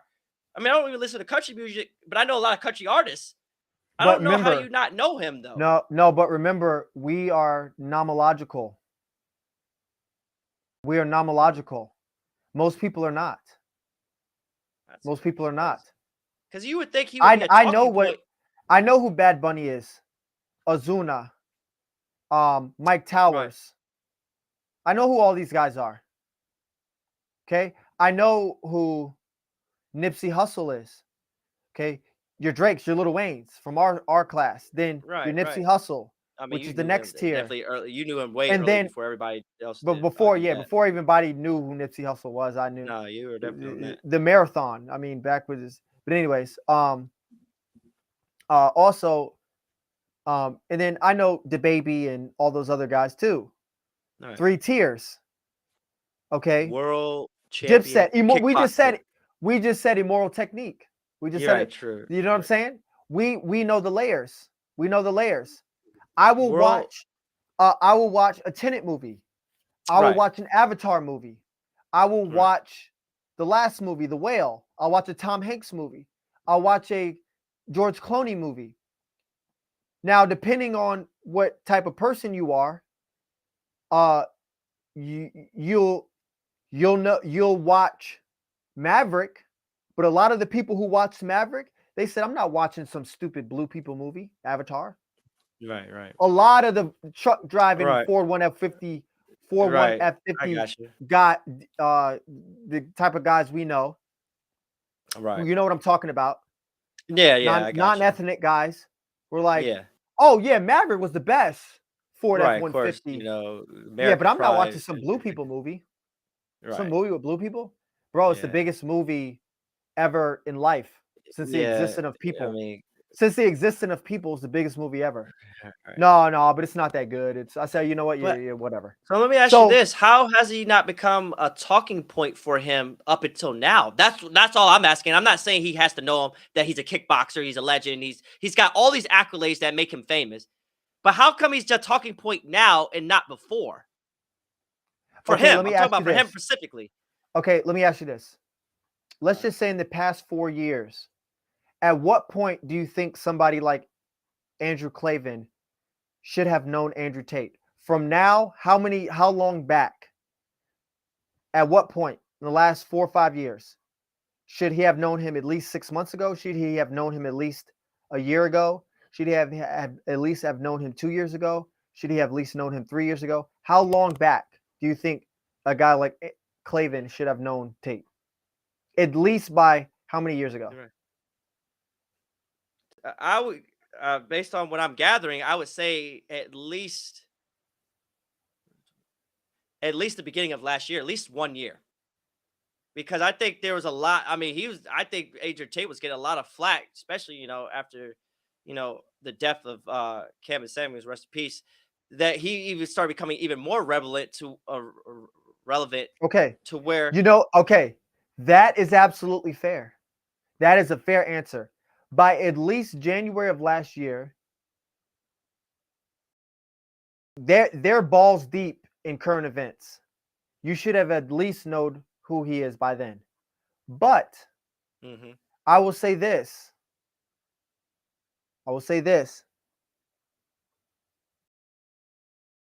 He still is huge in a different space. Mm. He's huge in a different space. Okay. We can be classified red pill type of people. What a red pill person is today, we were that 10 years ago. Okay? Right? Mhm. Just now, red pills becoming mainstream. Rollo Tomasi did an episode with Dr. Phil, which is going to be released in a week. Just now, a few months ago, Andrew Tate was on a big news show of Piers Morgan just a few months ago. Yeah, we know these guys have been doing it for months and months and years, but they've been doing it in the intellectual dark web. Mhm. And these guys don't follow all the nuanced intellectual dark web areas. To them, they podcast in their own space and that's it. And really, that's how it should be. Because that's now fair. he's talking about a person in a space that he knows nothing about. And he thinks because he's a man who's been married for 30, 40 years, he thinks he knows how you should talk to women, how you should Okay, act, see, how you should there's the behave. problem right there. See, I gave him more respect in regards that he wouldn't even speak on something unless he knew a little bit about the individual. I'm giving him that respect. So I didn't know I had to do that. I was giving the respect that a person on the Daily Wire probably would have their background and actually know a person and follow some of his content before you actually speak on him in a negative way. Oh, no. These guys But don't do that's what that. But I would No. assume that, before you talk about anybody, I would try to get my facts so I don't sound crazy. So I Yeah. don't sound like I'm ludicrous. Well, I'm talking about Mr. Rembrandt because I looked at his catalog, I see it, and now I'm going No. to address it. And I see a pattern here. So I'm giving No. him that due regard that he did that. But if No, he no, didn't do no. that, that's crazy to me. Well, now that's crazy to me that he's just talking of a I guy. agree. Andrew I Tate is agree. slave to fatalism. How can you say that without knowing him? So I'm assuming his title that he knows this guy because he says Andrew Tate is a slave to feminism. That's pretty bold. That's a pretty bold statement to put like that. No, And to that say is. that I just now hearing about him. Yeah, no, that is. And I agree. But he's not going to do what we do. I And he's mean, not that's what going to I'm do what a saying. lot of people, and not even him. Most people don't. Most people don't. Wow. Amala I mean, I thought there sees was rules to this stuff. not with him. No, I mean, right? wow. So you just I'm pick up a gonna story and just talk about somebody and not yes, have yes, yes, yes. Pick up a story and just shoot from the hip. get the Pick up a get story the and shoot from the get the hip. freak I know out of nothing here. about this space. Like he said, he admitted, I know nothing about this person. I mean, and that's why I'm having the freaking disconnect here Yeah, because I'm like, yeah. there's no way I know this guy nothing can't about know this this guy. person. No, no. But I I'm know gonna go nothing ahead about and this talk space. about it for a 9-minute video. What? I know nothing about this, but he's talking about relationships and marriage and stuff, and I do know about that. I do know about that. Lord, So that's I'm gonna crazy. All let right. I'm I gonna mean, listen here. that, Listen here, buddy. So I'm gonna talk about that. No, well, they don't do that. wow. Well, I'm good. I'm getting schooled because I just Again, it's I'm the Trump phenomenon. I don't have Trump's books. I didn't watch his show Apprentice for years. I didn't watch his biographies that came out years and years and years before he was even president. I didn't watch his documentary talking to newscasters about running for president and what's wrong with this country that he did 20, 30 years ago. I didn't read his books. I didn't buy none of his books. I didn't buy none of his biographies. But guess what? He's running for president. F that guy. F that guy. He's running for president. F him. Oh, a year later, I've watched 1,000 hours of content, 200 hours of content, 500 hours of content. I've watched a few speeches now. A year, 2 years later, actually, as a conservative, he is a conservative guy. He's a good guy. That is the effing problem. That is, we don't do that. We don't behave that way. We're too smart for that. Too smart for that. Too smart for that. I mean, I'm guessing I'm not thinking going to because say, I'm not going to say I haven't slightly made a mistake like that before. oh, I mean, right. Slightly. I mean, right. But to that extreme, like gross incorrect, and it's the same thing with the C-19. Right. You know what I'm talking about? We're not going to use the full word. I got you. We No got to be doubt. safe I mean, on with the right. The C-19. Right. Okay. There were some people from day one never said the incorrect thing. Fauci said every week he said some incorrect crap because he didn't do his homework. It's just, okay, this is the new information, shoot from the hip. New information, shoot from the hip. New information, shoot from the hip. No, it's not. Again, yeah. Remember Wow, and there's and if this is the normal practice for a lot of different content creators, there's no who's the accountability police, or is there none? There is none. You let the audience decide. Wow, bro, I'm perplexed a little bit, but I just just wouldn't assume that that's now do you know why I say it is what it is. I've been saying for a long time. I need to be in this space, not necessarily conservative space, manufacturer space, but just podcasting. Oh, no doubt. I mean, because you're there's integrity with you though. There's some type of structure with you that if I'm listening to you, I appreciate because I'm like, okay, this man did his homework. So it's like, well, I know I don't have to do. It's almost like a cheat code. Well, I don't need to do my homework because I know this individual is going to do his. Right. So I can just basically watch a 10-minute video that maybe took you a few hours or some time to prepare it and get all the information, then talk. So I'm assuming that's what he's doing, and then he talks. But if you don't do that, you just talk, and it's like, well, then what substance are you really bringing to the table then? Yeah. This is what they do. And I even thought about this. You know, I probably might never even get signed to Daily Wire or whatever, or be a part of Daily Wire. I don't know. I would love to sit down and have conversations with him. All of them. Oh, no. That'd be great. You know me. But here's what I thought about. If I was a part of Daily Wire, I'm not going to have some media person send me random stuff every single day. Mm-hmm. I have a circle of competence, and you can send me stuff day in and day out to comment on in this circle of competence. Don't send me nothing outside my competence, because you're not going to get me caught commenting about something that I don't know nothing about. Yeah, I'm not going to do a video. Well, listen, I absolutely positively don't know who this guy is at all. I mean, that's crazy, bro. I mean, it's so crazy on so many levels to hear that coming out of somebody that's hired at the Daily Wire at that. Yes. Yeah. I mean, to me, you should replace him. Like, how does he have that position? Thank you. Yeah, thank you. Thank you. Thank you. Yeah. Well, I guess I can let me finish it now because now I'm curious what he's got to say.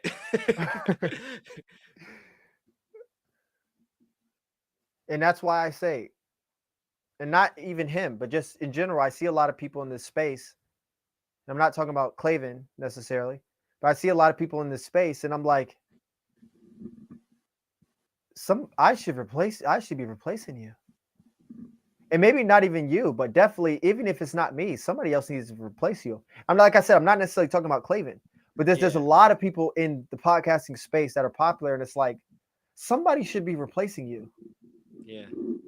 Preferably me, but somebody else should be replacing you. Yeah, no doubt. 100%. I mean, like, Michaela was even saying, like, well, where's my multi-million-dollar contract? Well, Kayla, you have a cool podcast, and it's neat or whatever, but I like you a lot, and I love your dad. It's idol to me, but let's be real. You have a good fan base or whatever, but there are a lot of podcasts out there that don't have that deal that probably should get it before you. Yeah. Like, you know, the first time you went to a Jordan Peterson show, you saw Yes. Michaela get on stage and speak, Right. right? And not to give too much away, I was like, oh yeah, you know, Michaela Peterson is Jordan's daughter or whatever. She's got a podcast or whatever and talks with a lot of smart people. And you were like, and you were just being honest. And you Right. know, I'm not putting you out there or whatever. You just being No, honest. And you were no, like, no. and you were like, really? I would have never, by listening to her for this, I would have never thought that. I would have never thought that at all. I said, yeah, it's actually like super popular. She talks to a lot of intelligent people, whatever, and just check it out. And you're like, I would have never thought that. I mean, by, you know, listening to her speak, I just would have never thought that at all. You know, so Right. Like, and the real question is this: take her father out, would she be able to stand alone and have the same amount of followers that she has? And well, you know, and that's what she got. that's That's the what the question of honest the day. answer is. That's the honest. That's what the thing. honest Like, answer is. yeah, it's like stand alone. Take your father at it. Could you have built the same fan base? Yeah. Right. And nothing's wrong with that. Leverage your family. I think it's important to leverage your family. You just to should. make that You clear, should. leverage your family. I'm not saying that she shouldn't, And because that's you what know, family's for. right, She should be doing what she's doing because her father's doing it. 100%. So that's Michael what I've been said. Douglas's Will Smith's children should get into acting because he is. They have the Yeah. resources and the guidance. Yeah, I agree. You call it Shout what out you to want. her. Oh, she got a unfair a head start. Like, no, that's what he provided, and that's how it works. It's not. That's wrong how it with that. works. And she should No. be there, and it's good for her. And shout out to her. And I love her show. And shout out to her. Maybe one Yeah. day I'll be on her show. I would love to be on her show. Yeah. I would love to be on her show. She has her own unique way of having a podcast, and people like it. It's popular. I would love to be on her show. She's great. And I would love to talk about a lot of different things on her show. But let's hear what Clavin has to say now.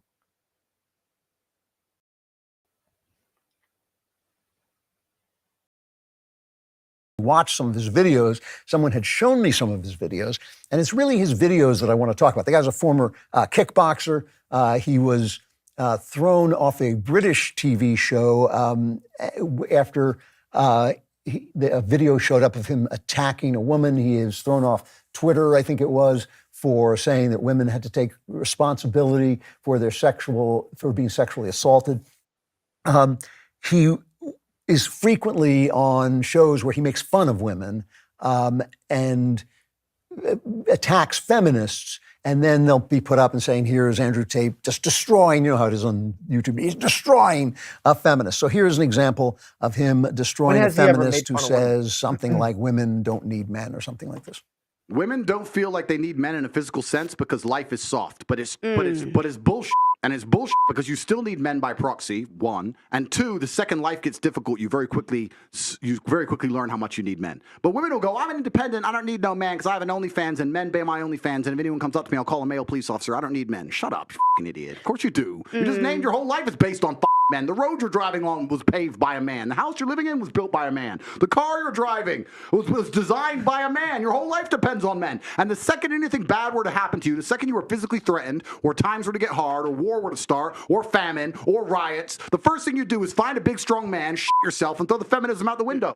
Okay, now I want to address this because I've heard a lot of this. Feminism has been a part of my life since the 1980s. I've ignored it my whole life, to be honest with you. I just don't believe in it, so I don't live as if it were true because it's not true. And it has ruined women's lives. It's not that I don't want women to have any choice they can make, any reasonable choice they can make. It's just that I don't think the choices the feminists offer them are right. I think they make them unhappy. But it's none of my business. You know, you want to make yourself unhappy. I'm not here to control you. And I've made jokes about the necessity of men and the fact that men have invented everything and all of those things as an answer to feminists who, of course, say stupid stuff because the philosophy is a stupid philosophy. The problem with stuff like this to me is it's frightened and it's small and it is reactionary. And when I say that, it is a reaction to feminism. It is not its own philosophy standing firm against feminism, letting feminism wash over it. I mean, back in the 80s, women would yell at you for opening doors for them in New York City, where I was living, and I would just keep opening doors for them. And if they would yell, I would say, anything you like, madam, and I would just walk on. But I would still live my life as a gentleman, all right? He is not being a gentleman. He's being a grotesque. And if he's doing that in reaction to feminism, and I would say in fear of feminism. He is afraid that if he's not belligerent, if he's not unkind, if he's not disrespectful to women in general, that he will seem weak because these feminists will be beating up on him. And that's... We got to pause there. Jesus Christ. We got it. Yeah. Yeah, we've got to pause there. We've got to pause there. Holy cow. Yeah. This is right. This is the talent. So but my man, see, here's the thing. They're so, and this goes to show you how deep the internet is. How deep they have no knowledge. They don't understand this space at all. So,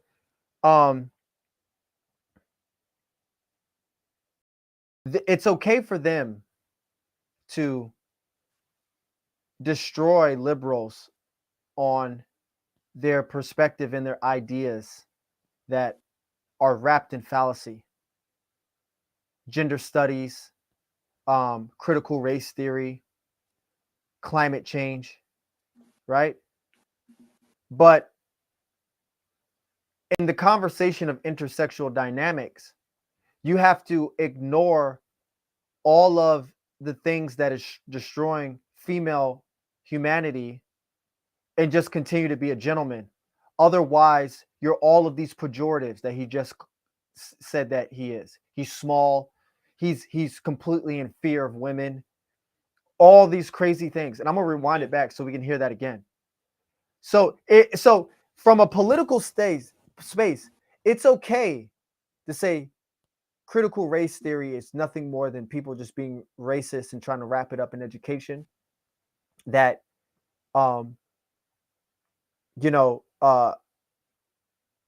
talking about how the LGBT community, how trans people are not the gender that they think they are. They're the gender that they're born with. They're completely okay with saying those things. And I think power to you. And a lot of those things that they say are true. Okay? Not all of it, but a lot of them. But for a man to talk about the honest truth, what did Andrew Tate say in that situation that was a lie? Nothing. But a man to speak about those things, forget about the fact that he's cussing and all that, whatever. He says it the way he wants to say. He's speaking about those things. You're scared of women. You're grotesque. You're this and that. Because the way you should do it, right, is when you open the door for a woman, she calls you name and feminism is running rampant, and you're supposed to just as a man ignore it and just be a gentleman. First of all, who says that he doesn't ignore it and just be a gentleman? He's on a podcast talking about the situations and scenarios. That has nothing to do with his behavior. He has had more interactions with women than Andrew Clavin could ever have. He said that since 1980 that I'd never cared for the feminist movement. He said that. Yeah. That since 1980, I never cared. I never paid attention to it. And then, so he's basically agreeing. That's what was funny. His lead up was crazy to me. I don't agree with it, and I don't think it serves any purpose in society. It's not good for women. He clearly said that. Then he says that the way I deal with it is I just remain a gentleman. But the person that speaks out on it and actually says it assertively and out to get basically dismantled, to put the message out there, is afraid. I would argue that you said since 1980 it's not good for women, and you were quiet for 30 years. And you open the door and say nothing. But yet you know it's not good for society, but yet you are quiet. This guy speaks up and you say he's in fear. I would argue that you're in fear. Ooh. You're in fear because you remain silent to something that you agreed that's a problem. In your own words, you said it was a problem. I'm listening to the video, but keep it playing. I'm listening. This is how I'm regurgitating. I'm like, I just caught that. You're a hypocrite. You're saying Andrew Tate is in fear, and you've listened to this for 30 years, and you were quiet. How can you even have the balls to say? How do you even have the balls to even say that to a person that's actually putting himself out there and actually making the message clear in a public platform? Not some holding a door and just being a gentleman. That's singular. That's isolated to the person you're dealing with. He's doing it on a platform. Yeah. Yeah. Dismantling something that you don't agree with. Here's the thing. Andrew Klavan speaks deeply and good. He speaks good on politics. He speaks good on religion. He's over his head in these other spaces. It's just over his head, and it's showing. It's showing. look, this is pretty bad. I never seen this from the Daily Wire. I don't really watch him, so that's why I'm saying it's kind of a first for me. I never really watch him, honestly. All of them have saying his was probably the most, but all of them have saying something like that's really off tracks. Yeah, it's like, how do you believe in something in a person? I just don't get how you connect it to and agree, but don't agree. Yeah. And I'm like, so what is it? So when I was watching the video, I was turning my head. It's like, all right, dude. So what is it? What's the real issue here? What do you say? Because you're actually saying you agree with him. So what's the problem? Yeah. As I'm listening to him, like, I'm not seeing the problem here. Then when he started adding all the pejoratives and stuff, I said, now we're talking about something totally different here. Now we're not talking about feminists. Now we're not talking about feminism. Now we're talking about this guy personally. Now. Yeah. Yeah. It's like, okay, so now we'll hear that, which I'm used to that because people always talk to him like that. I thought he might have had some good points, though. He's not really making any right now, but let's see. Could change.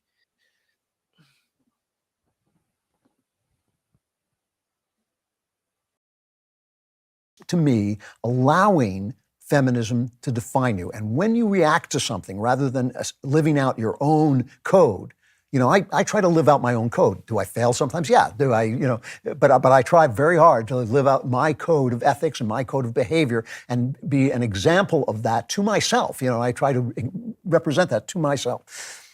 When you when you react to people and define yourself in opposition to them, you are a slave to them. He's not being free of feminism. He's not fighting feminism. He's become a slave to feminism because it defines how he reacts. His anger, everybody who has shown me these videos, and several men have shown them to me, is afraid of feminists and afraid of women, basically.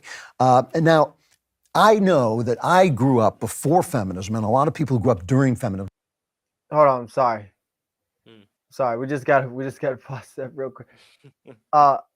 He keeps saying he's afraid. Yeah. Are you afraid of liberals? You talk about them all. Or y'all talk about liberals all day? Good point. So that means you're afraid? When psychologists talk about mental health, are they afraid of mental health people? When a doctor talks about cancer, is he afraid of somebody with cancer? What are you talking about? Yeah, I don't think he's afraid of women at all. Right. No. Why would he? Or feminism at all.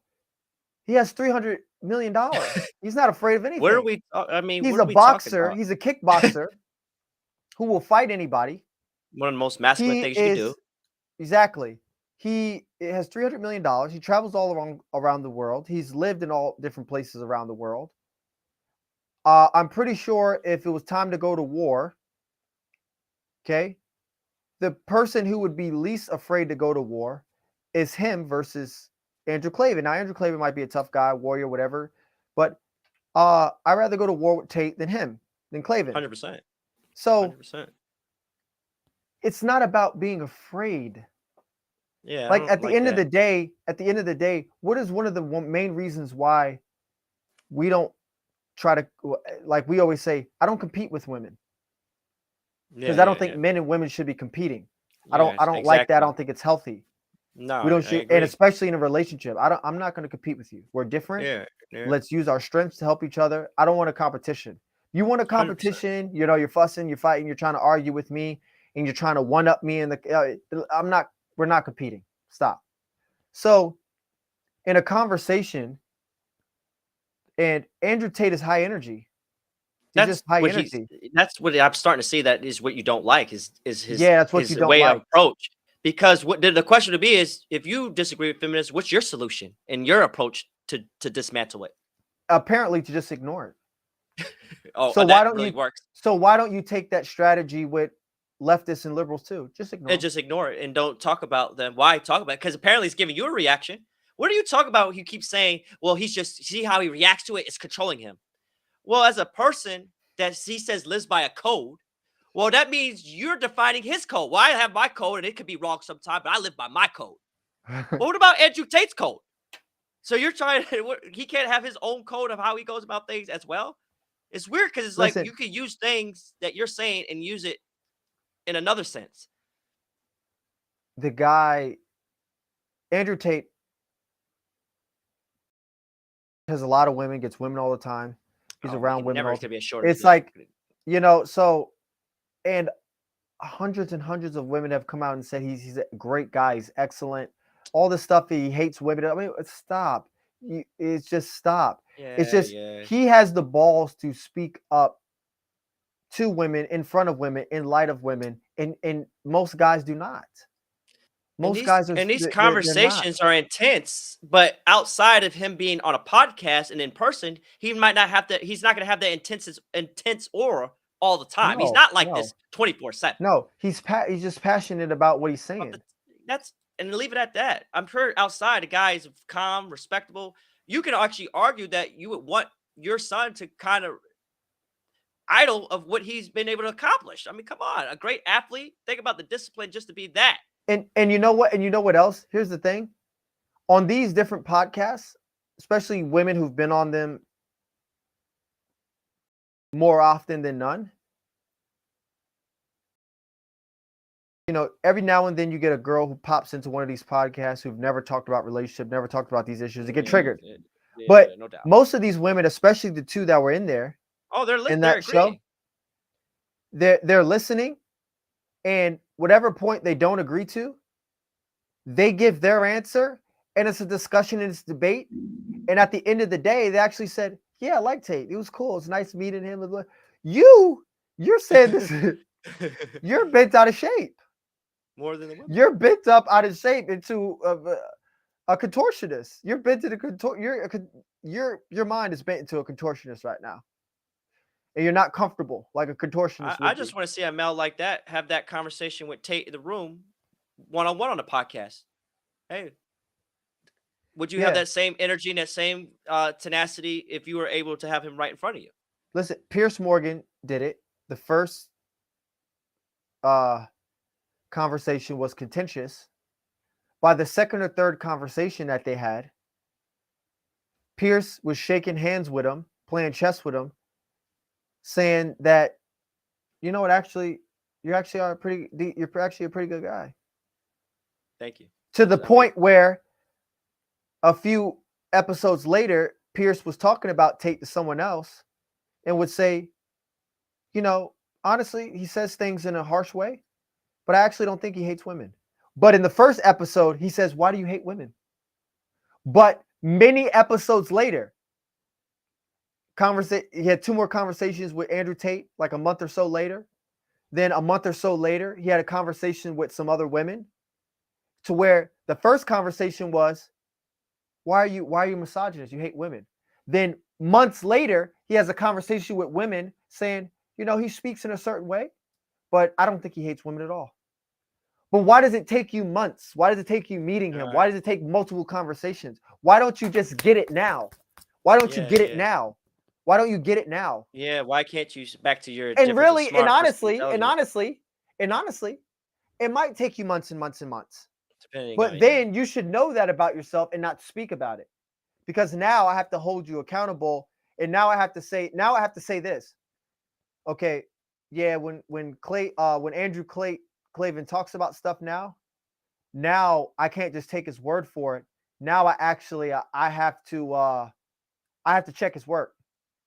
Some intellects, people we listen to, smart people, I don't have to check their work. Like I rarely, like if I listen to Jordan Peterson, I know 9 out of 10 times I don't have to check the work. Yeah, I don't have to check the work. because he's established himself consistently to be able to deliver and probably and deliver and actually give out great factual information. That's Yes. something you can obviously like even with you. I know your character and I know what type of work you put out. So eventually it's like almost a construction worker. Well, you do a few jobs for me. Well, now I don't need to freaking double check your work. I already know what you're Yeah. capable of Yeah. doing. Yeah. That's goes for anything. Honestly, that to me goes for anything that shows quality work. After a few times, it's like, okay, I get it. He's consistent. I know what product he's putting out. Yeah. But my thing is this with the whole why is it that when we check women that are delusional, or we're talking about keyword delusional, and try to hold them accountable, it automatically turns into hate. I Yeah. hate women. But Yeah. if a man is being a F boy, and we talk to him and hold him accountable, it's like, well, yeah, that man deserves that. He needs to be checked. He's out of control. Yeah. But anytime a man has on a public platform talk about women, it's got to be hate. He hates his mother. He hates that. It's like there's no hate. It's like I'm just trying to hold people accountable and be able to bring reality to some of these people that are delusional. Yeah. I mean, And that's why is why that such a hate? we can't have conversations about this. That's why. And it's the men protecting these delusional women like him. You're giving them ammo and actually insulating them more because now you got the male support. Yeah. It's like we'll never be able to fix an issue, but we all know, like we always said, when it comes down to it, it's like people, when they were even talking about Kevin Samuels, like, oh, he has to hate his mother. Yeah. But no one says that. No one ever says that about your father when your father is checking you. Right. Or when you're It's checking other men. Or when you're checking other men. Yeah, there's no hate involved. It's always usually like, oh, that's appreciated. He's giving him that talk, that lesson. How that check. honorable. Yeah, How it's just honorable. perceived differently. It's just women are just so protected, and They again, are. they're so protected that It's a gynocentric society, which is society predominantly focused on the needs, desires, and wants of women. So it's a gynocentric society. yeah, And it's protecting like at all costs. nobody cares about men. Forget about men. Anything you do is wrong. You're wrong. Check other men, that's fine. Don't you That's dare. all day. Don't you dare check women. No, it's Don't not you your dare place. talk about women. Don't you dare mention factual things about women that could help them. Really, in all honesty, when you talk to women who respect you and you tell them what the deal is, they don't feel any type of way. They try to take that and elevate themselves I into agree the with that. point where they come back to you and they're asking you more questions. Yeah. Like on a personal level. Yeah, see that's the key On a word. On personal that level. one-on-one, yes, it is like that. But in that group setting, they're gonna rock with the narrative. Yes. Yeah. But you're right. On a Because one-on-one, at the end of the day, did anything he said in that segment was untrue? no, men built the That roads, they built the house. feminists will say they don't need a man, but they'll be in a tight situation. And we see this all day long, all day long, all day long, all day long, all day long. And not even just in those situations, but similar ones all day long. A woman could be arguing with a guy, smack him. Okay? Yep. He brushes his arm that way, like to get off of me. She falls to the ground. Guess what she's doing? Guess what she's gonna get up after she gets up? Guess what she's gonna do? Boop boop boop boop boop boop boop boop boop. Yeah. I like the report. And guess where he's going? Guess where Jail. he's going? County jail. Come on, man. No, it is, and it's again, women need to first hold women And you, accountable, but that's and you, impossible. and you, not in you, Clavin, who I like. I like. Yeah, but You've been hiding on the topic. You've been in the dark. You've been hiding. and then you're and it's like you're supporting feminism. That to me, he's actually Yeah. in this Indirectly, implicitly, yeah. I mean, you said that you haven't really cared about it since 1980, but right here, you're basically showing that you're supporting it, and you're supporting it more so than you're not.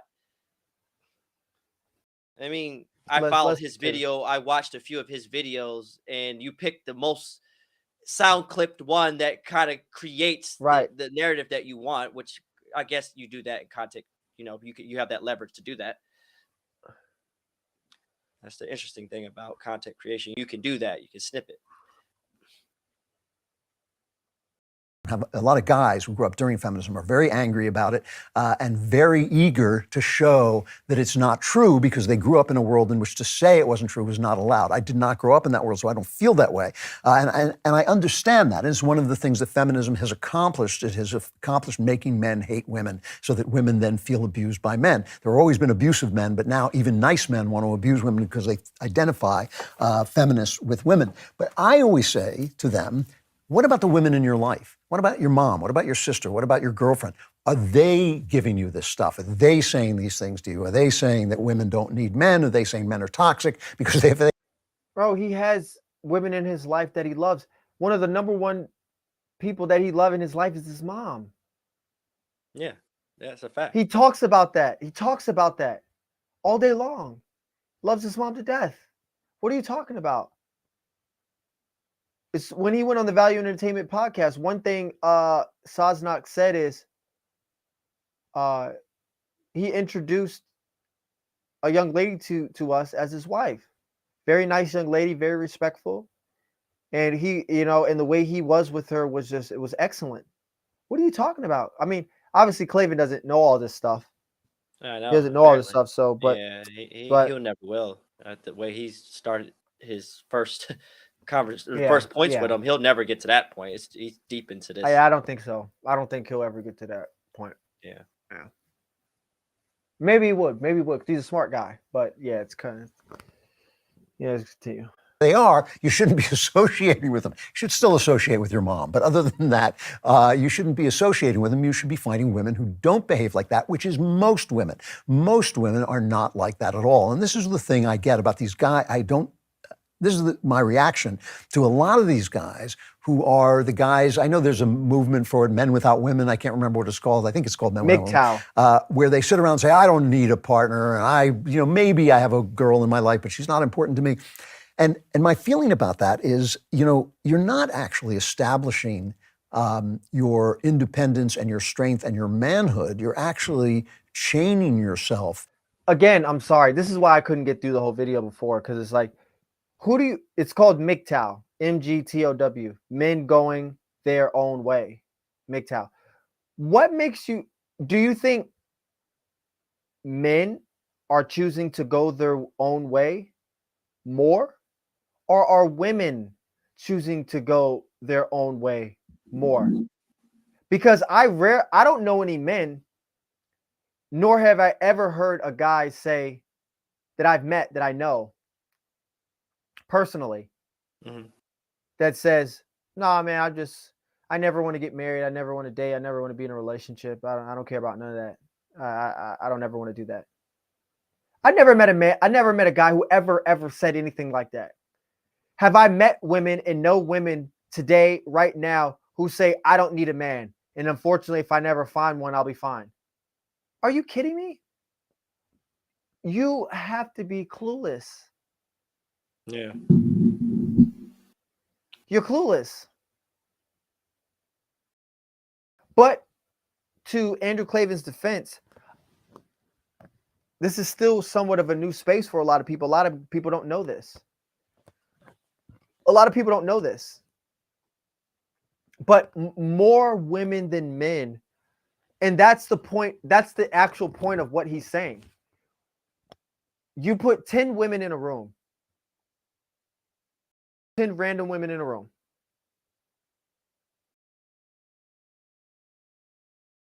On average, 6 of them will say, I don't need a man.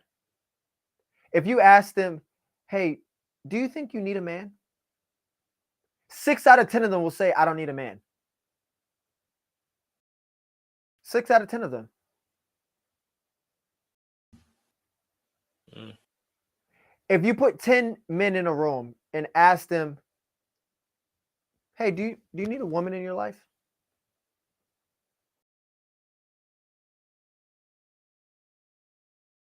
Do you need a woman in your life for a relationship?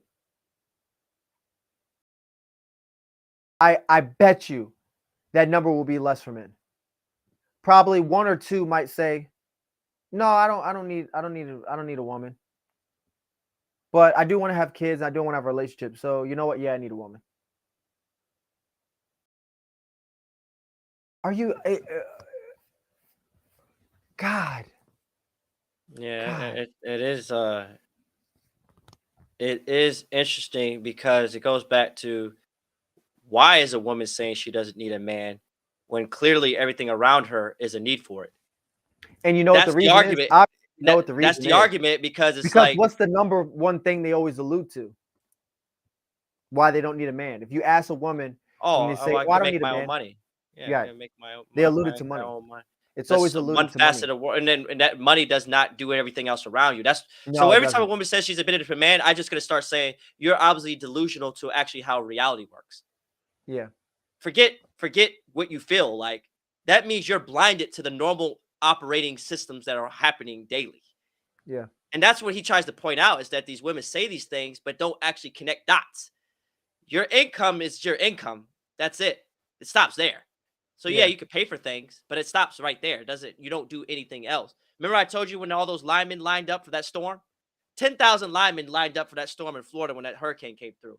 And I said to you, I said, the only time you see women line up like this is to protest some bullshit. yeah, To get together, but not actually do. Anytime women get together in mass, it's never actually to actually help society. It's yeah, usually trying to get something they want.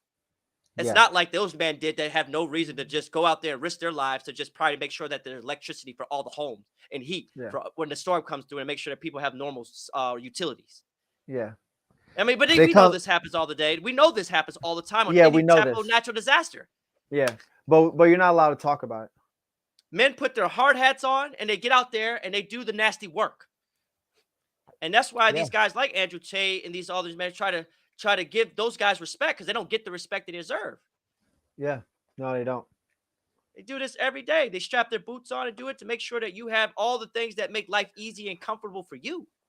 And men, as our statue, understand that, and that's why we respect those men. No matter if we came CEOs, I will still always respect the working class man because the Yeah, countries are built on working men.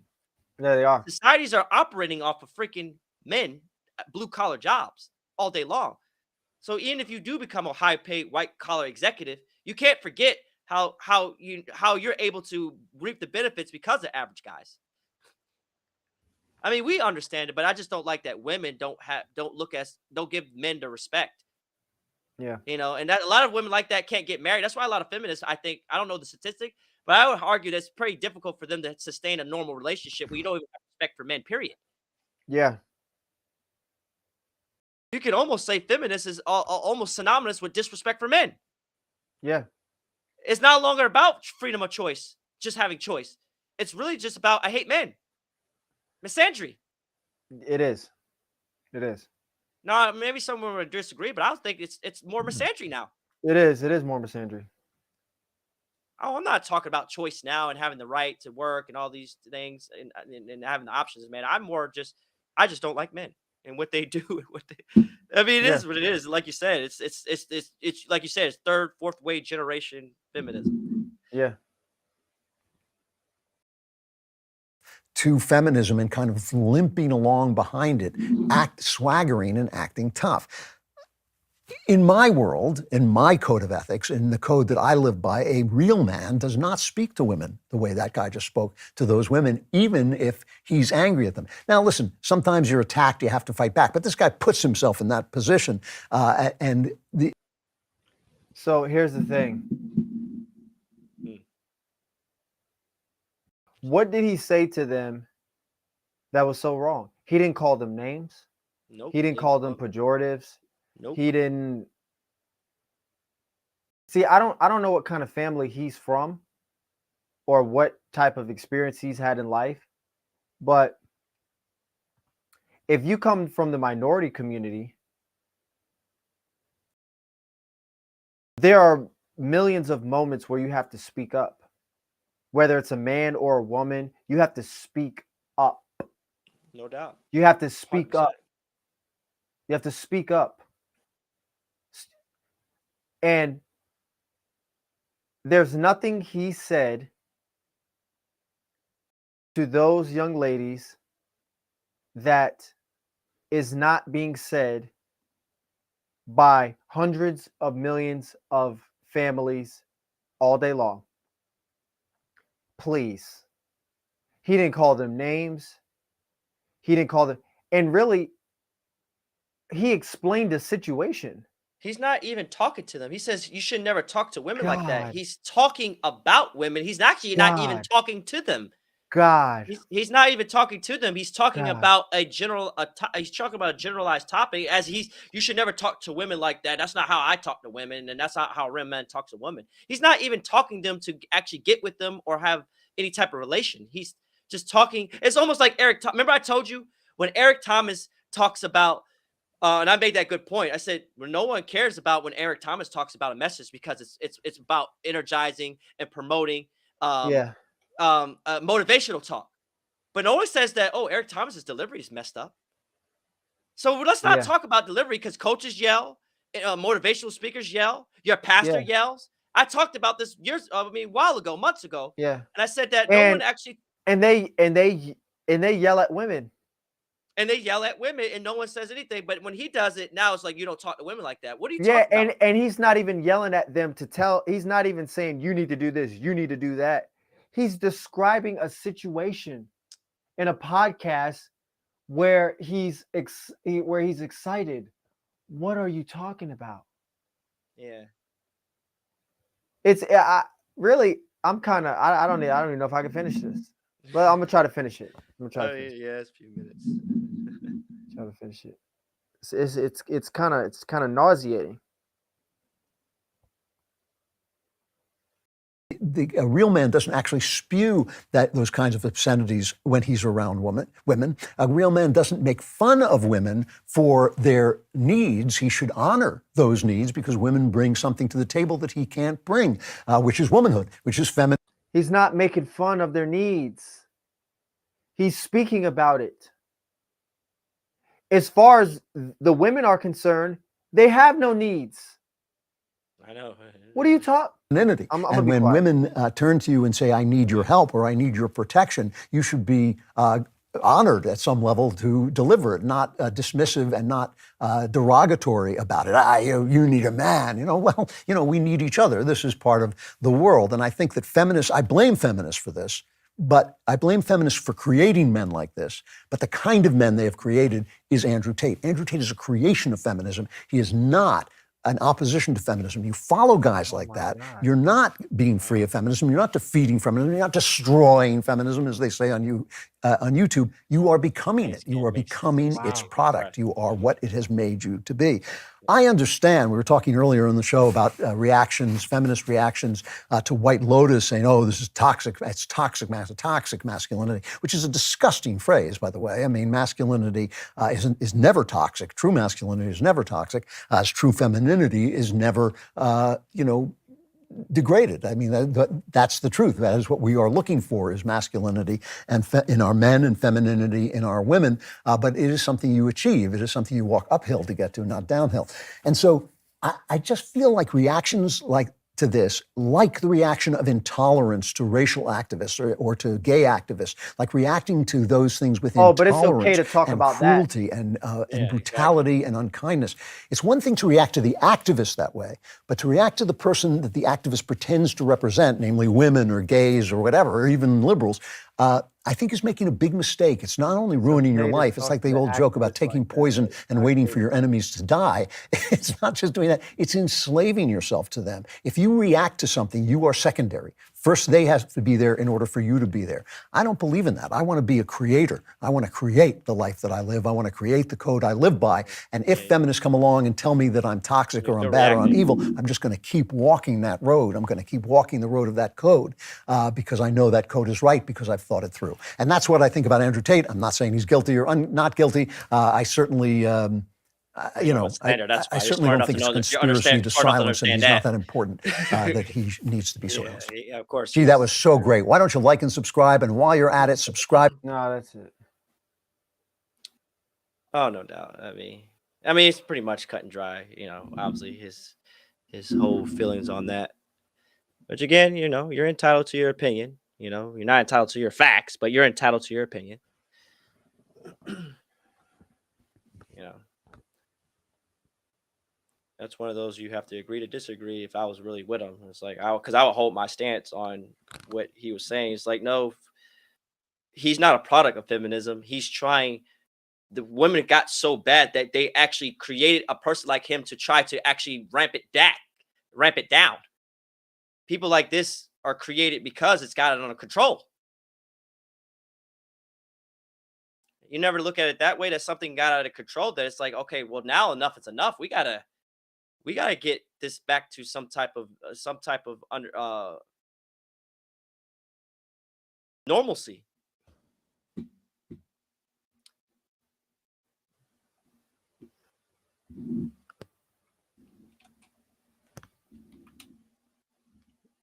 But yeah, if I'm gonna talk about somebody as a diss, because you might as well say it's a diss, I would Yeah. definitely have came a little bit more like. And one thing I would say about entertainers, and I know this is different, but like when rappers do a diss, I will say they do research, they get dirt. You know what I'm saying? Like they get dirt, Yeah. and it's well put together. So you almost can give them credit, Yeah. like they actually study their opponent and they Yeah. rack up dirt and they put it out there, and the diss will be like, dang, Yeah. you hear what he said about such and such? That's crazy. I mean, if you're gonna diss somebody, at least come up with some stuff. Like, okay, he did his homework. Well, I at least could say that you did your homework, and I can at least respect the diss, even if I kind of don't agree with it. I'm like, Yeah. you could at least tell he did his homework. Like, you did absolutely no homework. Because I could do a 9-minute video and make Slavin look like a piece of crap. It could go both ways, you know? Yeah. I mean, well, You could easily do that, you know, if based on how he went about Tate, somebody could do it to him and easily make him look like a fool. right. I mean, anybody could do it because it's very easy today to make somebody look out of their character based on how you clip and how you frame it. Yeah. You know, which is fine. It's his show. He has that right to do that. Yeah, it's his prerogative.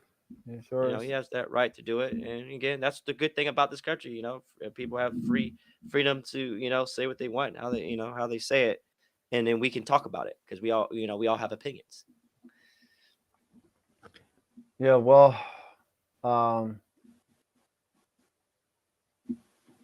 we've been at it for a while. This was a good episode. We're going to conclude this episode of Verbal Artwork with Mr. Rembrandt. We were at it almost 5 hours.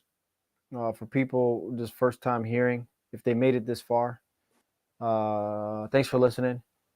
And for us, 5 hours is nothing. I mean, this is what we do.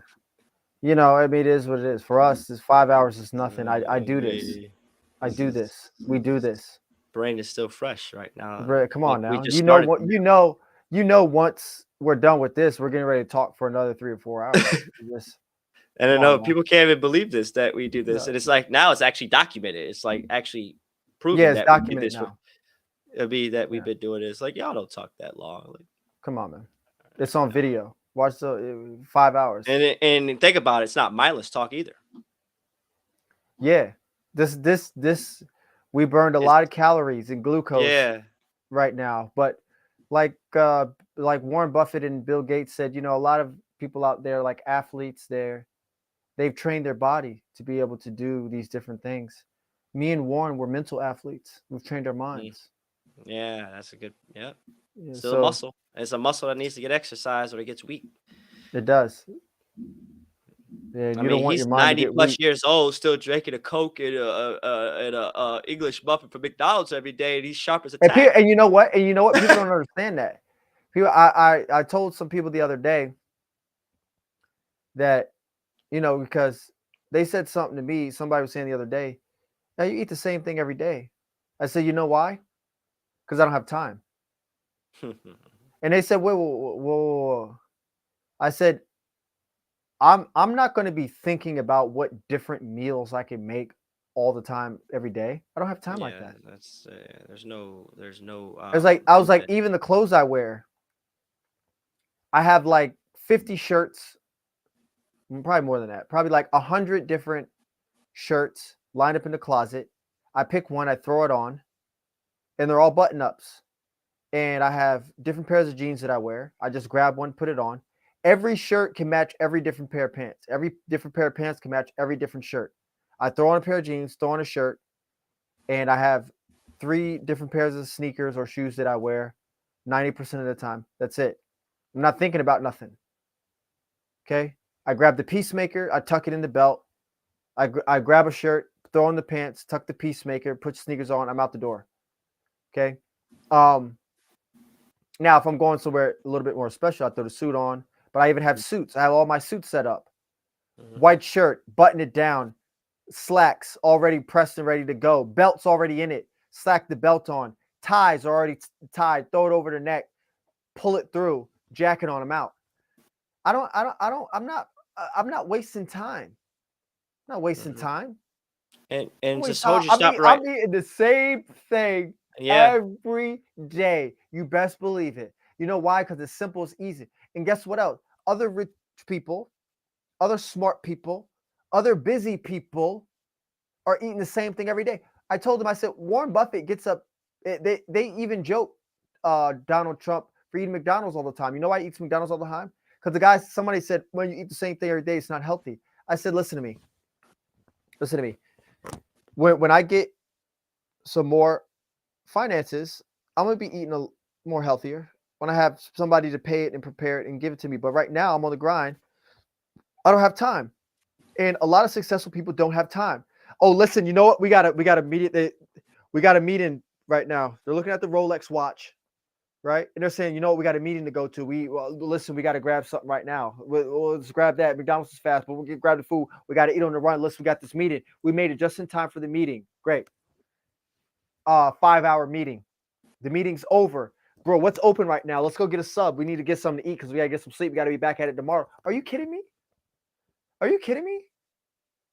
Maybe once a month, they sit down, have a gourmet meal, gourmet this, gourmet that. No, but when you are busy, you don't have time. Yes. You're grabbing stuff on the go. You're grabbing it on the go. You're out the door. What are you talking about? And I would add one thing to what you just said. When you get to the point in your life they said that time management is your number one priority, you're about to be successful, young man.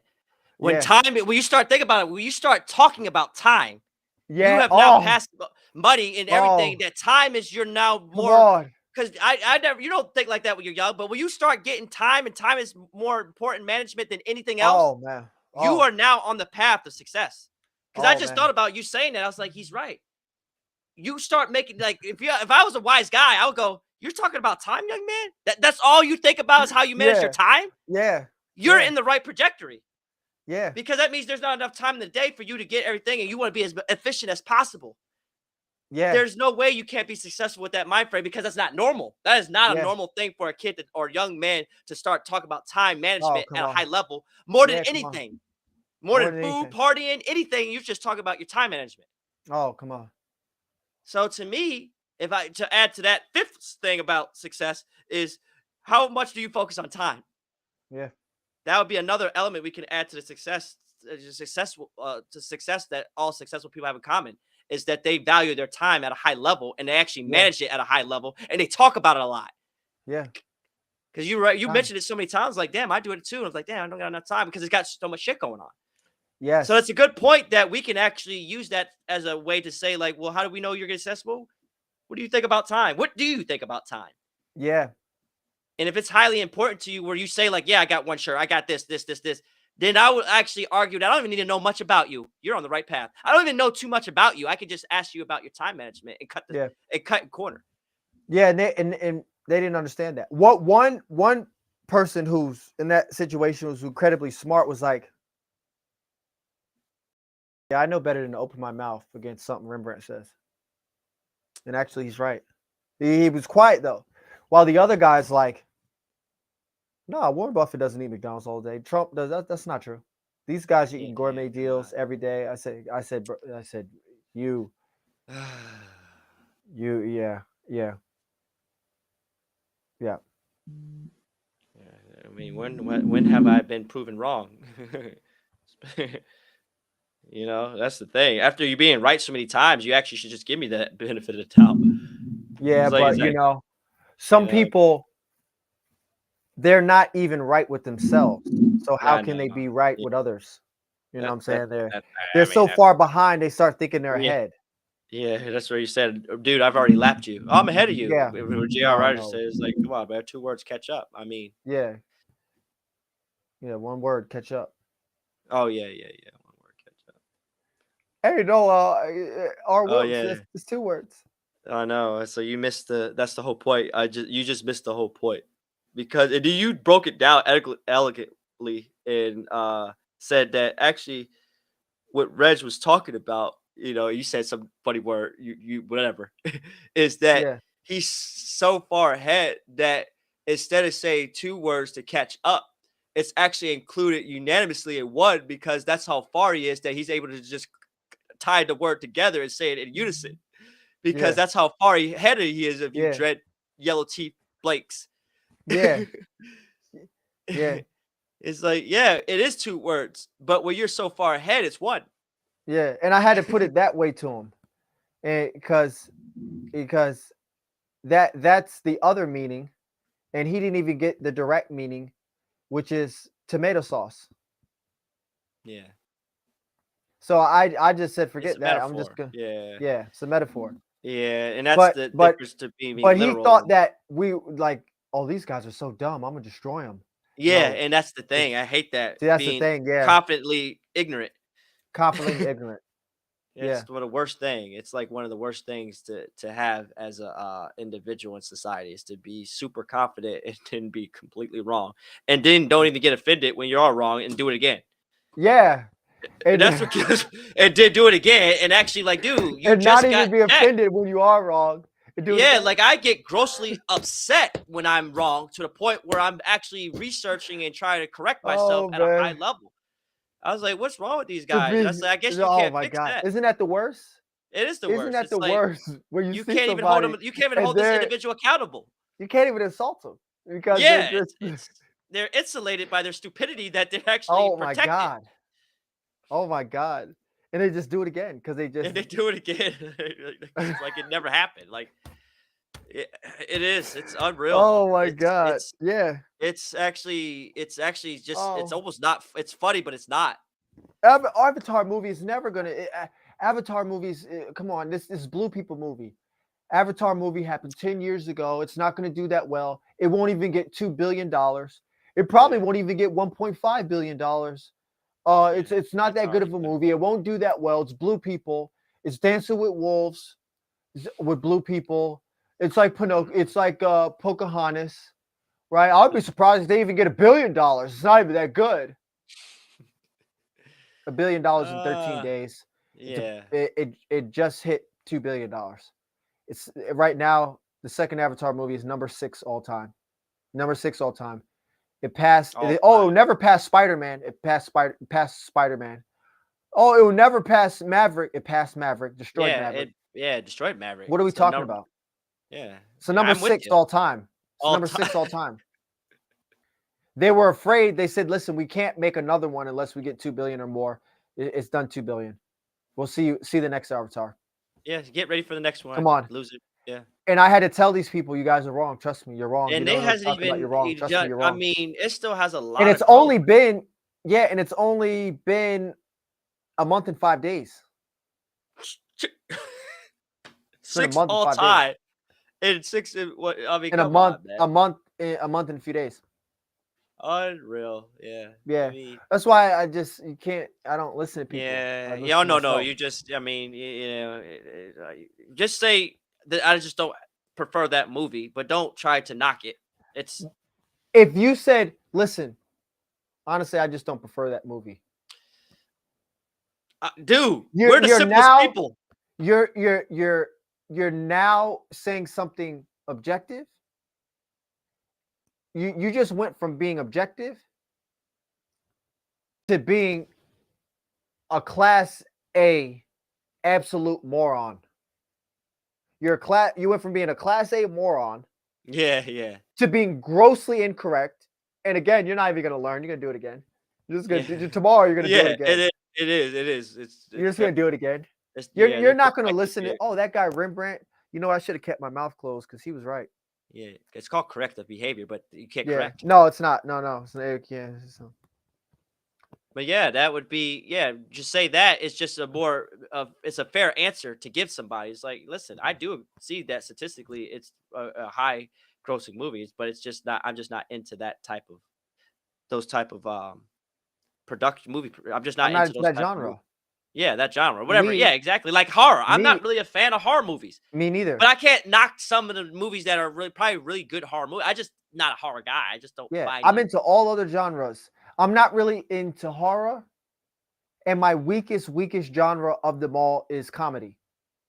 Yeah, I can see that. But It's not. I'm not going to not see Hangover. Yeah, or You like understand what I'm one saying? of my favorite comedies was with Martin Lawrence and Eddie Murphy, Life. It's a really Yeah, good movie, but it's but again, it's like there are yeah, some that are really just good, funny comedies, even yeah, like Pulp Fiction. You know, yeah. Pulp Fiction. I'm gonna see Hangover, Pulp Fiction. Pulp Fiction. yeah, I'm gonna see Step Brothers. I mean, yeah. That's that's a funny yeah, duo. yeah, it is. You know, there is, it is. You know, And Jim some of Carrey. Kevin Hart and Dwayne Johnson, they have a good chemistry together. Them two guys. Yeah. You know, I've seen uh, some of Kevin Hart's movies, even though he's not that funny to me. Cat Williams yeah, is funny to me. yeah. It's he What's has his like a. name? Cat Williams is funny. Chappelle is funny. I mean, yeah, I'm Chappelle. not really Kevin Hart. Yeah, because he's more of like a kind of childish, Yeah, he's kiddie-ish funny. childish and he's silly. He's just like It's not childish like silly. Chris Rock or like Chris Rock be serious with his Right. stuff Yeah, be he's serious. lessons. Yeah, it's like Yeah. there's lessons involved in his stuff. Right. He's He's like, telling stories. yeah, like women will love you with only the under. There's two things. He said, women, and he says no. He goes, pets and children are loved unconditionally. Men, and he says that he goes, men are loved under the condition that they have to provide something. Only women, only kids and children can be loved unconditionally. Men are only Yeah. loved in the event that they can provide something. It's a joke, but his jokes are his delivery. But it's like if he didn't say it in the way he did, it probably wouldn't be funny. Yeah. But it's like his delivery. But he says just really serious things that are true. Which is it was funny, which is red pill things. He's been saying it for years, so when it came to that type of intersexual dynamics, he's hit on it way early in a lot of his stand-up comedy. And supposedly that's supposed to be a thing we can't talk about, obviously. But anyways, again, Yeah, we're ending the episode. This was another episode of Verbal Art or Mr. Rembrandt. I'm Mr. Rembrandt. This is Raw Wilkes. Any closing words, Raw Wilkes? no, man, it's been 5 hours of back and forth, man. It's been like a 12-round bout, and we do this effortlessly, and we're ready to do it again over and over and over. Yeah. So And as it's- Michaela Peterson said, yeah, Daily Wire or even Crowder, I'm still waiting for my multi-million-dollar deal. yeah, it's speaking into existence, that's for sure. I mean, or any of those guys, Value Entertainment. But listen, I'll say this. Once I start getting bigger clout, but it's over. There's no Yeah. amount of money that you can't get me. Once I get the clout, you can't get me. Can't get me. I'm too. Once I get the clout, you cannot get me. You can't get me. That's fair to You say. can't get me.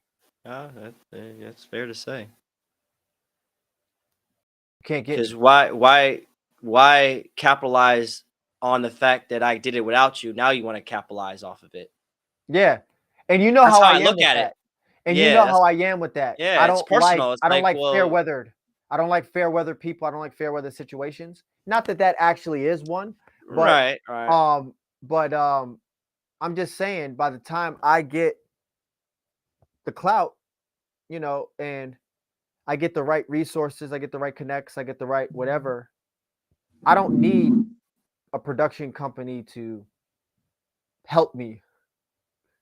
I don't need a production company to help me. Mm, I know how to establish my own. yeah. But any closing words, Raw Wilkes? No, that's it, man. You hit it. You hit the nail with the hammer.